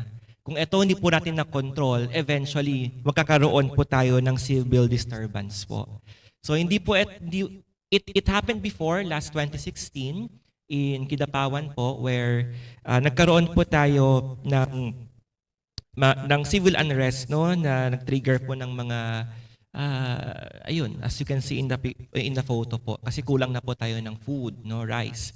And extreme weather events, no, such as this can also hamper our emergency services to the public. So it will be very difficult for us to really move. No, pag lahat ay affected, lahat po uhaw, walang makain. So pag nagkaroon po ng emergency, lahat po tayo mahihirapan. Therefore, kakaroon po tayo ng problema sa peace and order. Now, unknown to most of us, may mga previous incidents na rin po tayo ng mga lootings, no? Way back 1990, no, nagkaroon po tayo ng looting diyan sa mga NFA warehouse po. And meron rin po isang incident noong 1993.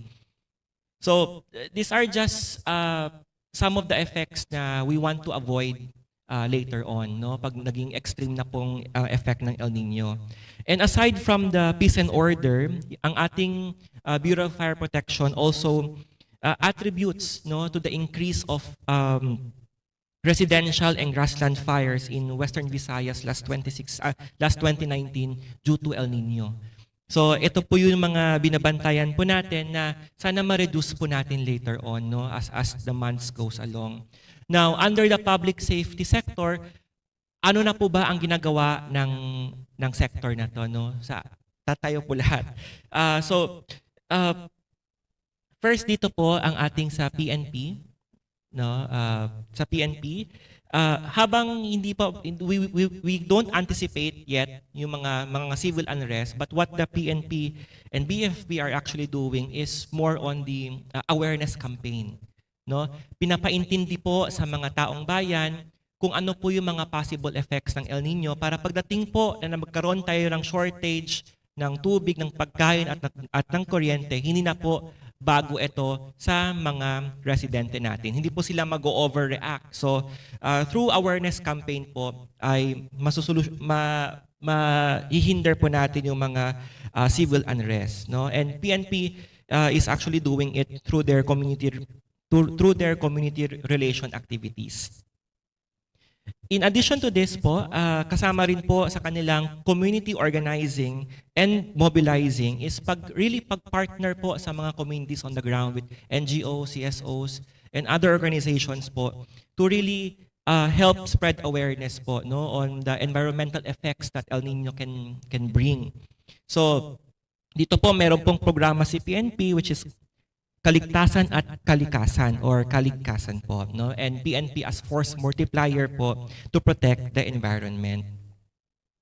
In addition to this, the PNP also intensifies their information, education, and communication campaign to various social media platforms and television, radio, internet, media, and prints.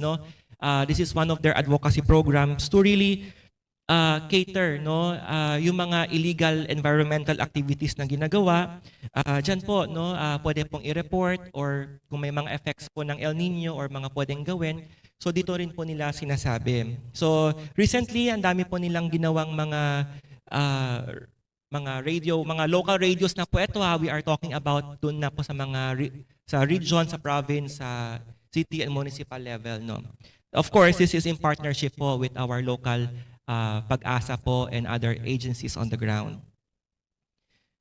In addition to this, strict implementation of laws, ordinances, and public safety regulations, like restrictions on certain activities to crowd control and traffic management, is also part to ensure public safety and order. Meron po silang, si PNP has this program, Oplan Baldillo, to really inform the public about the safety measures and other potential hazards that El Nino might pose. In addition to this, they are also tasked to secure critical infrastructure and vital installations. Ito po ay pinag-usapan po natin sa task force. We want to provide security sa ating mga critical infra like health facilities, sa ating water treatment facilities, mga water reservoir, mga power plants po during in extreme events po. Because without this, makakaproblema po talaga tayo. In addition to that, they are also doing strategic coordination to provide resource support and tactical response to just in case magkakaroon po ng civil unrest. Now, for the fire safety naman po, this is with the Bureau of Fire Protection. The BFP, meron po silang continuous po ito, abang di naman po talaga maiiwasan yung mga sunog. Continuous po sila sa kanilang campaign on disaster preparedness. Particularly, they want to increase the awareness of the barangays to mitigate fire incidents within their community. So, meron rin po itong continuous training na ginagawa nila sa mga barangay officials and as well as capacity po mismo ng Bureau of Fire Protection. Meron po rin silang initiative to develop the fire danger rating system for and thermal towers for 2 peatland areas in the country. So, this is in an ongoing coordination with PAGASA already kung paano natin mas mapagandahan ang ating El Nino response. Now, generally, what we want is for fire incidents due to El Nino be reduced and safe, peaceful, and orderly communities are maintained. Yun po talaga ang outcome or goal ng ating public safety sector. Now, quickly, on the cross-cutting naman po, this is where DILG actually works with the different sectors in government for El Nino. We issued a circular last 2023 to really enable LGUs to mitigate and prepare for El Nino. Itong circular na to provides strategic actions that the LGU might want to consider when addressing their respective LGUs. This actually includes that they need to allow water concessionaires and water utilities to conduct emergency repair of leaks prior to securing the necessary excavation permits. Lift the application of number coding system or schemes for as applicable po, para mas mabigyan ng way yun pagdaloy ng mga water tankers. Implement and updating the necessary plans like contingency plans and response plans,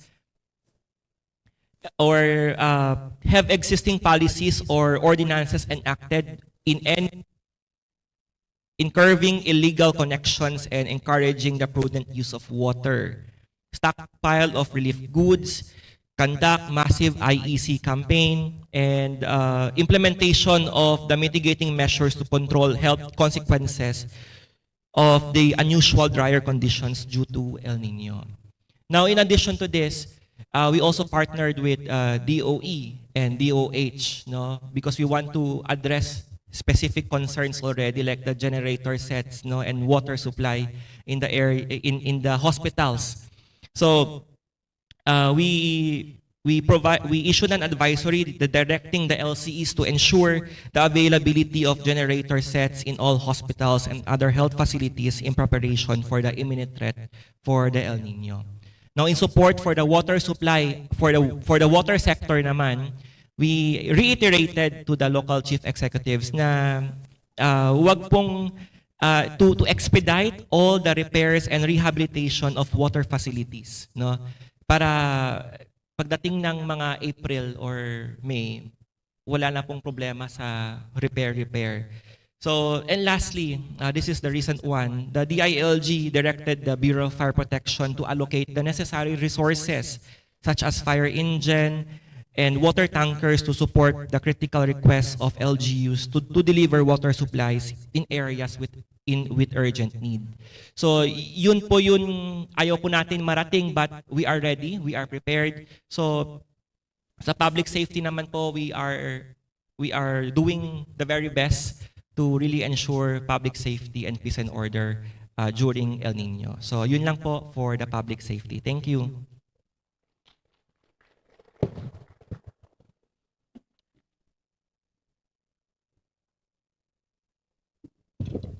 Alright, thank you very much, sir.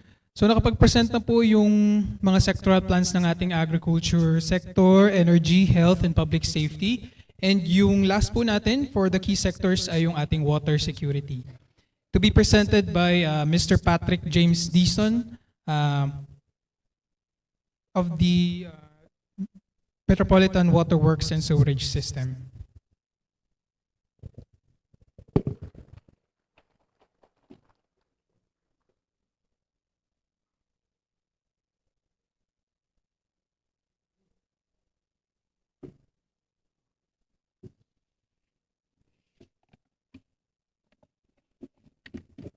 Hello.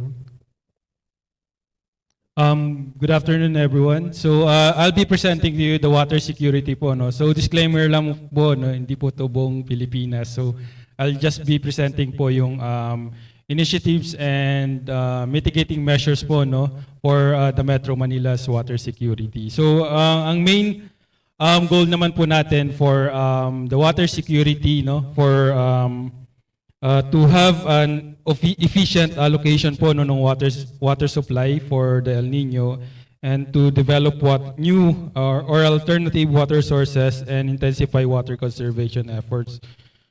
So this is my presentation kasi yesterday for the Water Crisis Committee, so I'll just use it na lang po for today's meeting. So next slide. So we just wanted to reiterate po no itong historical graph po ng ating Angat Dam. So 90% of our water na sinusupply po natin for the Metro Manila came from this dam, no? 90%. So malaki-laki po ito. And 9% we're using the Laguna Lake, and the remaining 1% are we get it from the groundwater, yung mga deep wells po natin. So as you can see, lagi po namin sinasabi yon from January to June ay pababa po talaga yung elevation po ng ating Angat Dam. Then pagdating po ng July hanggang December, that's the time po na nagre-refill po yung ating dam. So as early as November, since we're just maintaining po yung normal high water level na 212 meters yung sa ating Angat Dam, we immediately requested po the National Water Resources Board na patasin pa po hanggang 214 yung year-end elevation po ng ating Angat Dam so that we can have additional 2 meters buffer po dito sa ating reservoir para for this El Nino, kasi we already anticipated that we'll be experiencing yung El Nino until the second quarter of this year. So we meet naman po yung 214 natin by December. So right now is nasa 6.31 po yung ating elevation po ng ating Angat Dam, which is sabi nga ng Pag-asa kanina, we still have sufficient or enough water for this summer. So next slide. Just to show you po yung mga elevation po ng ating Angat dams that we're operating together with our concessionaires, Maynila din Manila Water. So we have Ipo Dam, which is 99.58, and La Mesa is 76.63. So yung difference po ng dalawang dams na to, Ipo Dam is just diversion dam, so we're just using it to divert the water na nire-release po sa atin ng Angat Dam papunta sa mga facilities po namin like yung mga tunnels and aqueducts. Then we discharge it to La Mesa Dam and directly to the water treatment plants operated by Maynila din Manila Water. So for the La Mesa Dam, we're just maintaining it up to 76 meters kasi we're not using it in a regular basis, no, yung ating La Mesa Dam kasi we are using it as a reserve dam lamang po, no. Mayroon pong a certain a number of days po that we can use this dam just in case po, no, na may mangyari or disaster po na mangyari sa ating Angat Dam. Okay? For the next slide, we have this group, the Angat Technical Working Group. It's an interagency technical working group for the Angat Dam operations and management. So this is chaired by the National Water Resources Board, and the members are MWSS, National Irrigation Authority, and of course Pag-asa. So the Pag-asa, we meet every month so to discuss po yung magiging allocation po ng MWSS for the domestic water supply, and for the irrigation naman for National Irrigation Administration for the irrigation supply. So for the for March po, no, ay ang inapprove po sa atin ng NWRB is 50 cubic meter per second. So 50 cubic meter per second is equivalent to 4,320 million liters per day. So if you will convert it po, no, in a layman's term, nasa 4,000 po na Olympic size na swimming pool. So ganun po yung karami po daily po, no. Yun yung needs po natin para ma-supplyan po yung 20 million. So we have already 20 million customers for the Metro Manila, Bulacan, Rizal, and Cavite province, portions of Cavite province. So we're lucky enough po, no, that we're still getting this 50 cubic meter per second para po wala po tayong ma-experience na interruption due to the lowering of the elevation from our Angat Dam. So for the initiatives po, no, for the next slide, so I just divided it into 2 slides. So for Manila Water, which is for the east concession area of MWSS, and Maynilad for the west zone concession area. So since April 2023, since we have this sectoral meeting with the president, no, when he created po yung El Nino team, so we already prepared po, no, yung mga mitigating and augmentation measures po natin, no. So these projects are approved po by the MWSS Board of Trustees to be implemented by MWSS, Maynilad in Manila Water. So we're lucky enough that we have private concessionaires to finance these projects po, no, para may provide po nila yung efficient water supply for the Metro Manila and the nearby provinces. So first initiatives po natin is yung cross-border points po, no. So since the privatization po kasi ng operation and maintenance for the MWSS concession areas po, no, we divided the areas into west and east.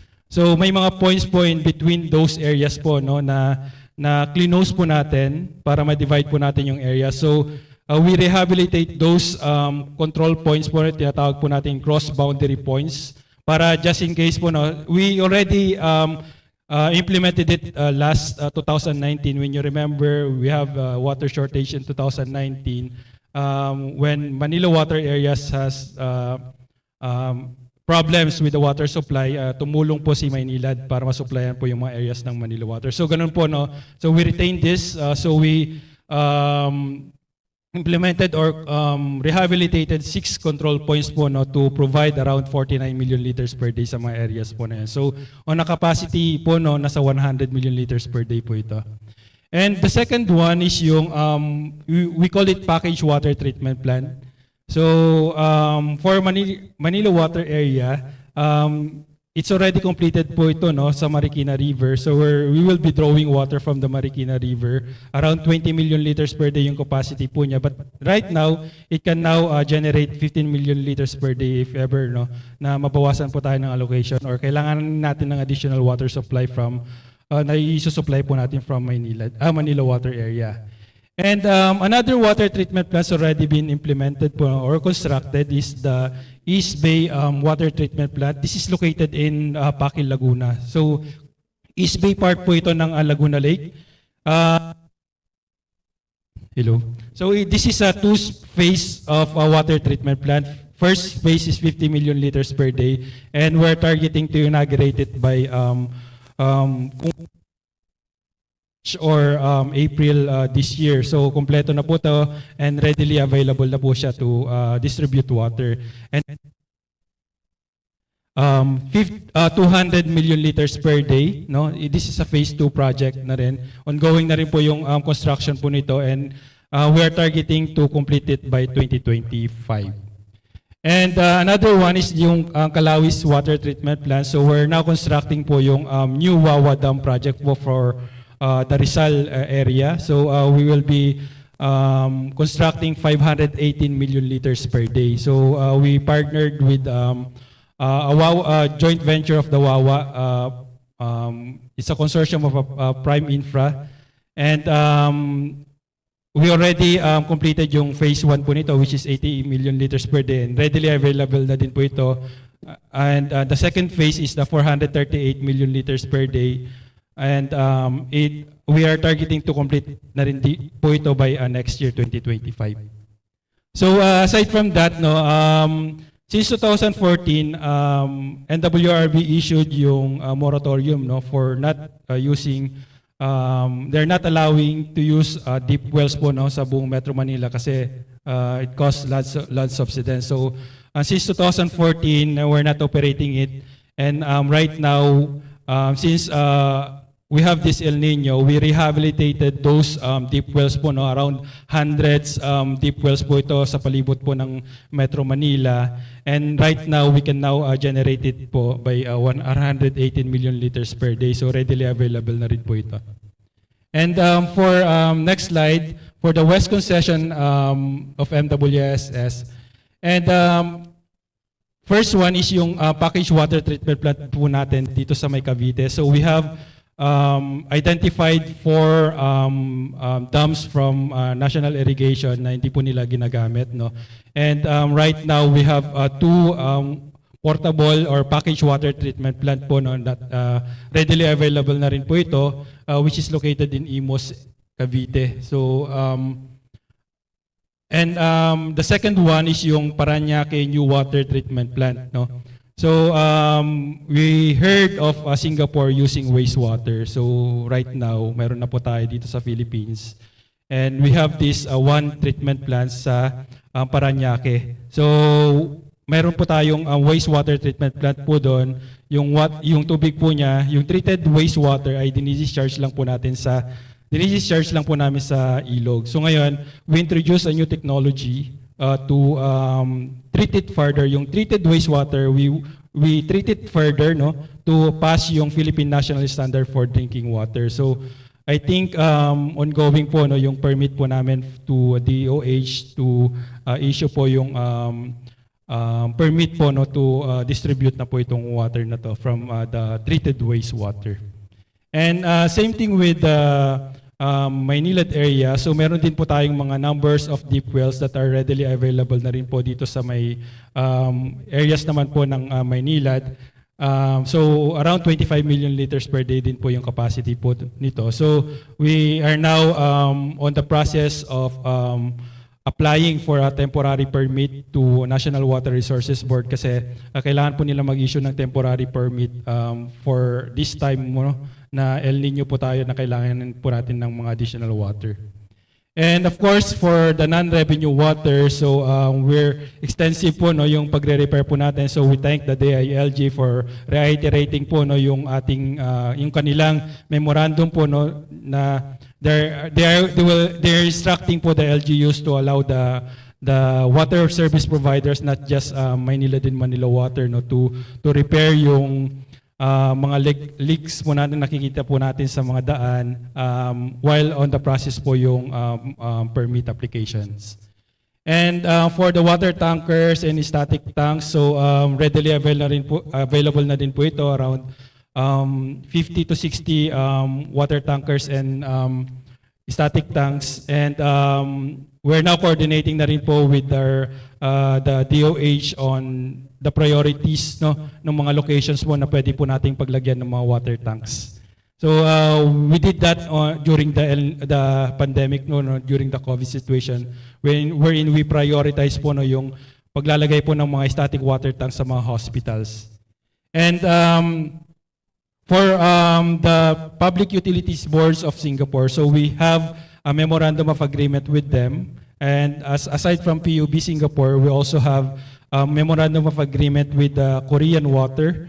And meron po kasi kaming cooperation with them to share yung mga experiences or mga technologies na meron sila sa bansa nila that we can adapt po dito sa Philippines, especially po no nagkakaroon ng problema sa water treatment plants po namin dito sa may Muntinlupa due to the high turbidity and may mga eutrophication na nangyayari sa tubig, so nagkakaroon ng clogging po no sa mga filters po namin. So nagpapatulong po kami sa kanila to provide us a quick solution po no para during this summer po kasi talaga pong we experience po no yung mga ganitong mga problems po sa especially sa Laguna Lake no, especially the west part of Laguna Lake na nagkakaroon po ng eutrophication or yung mga algal bloomings.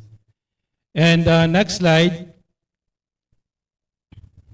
Next slide. So for the public awareness po no, so continuously we're doing this no by posting po yung mga ganitong mga publication materials po sa ating mga website po no, Facebook at X and the website po ng mga each our concessionaires. And aside from that po no, we thank also the DILG NCR for nagkaroon po kasi kami ng IEC campaign program sa mga liga ng mga barangay to explain po no yung mga initiatives po ng government, especially MWSS, Maynila din Manila Water, on how we will have a sufficient water for this El Nino. And aside from that po no, we're doing din po no yung IEC campaign programs po natin sa mga barangay. So naglilibot po talaga kami para ituro po sa ating mga barangays po no kung paano po yung pagtitipid po ng tubig. So same thing din po ng panawagan po ng ating Department of Energy sa pagtitipid ng kuryente. The same thing din po yung panawagan po namin sa pagtitipid ng tubig. So for my last slide, so we established this customer contact hub po no. We established this last year kasi marami po nagrereklamo po no sa amin, especially for the Maynila din Manila Water customers kasi merong mga times po kasi na pag nagme-message po sila sa Facebook, medyo computer generated yung nagre-reply. So for MWSS, meron po talagang sumasagot na tao na po dito. So tao na po yan kapag tinawagan po yan at tao po yung sasagot sa inyo, mag-address po ng mga concern. So yun lamang po, maraming salamat. All right, thank you very much, Sir Patrick Leeson, the Department Manager of MWSS. So for our participants po sa Zoom, Facebook, and YouTube channel ng Pag-asa, you may send your questions po sa chat box. So sasagutin po natin yan later sa open forum. So yung mga nauna po nating presentations ay yung strategic action plans per key sector, and ngayon naman po, yung sunod nating ipepresent ay yung mga mitigation measures and responses on El Nino from our various partners. So allow me to introduce our next speaker, So a development practitioner for more than 20 years. She is currently the Social Protection Specialist for the Food and Agriculture Organization, or FAO, in the country, and supports work on strengthening the linkages between climate change, adaptation, social protection, and agriculture, and provides technical assistance to help establish an adaptive and shock-responsive social protection system with the Philippine government. She joined the United Nations in 2005 under the Office of the UN Resident Coordinator, and in 2010, she moved to the International Labour Organization as Program Coordinator for the Millennium Development Goals, or MDG, Joint Program on Youth. So in 2013, she was at the forefront of the Typhoon Haiyan response, providing cash for work and livelihood interventions in most affected provinces of Region 5 and 8, working closely with the humanitarian country team and government clusters led by DSWD and DOLE. So without further ado, to give us the next presentation, let us all welcome Ms. Ruth Honcolada Georgette.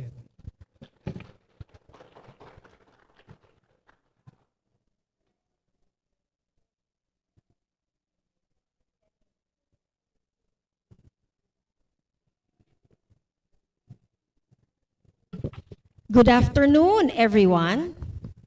Okay, I know it's such an odd hour, right? So let me do something just to get everybody excited. I have some raffle prizes. Na? Okay, anong ginagamit natin pag umuulan at may araw? Payong! So may payong tayong ibibigay. Okay? I'd like to ask a question, a quick question. Tatanong natin, raise your hand. Okay? It's a quick draw. Quick draw, and you get an umbrella. Can somebody tell me what are the 4 clusters in the National Action Plan? The 4 thematic areas in the National Action Plan. If you were listening to the previous presentation, you should be able to pick it up. There were, was that 4 or 5 presenters? Real quick, come on. Because I only have 10 minutes. All right, go.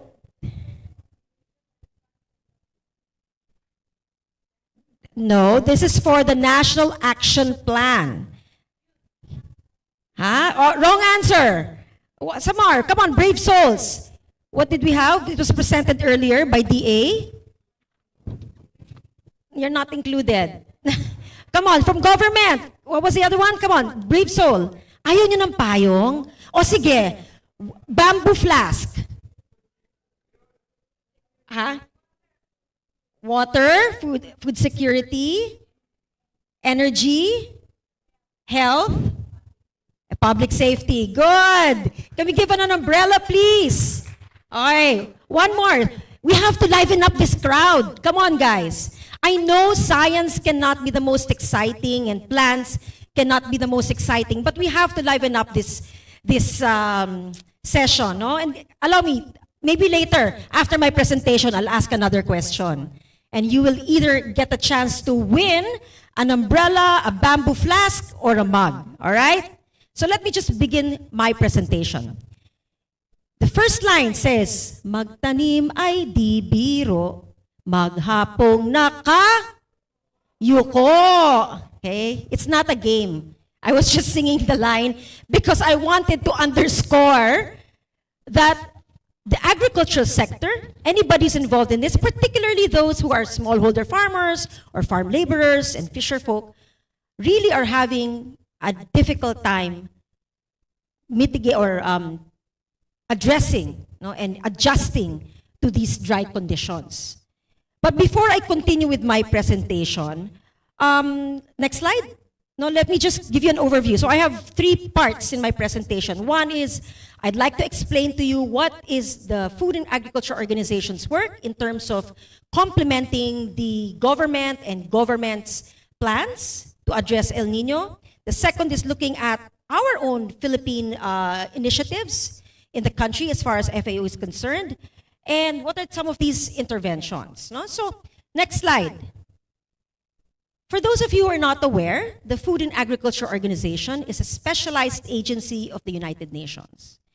We're a little bit, we're one of the oldest, but not so prominent in the sense that We're focused on really leading international efforts to defeat hunger. And having said that, our goal is to be able to achieve food security for all and make sure that people have regular access to enough high-quality food to lead active, healthy lives. That's just a summary. There's a lot more about the Food and Agriculture Organization in terms of the work we do globally and in the country. But that's just a little bit of a background. As I've mentioned, it's important for governments like the Philippines to have its own El Nino National Action Plan, because we ourselves at the FAO believe that El Nino-induced climate hazards pose high risks to food security and may strongly impact the agriculture, fisheries, and livelihood sector. In fact, I don't need to repeat this. All of those who presented before me just underscore the importance of being able to work with the agriculture sector because the impact is so much more observable, so much more severe in terms of this sector. But FAO's El Nino Anticipatory Action and Response Plan outlines what is required to deliver immediate support in a number of identified countries around the world based on analysis of historical trends, latest seasonal forecasts, agricultural seasonality, and the vulnerability of populations at risk. No? So FAOs, we call it the Anticipatory Action and Response Plan, but it covers the whole world. And not all countries are actually impacted by the El Nino phenomenon. There are very select countries, I believe there are like 34 across the world, that are known to be affected by El Nino. Now, I want to highlight this yellow box here, because the activities outlined in this plan of FAO actually covers two critical time windows. No? The first, acting ahead of El Nino shocks to prevent their impacts, which has been more repeatedly said earlier. No? We call it anticipatory action. And the second window is delivering first responses where devastation from El Nino could not be avoided. Now, so these are the two windows of opportunity where we at FAO believe we can make a difference, and therefore governments would possibly be in a position to do the same. Next slide. So this document that's being shown to you is accessible in our website. So the plan's objectives is actually threefold. The first, mitigate El Nino disaster impacts through anticipatory action. And some of these examples are helping fishers protect their boats ahead of storms, reinforcing the riverbanks ahead of floods, distributing drought-tolerant seeds to rain-fed farmers, and protecting livestock health. It's just a few of the examples. In fact, there's a laundry list, a long, long list of recommendations as far as meeting Objective 1. The second objective is to be able to capitalize on the positive spillover effects of El Nino and offset losses. For example, by supplying seeds to flood-affected farmers so that they can plant and regain a harvest as flood waters recede. No? So, may spillover effect ang El Nino. Hindi naman siya nagtatapos immediately. No? And therefore, the recommendation is to be able to take advantage of those instances. The third, deliver early response where El Nino causes devastation, including through prepositioning the most time-sensitive supplies, such as veterinary medicines, seeds and water bladders, while providing cash to severely affected families to meet their most immediate needs.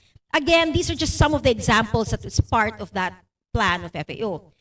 And this very much reflects what was already presented by the Department of Agriculture earlier. Now, I'm very pleased to see that the National Action Plan of El Nino, for El Nino in the country, really is quite comprehensive. And therefore, it's important for organizations such as FAO to complement that work. Now, we are not here to replace government. Our work is to be able to build on what's already there, work closely with government agencies, not just at the national level, but at the local government level, as well as communities. And when we speak of El Nino, it has contrasting impacts across Asia and the Pacific. because it can bring both too much rain as well as too little to the region. Again, referring to the presentation made by Annalisa earlier, no, in this region, we are seeing not just severe dry conditions, but also above level rainfall conditions.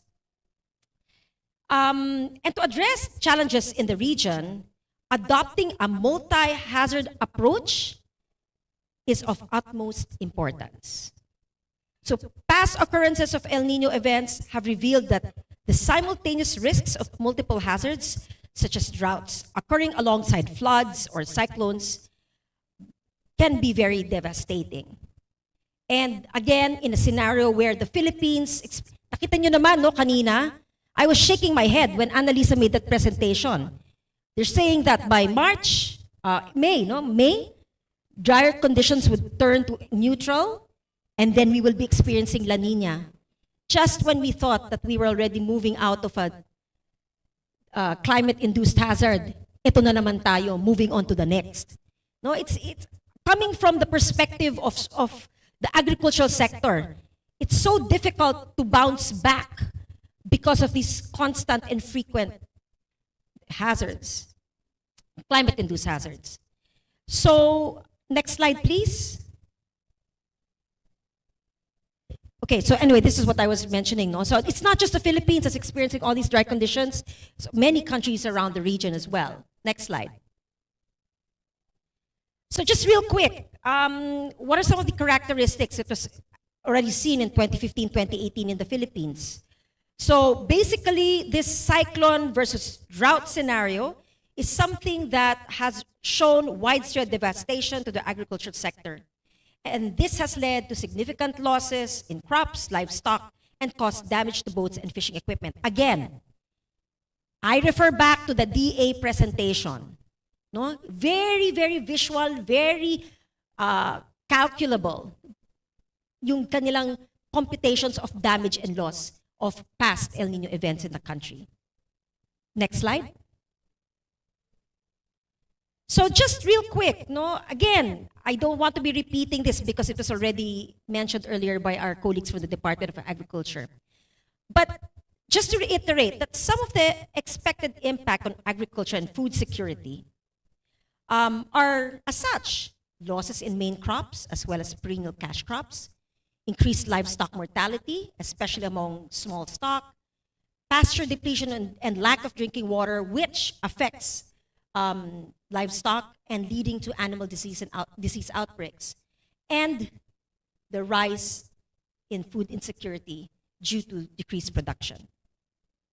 So what we're seeing is the interconnectedness of all of these boils down to how poor and vulnerable households are able to prepare themselves. Not just the agricultural sector as it is, but really how does it drill down to your regular magsasaka, mangingisda na mahihirap. No? So this is something that we at FAO take very seriously. Next slide. And having said that, we are pushing the practice and for now the theory of looking at anticipatory action and immediate response to El Nino because it requires flexible funding. We as a development and humanitarian organization and other humanitarian organizations are looking at how we can use funding in a more flexible way, knowing the different seasonality and changes in climate.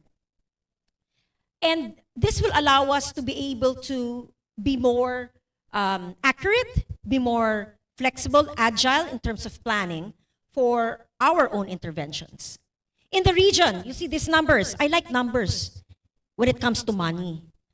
Okay? When you talk about other numbers, I'm not too much interested. But numbers related to funds and resources, it's estimated that in the region alone, it requires approximately $41.6 million to be able to address El Nino phenomenon. And we're looking at an estimated 675,000 people, individuals that will be affected, no? And particularly those who are at most risk. Why are these numbers important? This illustrates the fact that it requires really not just governments, but international development partners and humanitarian organizations to seriously look into the impact of El Nino and address them. I noted that government has its own resources, but at the same time, I also am aware that there are other organizations that have been putting in some resources to be able to address the various impacts of El Nino. So real quick, next slide. How is my timing? No more 10 minutes? Real quick? I have 5 minutes left? Okay. He's afraid to tell me how much time I have. Anyway, all right, just real quick. So what have we at the FAO done in the Philippines? No? One is that we have been co-leading what we call the Humanitarian Country Team, El Nino Technical Working Group. What does that mean? For those of you in government, we also, within the UN family and INGOs and CSOs, have a group that specifically looks at El Nino, would be monitoring, trying to understand, analyze the potential impact, and also address the various sectoral issues. Second is, we also release what we call our Global Information and Early Warning System to help us also monitor the forecast within the region. The third is in terms of coordinating with government. Again, government not just at the national level, but also at the local government level. Working closely with non-government organizations, the academe, the private sector, and most importantly, the local communities where we operate. And last, FAO has also enhanced its or revised its anticipatory action protocol for drought. Why is it important? It allows us to better plan and manage the resources that are made available to us by different fund sources. As you know, as already mentioned, the European Union is one of those very supportive humanitarian organizations that have trusted FAO to deliver on some of these interventions. Next slide. All right, so real quick. FAO has, in the last 2 weeks, activated what we call a Phase 1 Drought Anticipatory Action Protocol. What does that mean? Now, first, let me explain.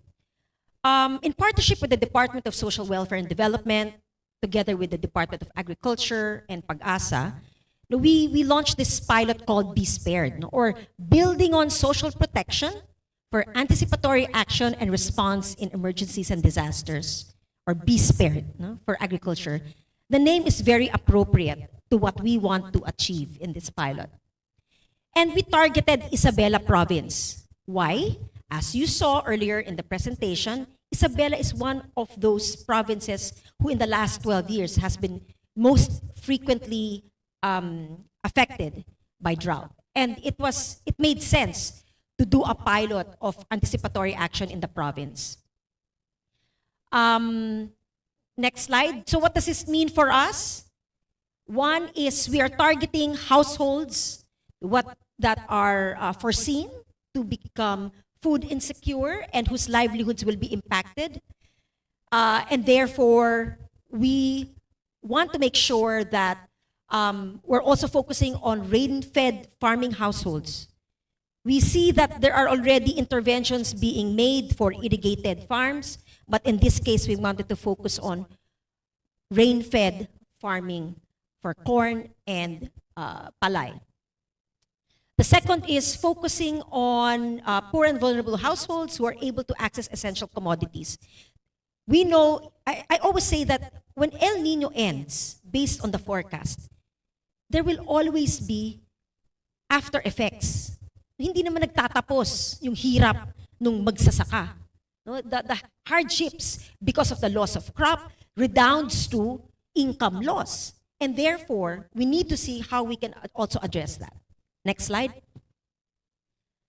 All right. Why do we keep on insisting on linking this whole concept of anticipatory action with social protection? Now, you've heard the concept of social protection being mentioned here, largely because we recognize that there is a robust social protection system in the Philippines. Ano ibig sabihin nun? May targeting system na tayo. Now, we have the National Housing the listahan ng 3, no? Which is based on proxy means test. And although there are challenges to it, some people would say it's a static database, etc., it still is the first line of defense in terms of scaling up a response.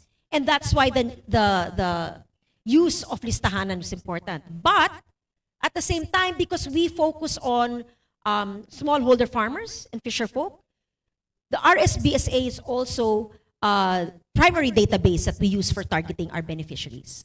Okay, next slide. All right, so in the concept of anticipatory action, maybe later on when we have time, we'll show you the video, no? But one critical component of anticipatory action is pre-agreed triggers. Ano ba ang magiging basihan natin for the action? What will be the basis for us to say, go ahead, release the cash-based interventions. Go ahead, support the supplemental irrigation. We base it on several data sets, no? The first coming from PAGASA. The second coming from PhilSA, which is an agricultural drought outlook, no? Doon meron siyang, at saka isa yung combined drought index. Not only do we look at precipitation, we look at soil moisture, we look at vegetation health, we look at temperature. These are like the basics for us to say, all right, we've reached agricultural drought, no?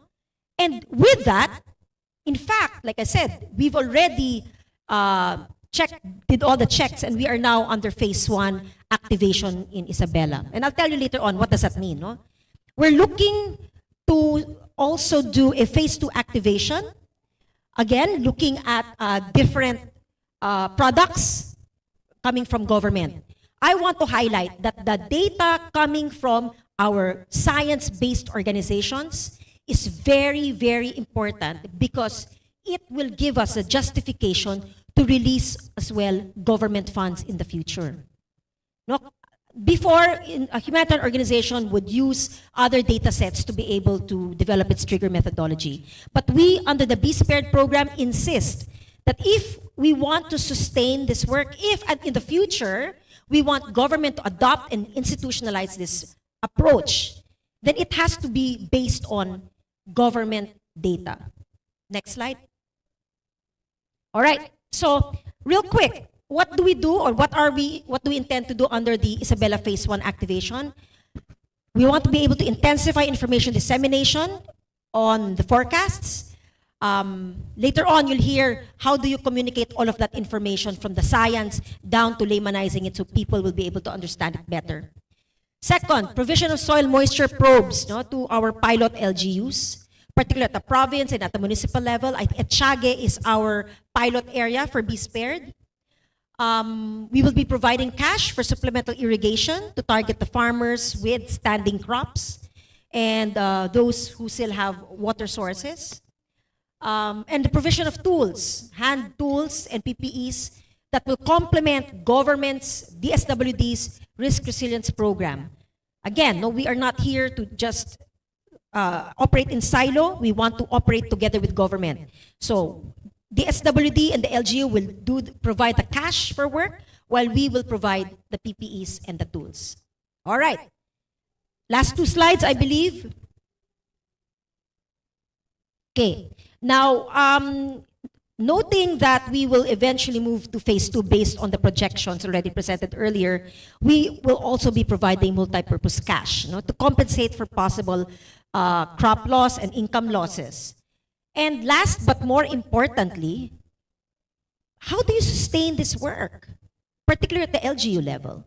We will be conducting contingency planning activities to be able to integrate anticipatory action for drought and also provide some training on climate resilient agriculture farming practices. So that's, I believe, the last slide, or there's one more? Yeah, all right. So that's just one part of what FAO does. Across its different programs, with the guidance provided to us as well by our representative, we are also looking, existing programs of FAO are looking at various other interventions. First, being able to strengthen collaboration and partnerships with government agencies. We know that there are already programs being implemented. Second, increasing awareness and participation so that our own beneficiaries in the cutting across our various programs are able to also understand what is the potential impact of drought. Third, supporting farmers and fisherfolk registration so that they can register in existing crop and fishery insurance programs.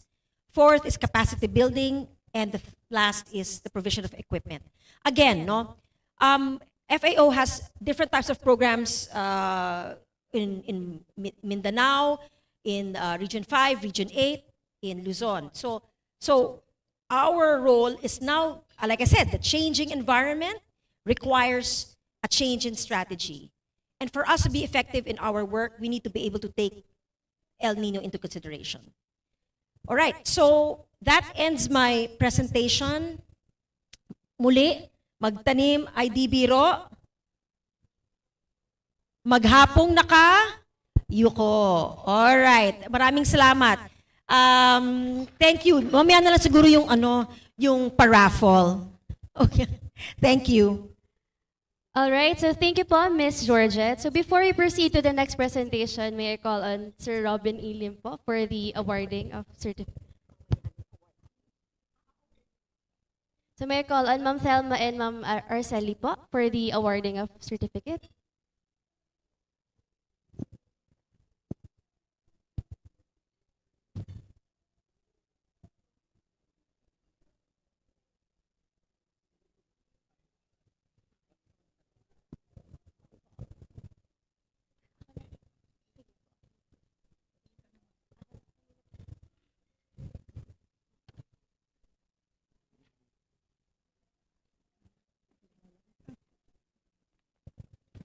Okay, to read the citation. So this certificate of appreciation is given to Mr. Robin E. Lim, Coordination Specialist 3 of the Central Office Disaster Information Coordinating Center, or CODICS, Department of Interior and local government, in sincere appreciation and grateful recognition of his invaluable and unselfish support by sharing his time and expertise as resource speaker during the National Forum on El Nino and the 169th Climate Forum, given this 27th day of February 2024 at Luxent Hotel, 51 Timog Avenue, Quezon City. Signed by Dr. Nathaniel T. Servando, Administrator of DOST-PAGASA.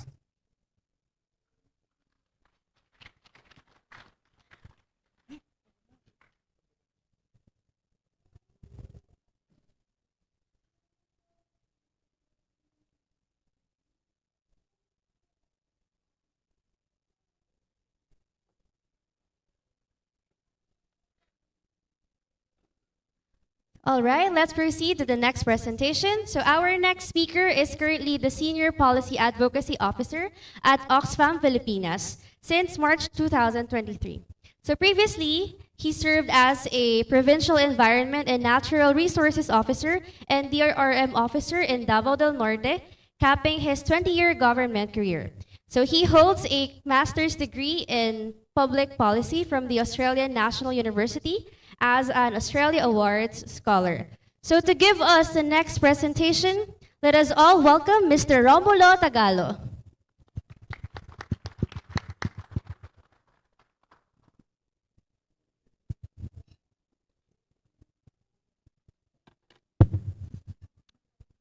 On behalf of our Executive Director, Ms. Erica Geronimo, we'd like to extend our heartfelt felicitations to everyone, especially to our government dignitaries, notably Secretary Sulidung, Yusek Puntebella, Bureau Chiefs and Division Heads of various departments, and also our funder, donor, ECHO. I saw Ms. Arlene Aquino early this morning, and also special thanks to FAO, Dr. Dabadi, and to Ms. Ruth for inviting us here.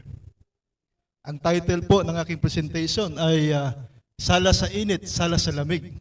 Ito ay movie ni Senator Bong Revilla and I forgot the leading lady in 1993. Sala sa init, sala sa lamig simply means a changeable emotion. No?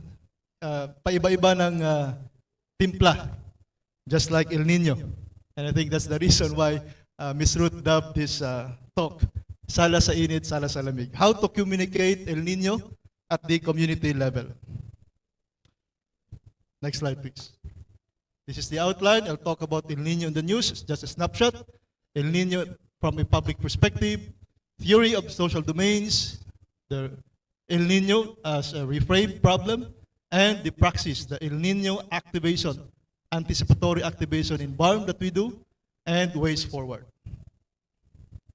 Next slide.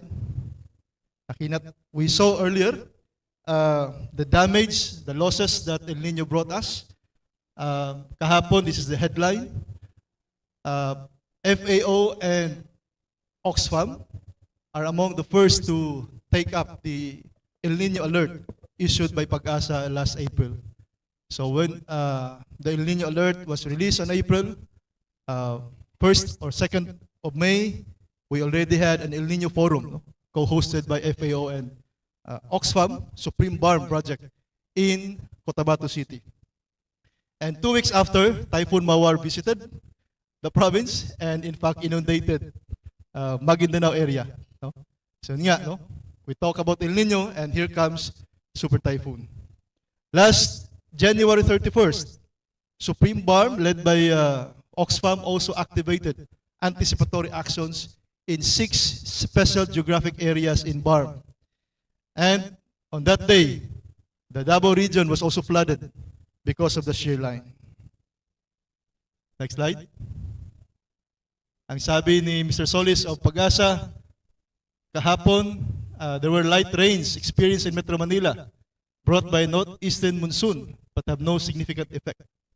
Again, may El Nino at the same time may pag-ulan. Next slide. Also, ito yung January 21st, maraming patay po sa Davao region where I came from. And so people are asking, rain amidst the El Nino. Ito din ang question ng mga taga-BARM when we had an El Nino forum last May. Because that represents, from the ordinary perspective, from the ordinary people's perspective, that represents an anomaly in the problematization of El Nino.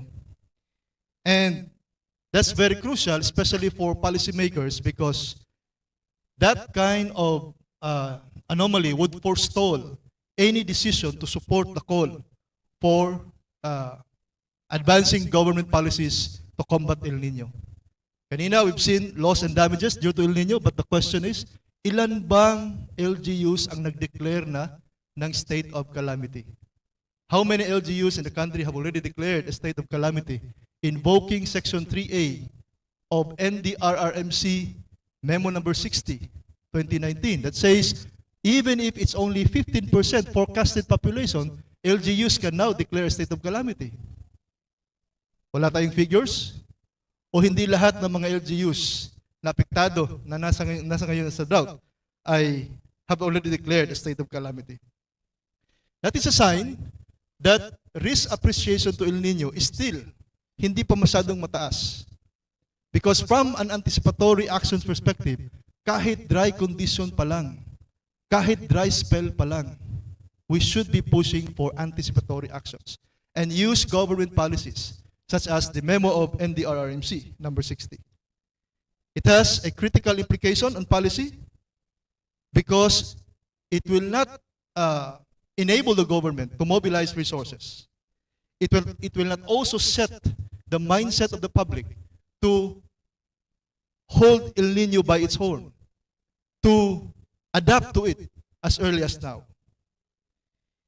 This implication is critical within the public policy domain as it loses precious time to put anticipatory actions in place rather than simply react to the visible impacts of El Nino. Next slide. This is the theory of Hillhorst, and she says that may tatlong domains ang DRR. One is the domain of science and disaster management, dominated by technocrats, scientists. The other is the domain of disaster governance, dominated by politicians and bureaucrats. And the other one is the domain of local response by local people. We are happy that we see both science community and the government bureaucrats come together to discuss El Nino. Pero absent dito ang ating mga people's organization, wala dito ang ating mga apektado na talagang mga populasyon. But anyhow, FAO and Oxfam are at the forefront, at the ground. Nag-activate sila in Isabela, we activated also in Maguindanao, communicating El Nino to the grassroots level. Next slide. According to Hillhorst and to Speakerman, there is a fragmentation of knowledge between and among these domains. Science seems to be talking about within among itself. Sila-sila lang, no? Mga scientists. Ang government people, ganun din. And they leave out the ordinary people. Now, it's time that we come together and discuss. Hindi lang as a multidisciplinary forum, but an interdisciplinary forum, if not transdisciplinary forum. By way of saying that, it means that we don't just speak from one sector as still fragmented in a silo system, but we use the information of one to inform the decision-making process in the government. And at the same time, try to alleviate the sufferings of the marginalized public na talagang tatamaan ng El Nino. Women, the rural poor, because El Nino means long distance walk for women to gather and to harvest water.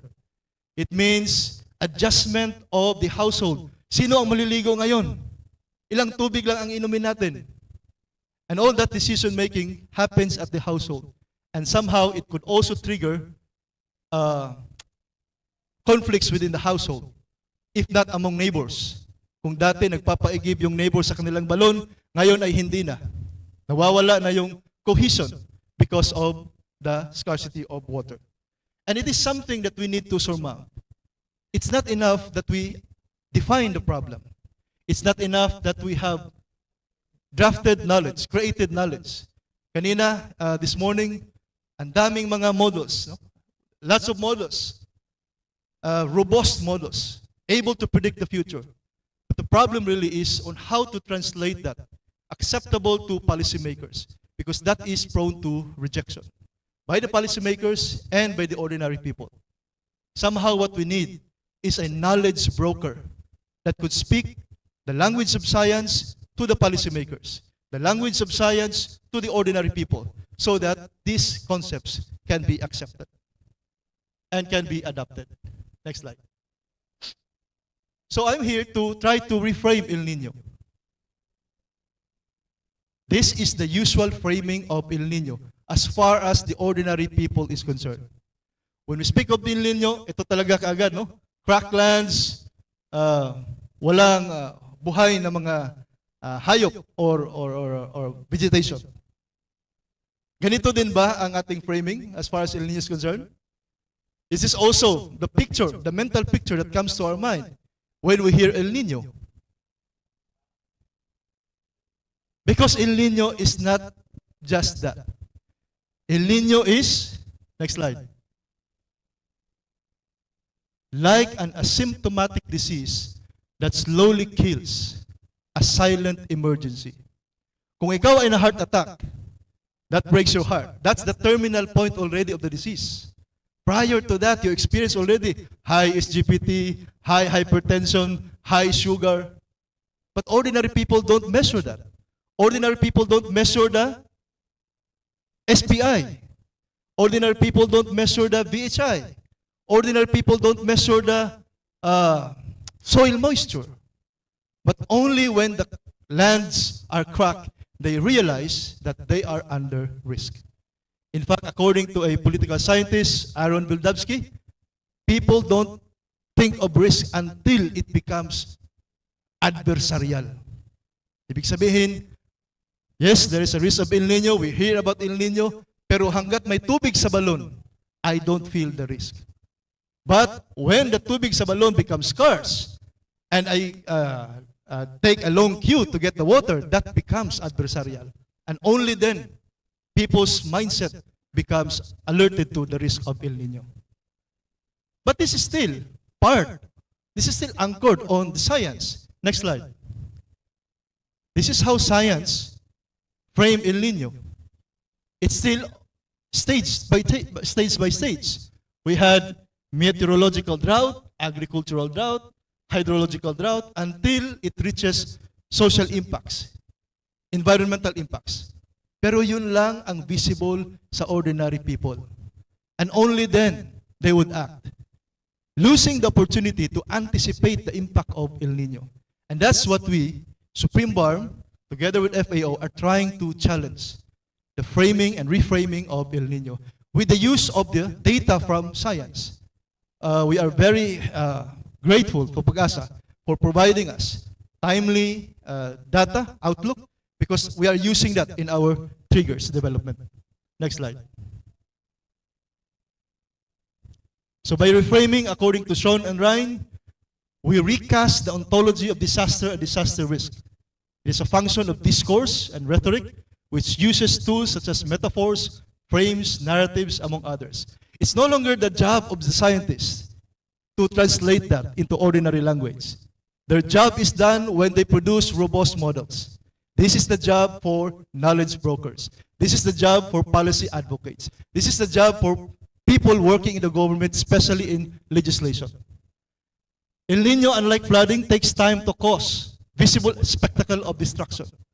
Because in our country, we are used to typhoon and floodings, where destruction could easily be seen in 72 hours, in 24 hours.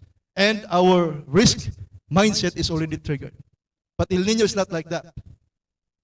Although PAGASA is saying that it will peak by April, ordinary people would tend to wait for that to happen before acting anticipatorily. Hence, our template for understanding the risk of typhoons or floods cannot be used as our lens in understanding the risk of El Nino. Next slide. Frames, according to Son, are underlying structures of belief, perceptions, and appreciation, which we call frame. And two people with different frames usually are in conflict. So that no matter how we tell the ordinary public that you have to prepare because there's El Nino, based on our models, they would not mind. Because you hold a different frame, they hold a different frame. The solution to that is really to try to understand how ordinary people think. What are their values? What are their beliefs? Ano ba ang pwedeng makasakit sa kanila? That's what we need to surface. We need to remind them of their sad experiences of the 2014 El Nino, of the 2016 or 2019 El Nino, to trigger that risk mindset in their mind so that they would act according to our advice. Such disputes are resistant to resolutions by appeal to facts. May El Nino na nga, sasabihin mo. Because that's what the model is saying. Sabihin ng ordinary tao, bumabaha nga oh. May shear line nga oh. What El Nino are you talking about? Di ba? So there's yung tinatawag no na epistemological dissonance. Two frames, conflicting frames. So that the answer to educate the public is not more science. When you go to ordinary communities and talk to ordinary people, you don't say that the BHI is already 36 below. No? The SPI is already negative 0.5. That's your jargon as a scientist. That's your discourse as a specialist, as a technocrat. What ordinary people can understand are the fear that the sad experiences will be repeated in 2024. And that's difficult because frames are tacit and can hardly be seen from conscious attention and reasoning. You cannot reason with ordinary people, but you can touch their emotion and convince them. Sabi nga ni Aristotle, you don't send a product by logic. You sell a product by emotion. Next slide. So this is what we've done in Supreme Bar. We used data from PAGASA. We used the template of OCD, yung PIDRA team, yung PIDRA process, under MC number 63. And just like what was presented by DOH kanina, it's also color-coded because that's what Listo template looks like. So we have yellow for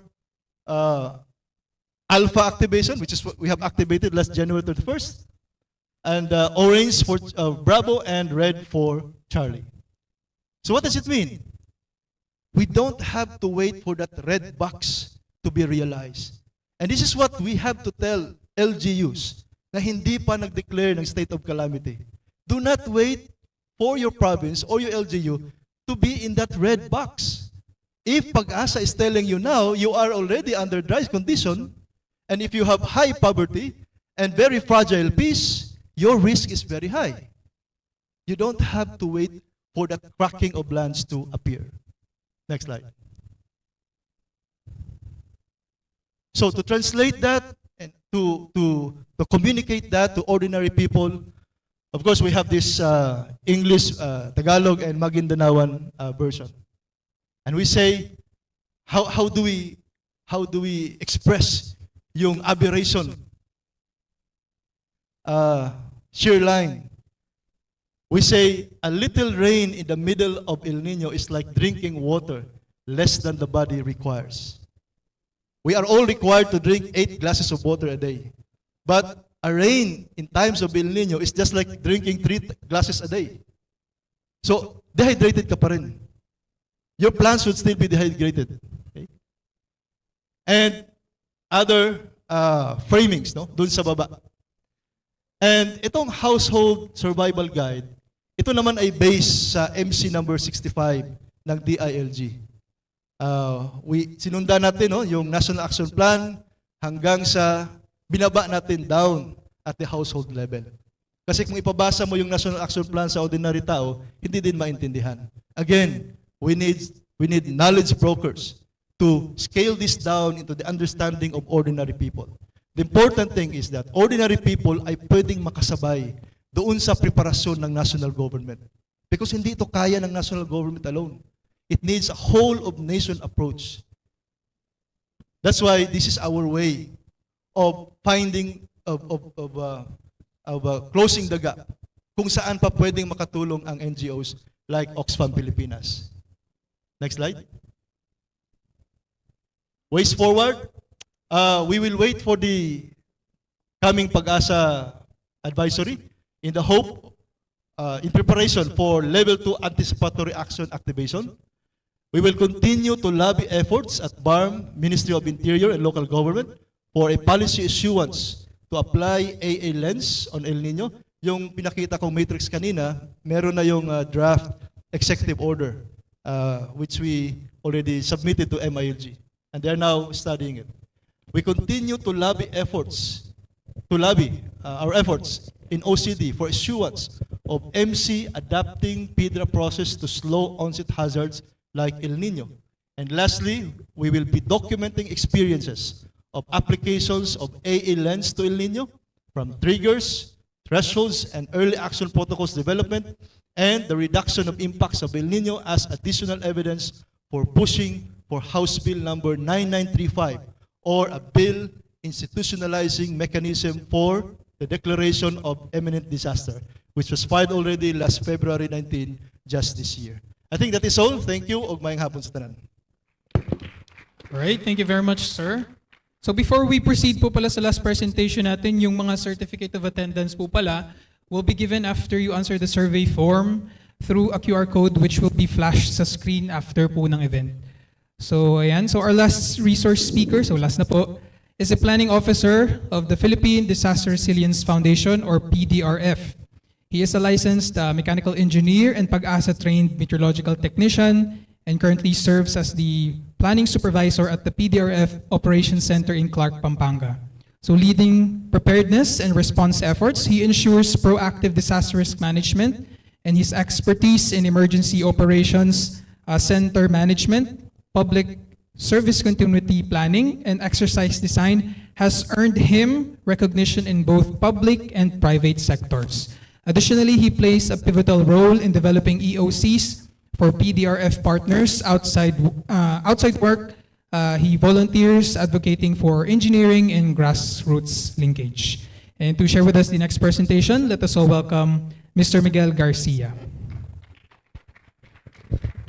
Thank you for that introduction. So, I think medyo nabawasan na tayo dito. But all day we've been hearing about syempre initiatives of the government, initiatives from the NGOs, the international NGOs, CSOs, and ngayon naman, what is the private sector doing? And what is our role when it comes to El Nino? So, my presentation, well, thank you to FAO no, for providing me the title. But ito ay pagsama-sama, lahat kaya. Lahat kaya.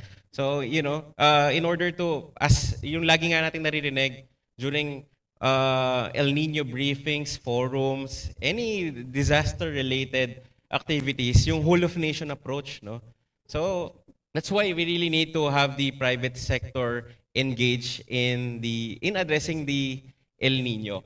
Okay, next slide please. Or sorry, do I have a clicker? Okay, does this work? Okay, sure. So yeah, before I start with the meat of the presentation, I just want to introduce you who is PDRF. So Philippine Disaster Resilience Foundation is a NGO. No, we are a non-profit, non-government organization, but we are a network of private sector, so different companies, organizations, and their foundations, such as, you know, a partner here from Ayala Foundation, etc. And our work spans all across the thematic areas of disaster risk management, so from preparedness down to recovery. Okay, so our leaders are, syempre, MVP, Jaime Augusto Zubel de Ayala, so makita nyo, magkompetensya sila sa business, but they have a referee, si Cardinal Luis Antonio Tagle, who is in Rome.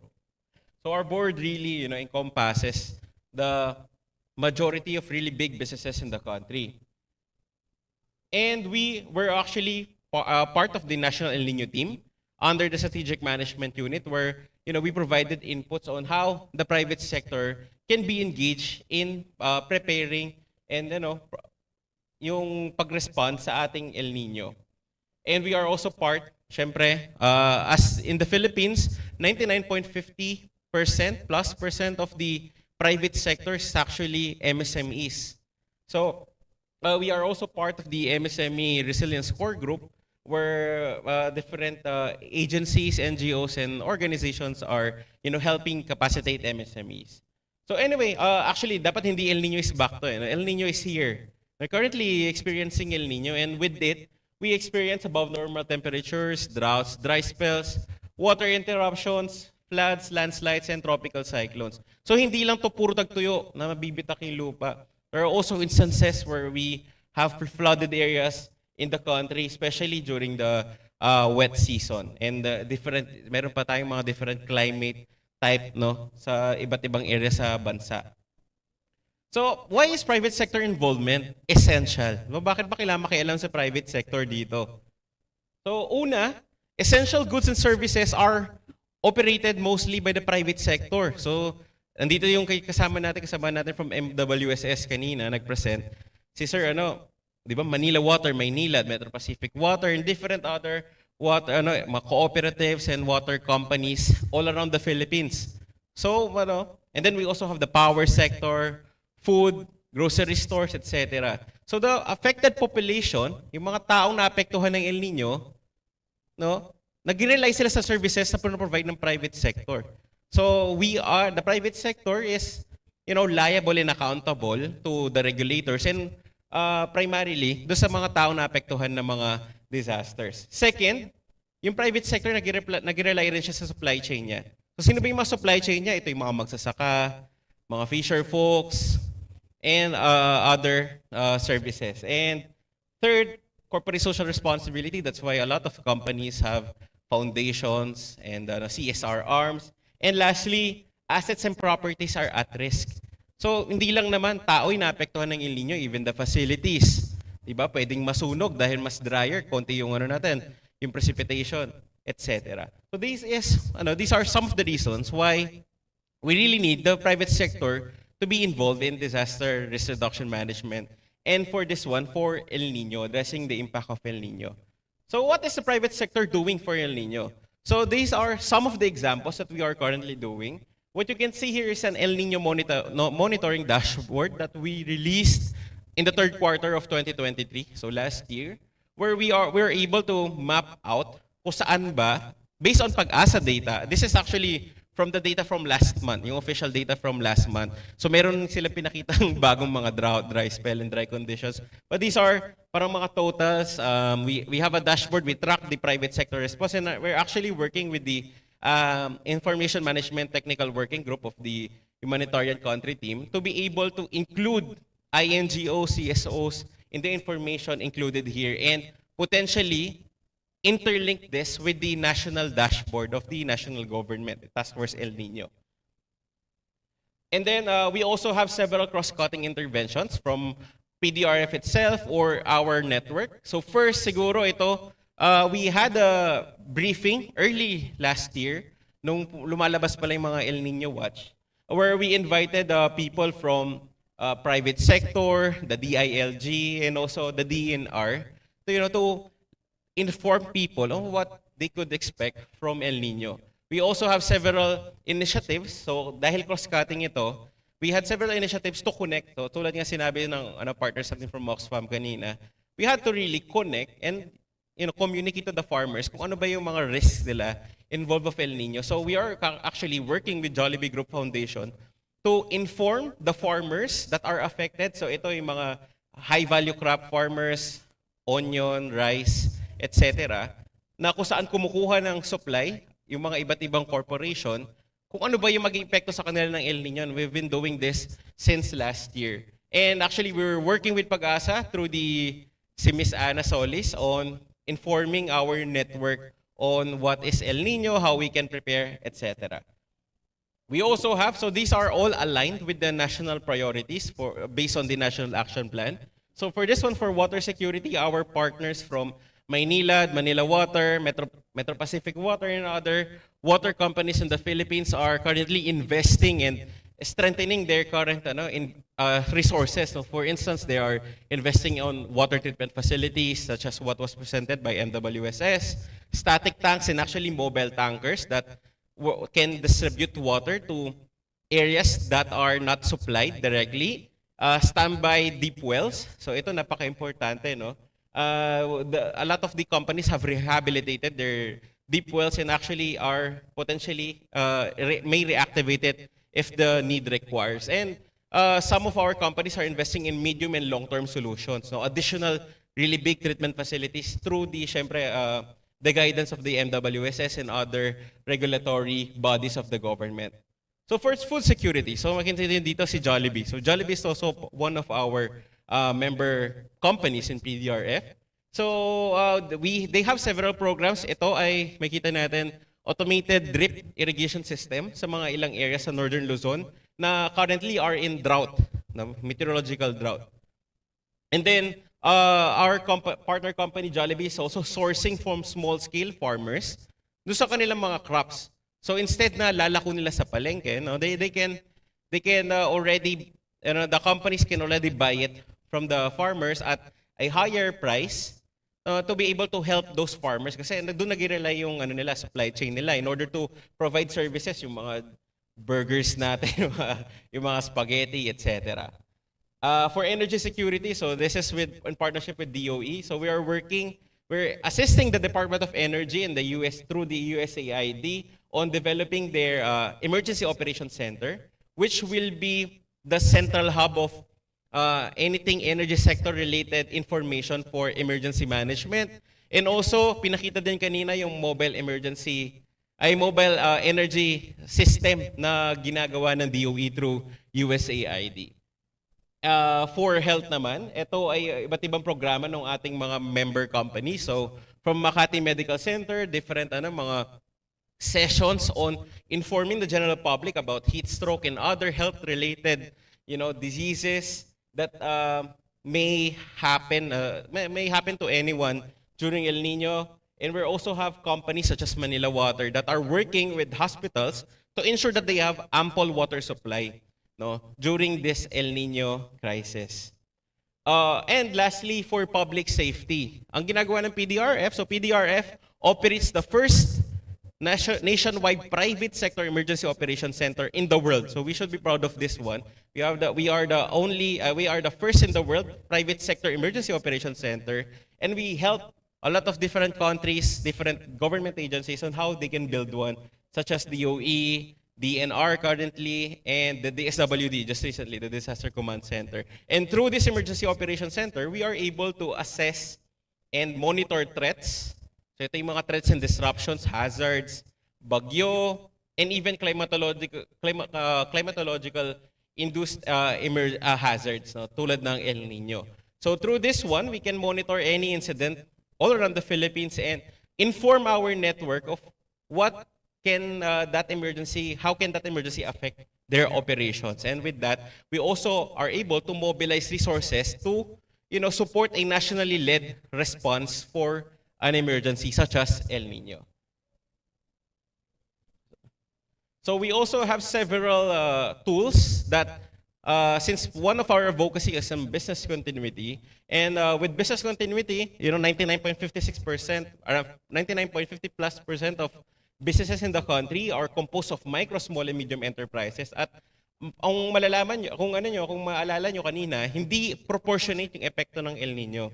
So sa malaking negosyo, hindi siya siguro ganun mararamdaman, no, kung ikaw ay isang malaking negosyo. But for maybe a sari-sari store owner, a farming cooperative or fisher folk cooperative, malaking maging epekto sa iyo nun. So we are supporting MSMEs through the tools that you can actually access online that are translated to different languages in the Philippines. So we have here an MSME guidebook to resilience where a small business can create their own business continuity plan to ensure that they can recover from any kind of emergency. And other several tools that you can actually search online. No? So these are free. Now anyone here can access this through our website. And we also have our business continuity for the public sector. So we co-developed this, the PSAP guidebook, with the Office of Civil Defense and the NDRMC, to have a guide for government agencies on how they can create their public service continuity plans. So in public service continuity plans ito, ini-ensure niya na mag-run yung mga government essential functions even after a disruption. So maraming salamat po, and we really need to ensure that to have a whole of nation approach, we need to engage the private sector and NGOs in addressing disasters. So maraming salamat po.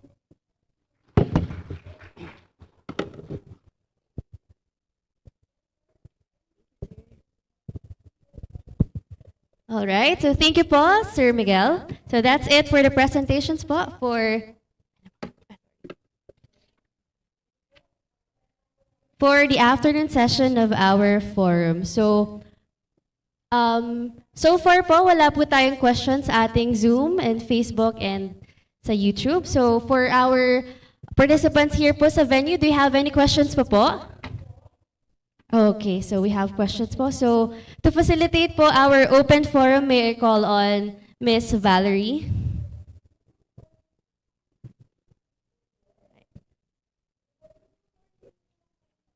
Hello po. Good afternoon po ulit sa ating lahat. I think we have one question po here from...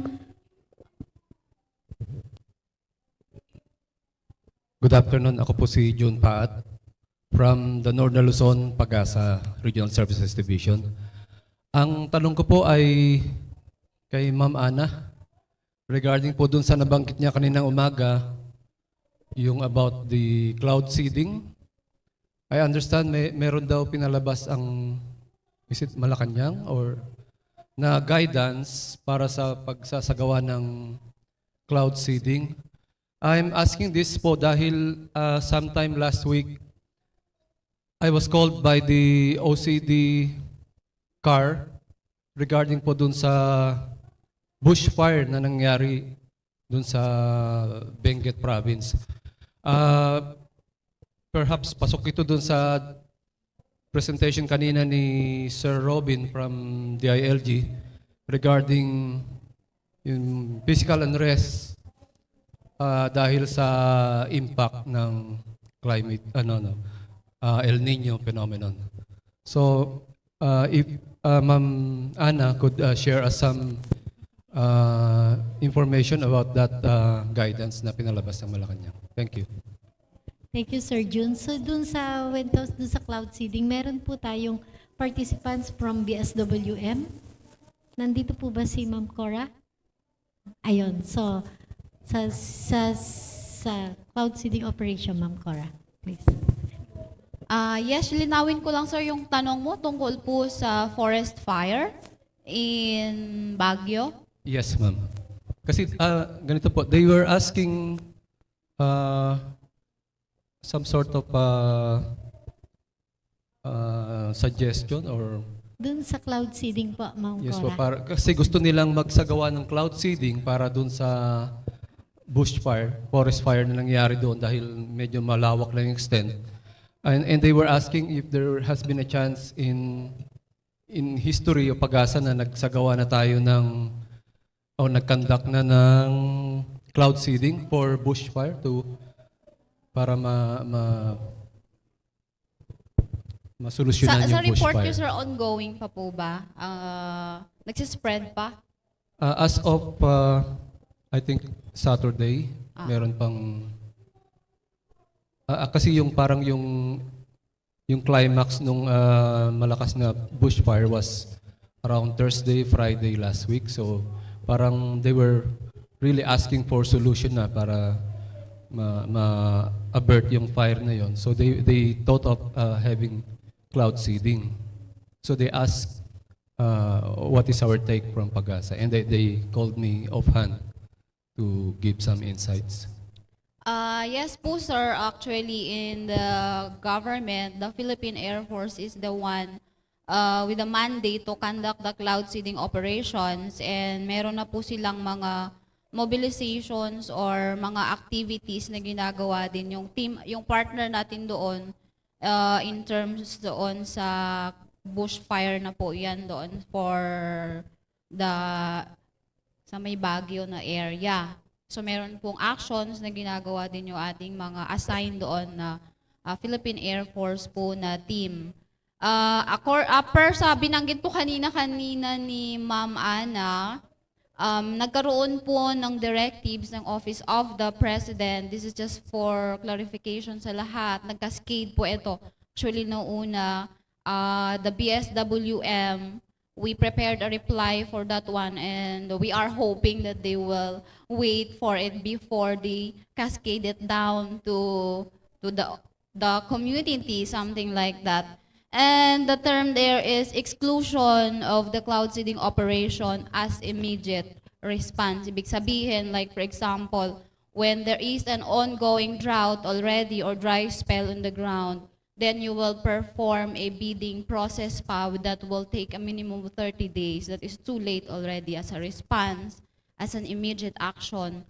So cloud seeding operation is for preparedness na ibig sabihin anticipation of the coming dry spell or drought. That is the mandate of our agency, is to coordinate the conduct of the cloud seeding operation for the dry spell or drought affected agricultural and watershed area. So that is why nakasama sa report kanina, meron tayong ongoing cloud seeding operation in Region 2. Nagsimula na tayo last Sunday, kahit Sunday, even holiday kailangan mag-perform because of the presence of our moisture and the seedable clouds natin.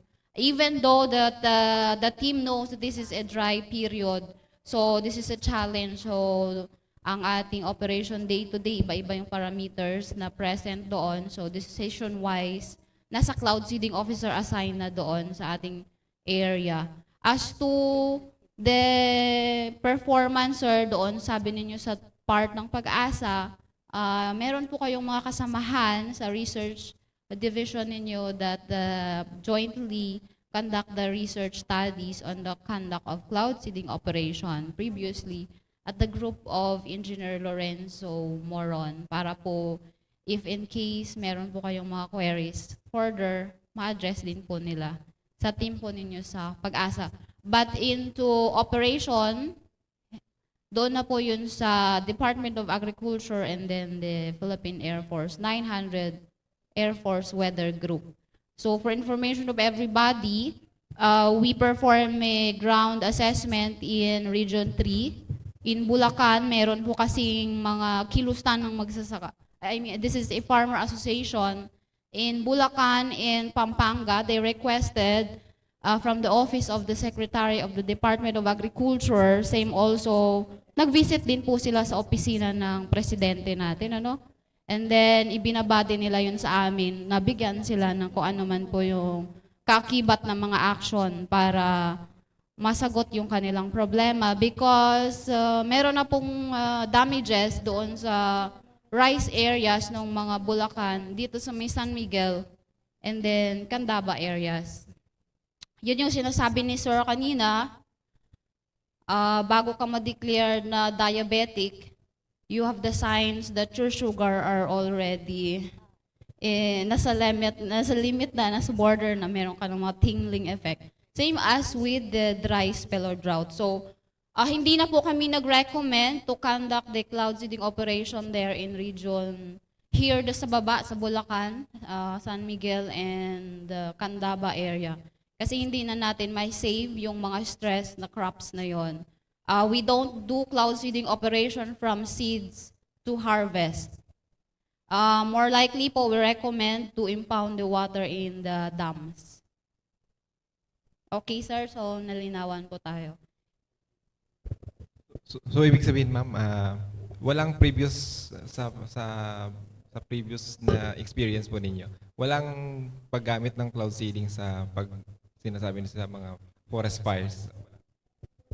Pag forest fire, sir, direct na po yan na intervention or actions ng ating partner from the Philippine Air Force. Hindi na po siya doon sa agriculture na side.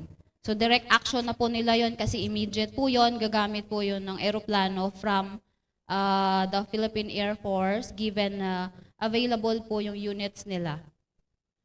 For the agriculture, the corn and rice areas, we do perform bidding process pa, minimum of 30 days and then maximum depende doon sa delay ng ating procurement process. So that is why the cloud seeding operation is dapat planned earlier in preparation for the wet cropping season like in Pantabangan Dam. We are targeting it in this May. Same also in Bohol on May.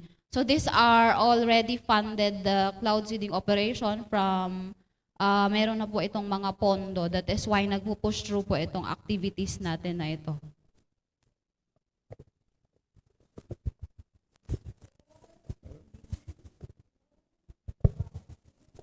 Additional lang po, wala pa po tayo, kahit sa ibang country, wala pong nagko-conduct ng cloud seeding operation para patayin yung sunog. But meron pong mga initiatives yung ginawa, meron pong mga ongoing talks with FMB, DENR, yung BFP, and PAGASA to come up po yung tripartite agreement para po dun sa establishment ng fire danger rating system. So yung part po ng PAGASA is mag-establish ng fire weather index base that could serve as input dun sa fire danger rating system na ginagawa po, ini-initiate ng Forest Management Bureau and Bureau of Fire Protection. So yun po yung nire-revert natin, yung mga previous MOA with BFP and PAGASA, and then DENR and BFP. So minemeri po natin yung dalawang MOA na yon para mag-come up ng tripartite agreement for the establishment of fire danger rating system. So it's a work in progress po. Thank you, Ma'am Ana, for for that information. So that confirms my answer dun sa tanong ng OCD na there has never been an instance na nag-conduct tayo ng cloud seeding just for the bushfire incidents. Thank you. Are there other questions po? Yes po. I'm sorry po, but may we please limit our questions na po since we are already extending our time here in the hotel po. I'm really sorry po. But can we limit it to very short answers and questions na lang po? I'm sorry po. You can ask na po. Hello. Nililimit. I'm Max Peralta from PAGASA also. Sa Engineering Division. Gusto ko lang i-address itong question ko sa Agriculture, Department of Agriculture at saka sa mga agencies or other mga organizations na tumutulong sa farmers. Ako kasi, may experience ako sa agriculture. Parang nagtiteld ako, marunong akong magtanim. So, ang tanong ko, ang problema kasi sa field or rather sa mga small farmers, kung panahon ng tag-init, hindi nila mapapatubigan yung yung parcel of land nila. Dahil bakit? Karamihan yan, sumusugal yan sa pangalawang cropping. Ang first cropping, walang problema yun dahil may tubig yun sa tag-ulan. Sa second cropping, pag simula nilang magtanim, umuulan, pero eventually, pagdating ng January, February, wala nang ulan. Paano natin matulungan yung mga farmers na yun? Ako kasi wala akong problema kasi pwede akong maghukay ng balon, pwede akong maglagay ng pump. So, I can go on hanggang pagdating ng Mayo. Okay?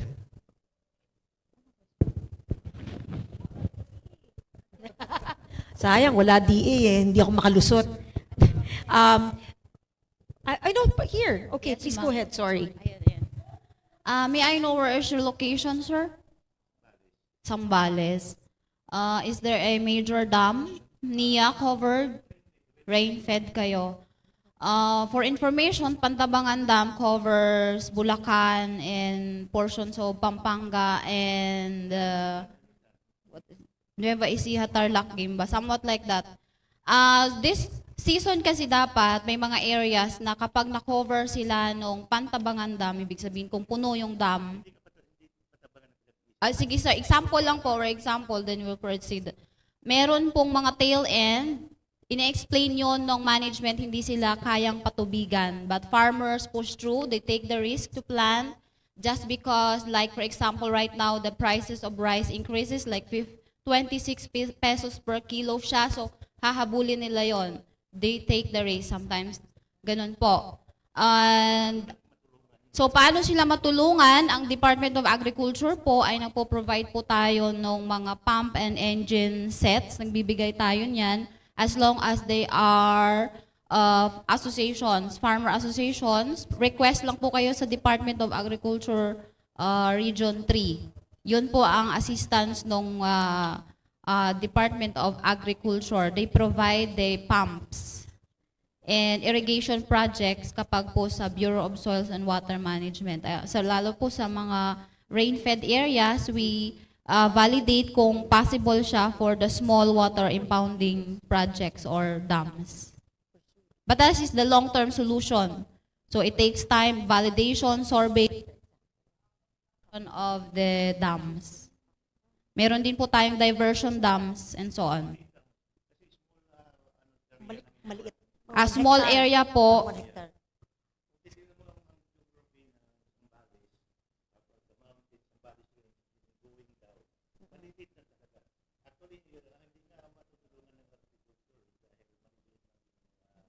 That is why, sir, we encourage them to get involved as a member of the associations. Associations po ang pag-drop ng mga interventions ng government. Siguro quickly lang po. Marami pong maaaring gawin, no? Isa siguro pwedeng tingnan yung crop diversification.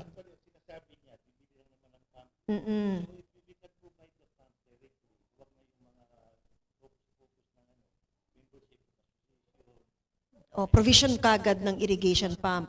Pwede naman. Pero kasabi ko nga, marami namang menu na pwedeng gawin. Isang sabi nga, baka pwedeng crop diversification instead na maintain mo yung susunod na rice production. Okay.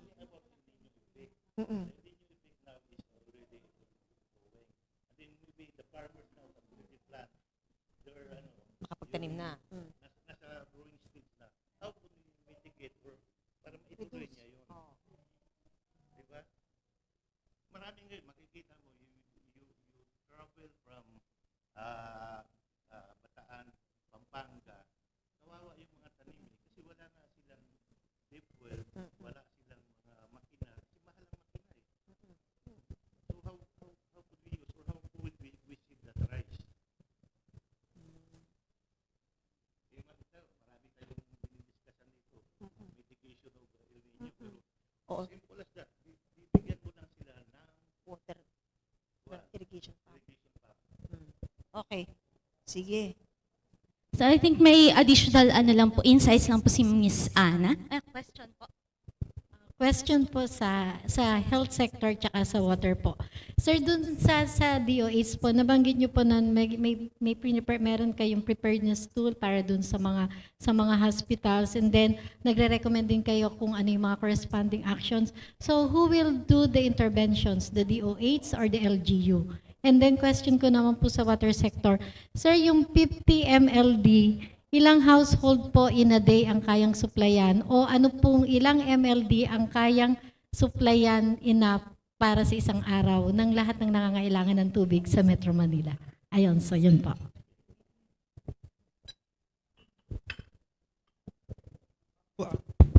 For the interventions, no, actually depending on the need, since ang ano naman natin is may kanya-kanyang budget, yung facilities natin, hospitals or even yung mga LGUs, pero syempre i-assess pa rin natin yung extent nung kailangan nila. So if ever sumobra or ano talaga, the national government will try to assist and provide for whatever is needed by the facility. Pero depende yon sa magiging assessment per facility.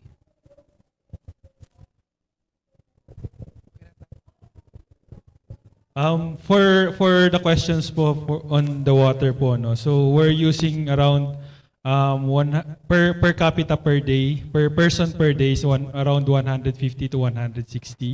So kung i-compute po natin yung 50 million liters per day divided by 150, mga around 333,000 person po yung pwede po niyang i-supplyan. Yun po.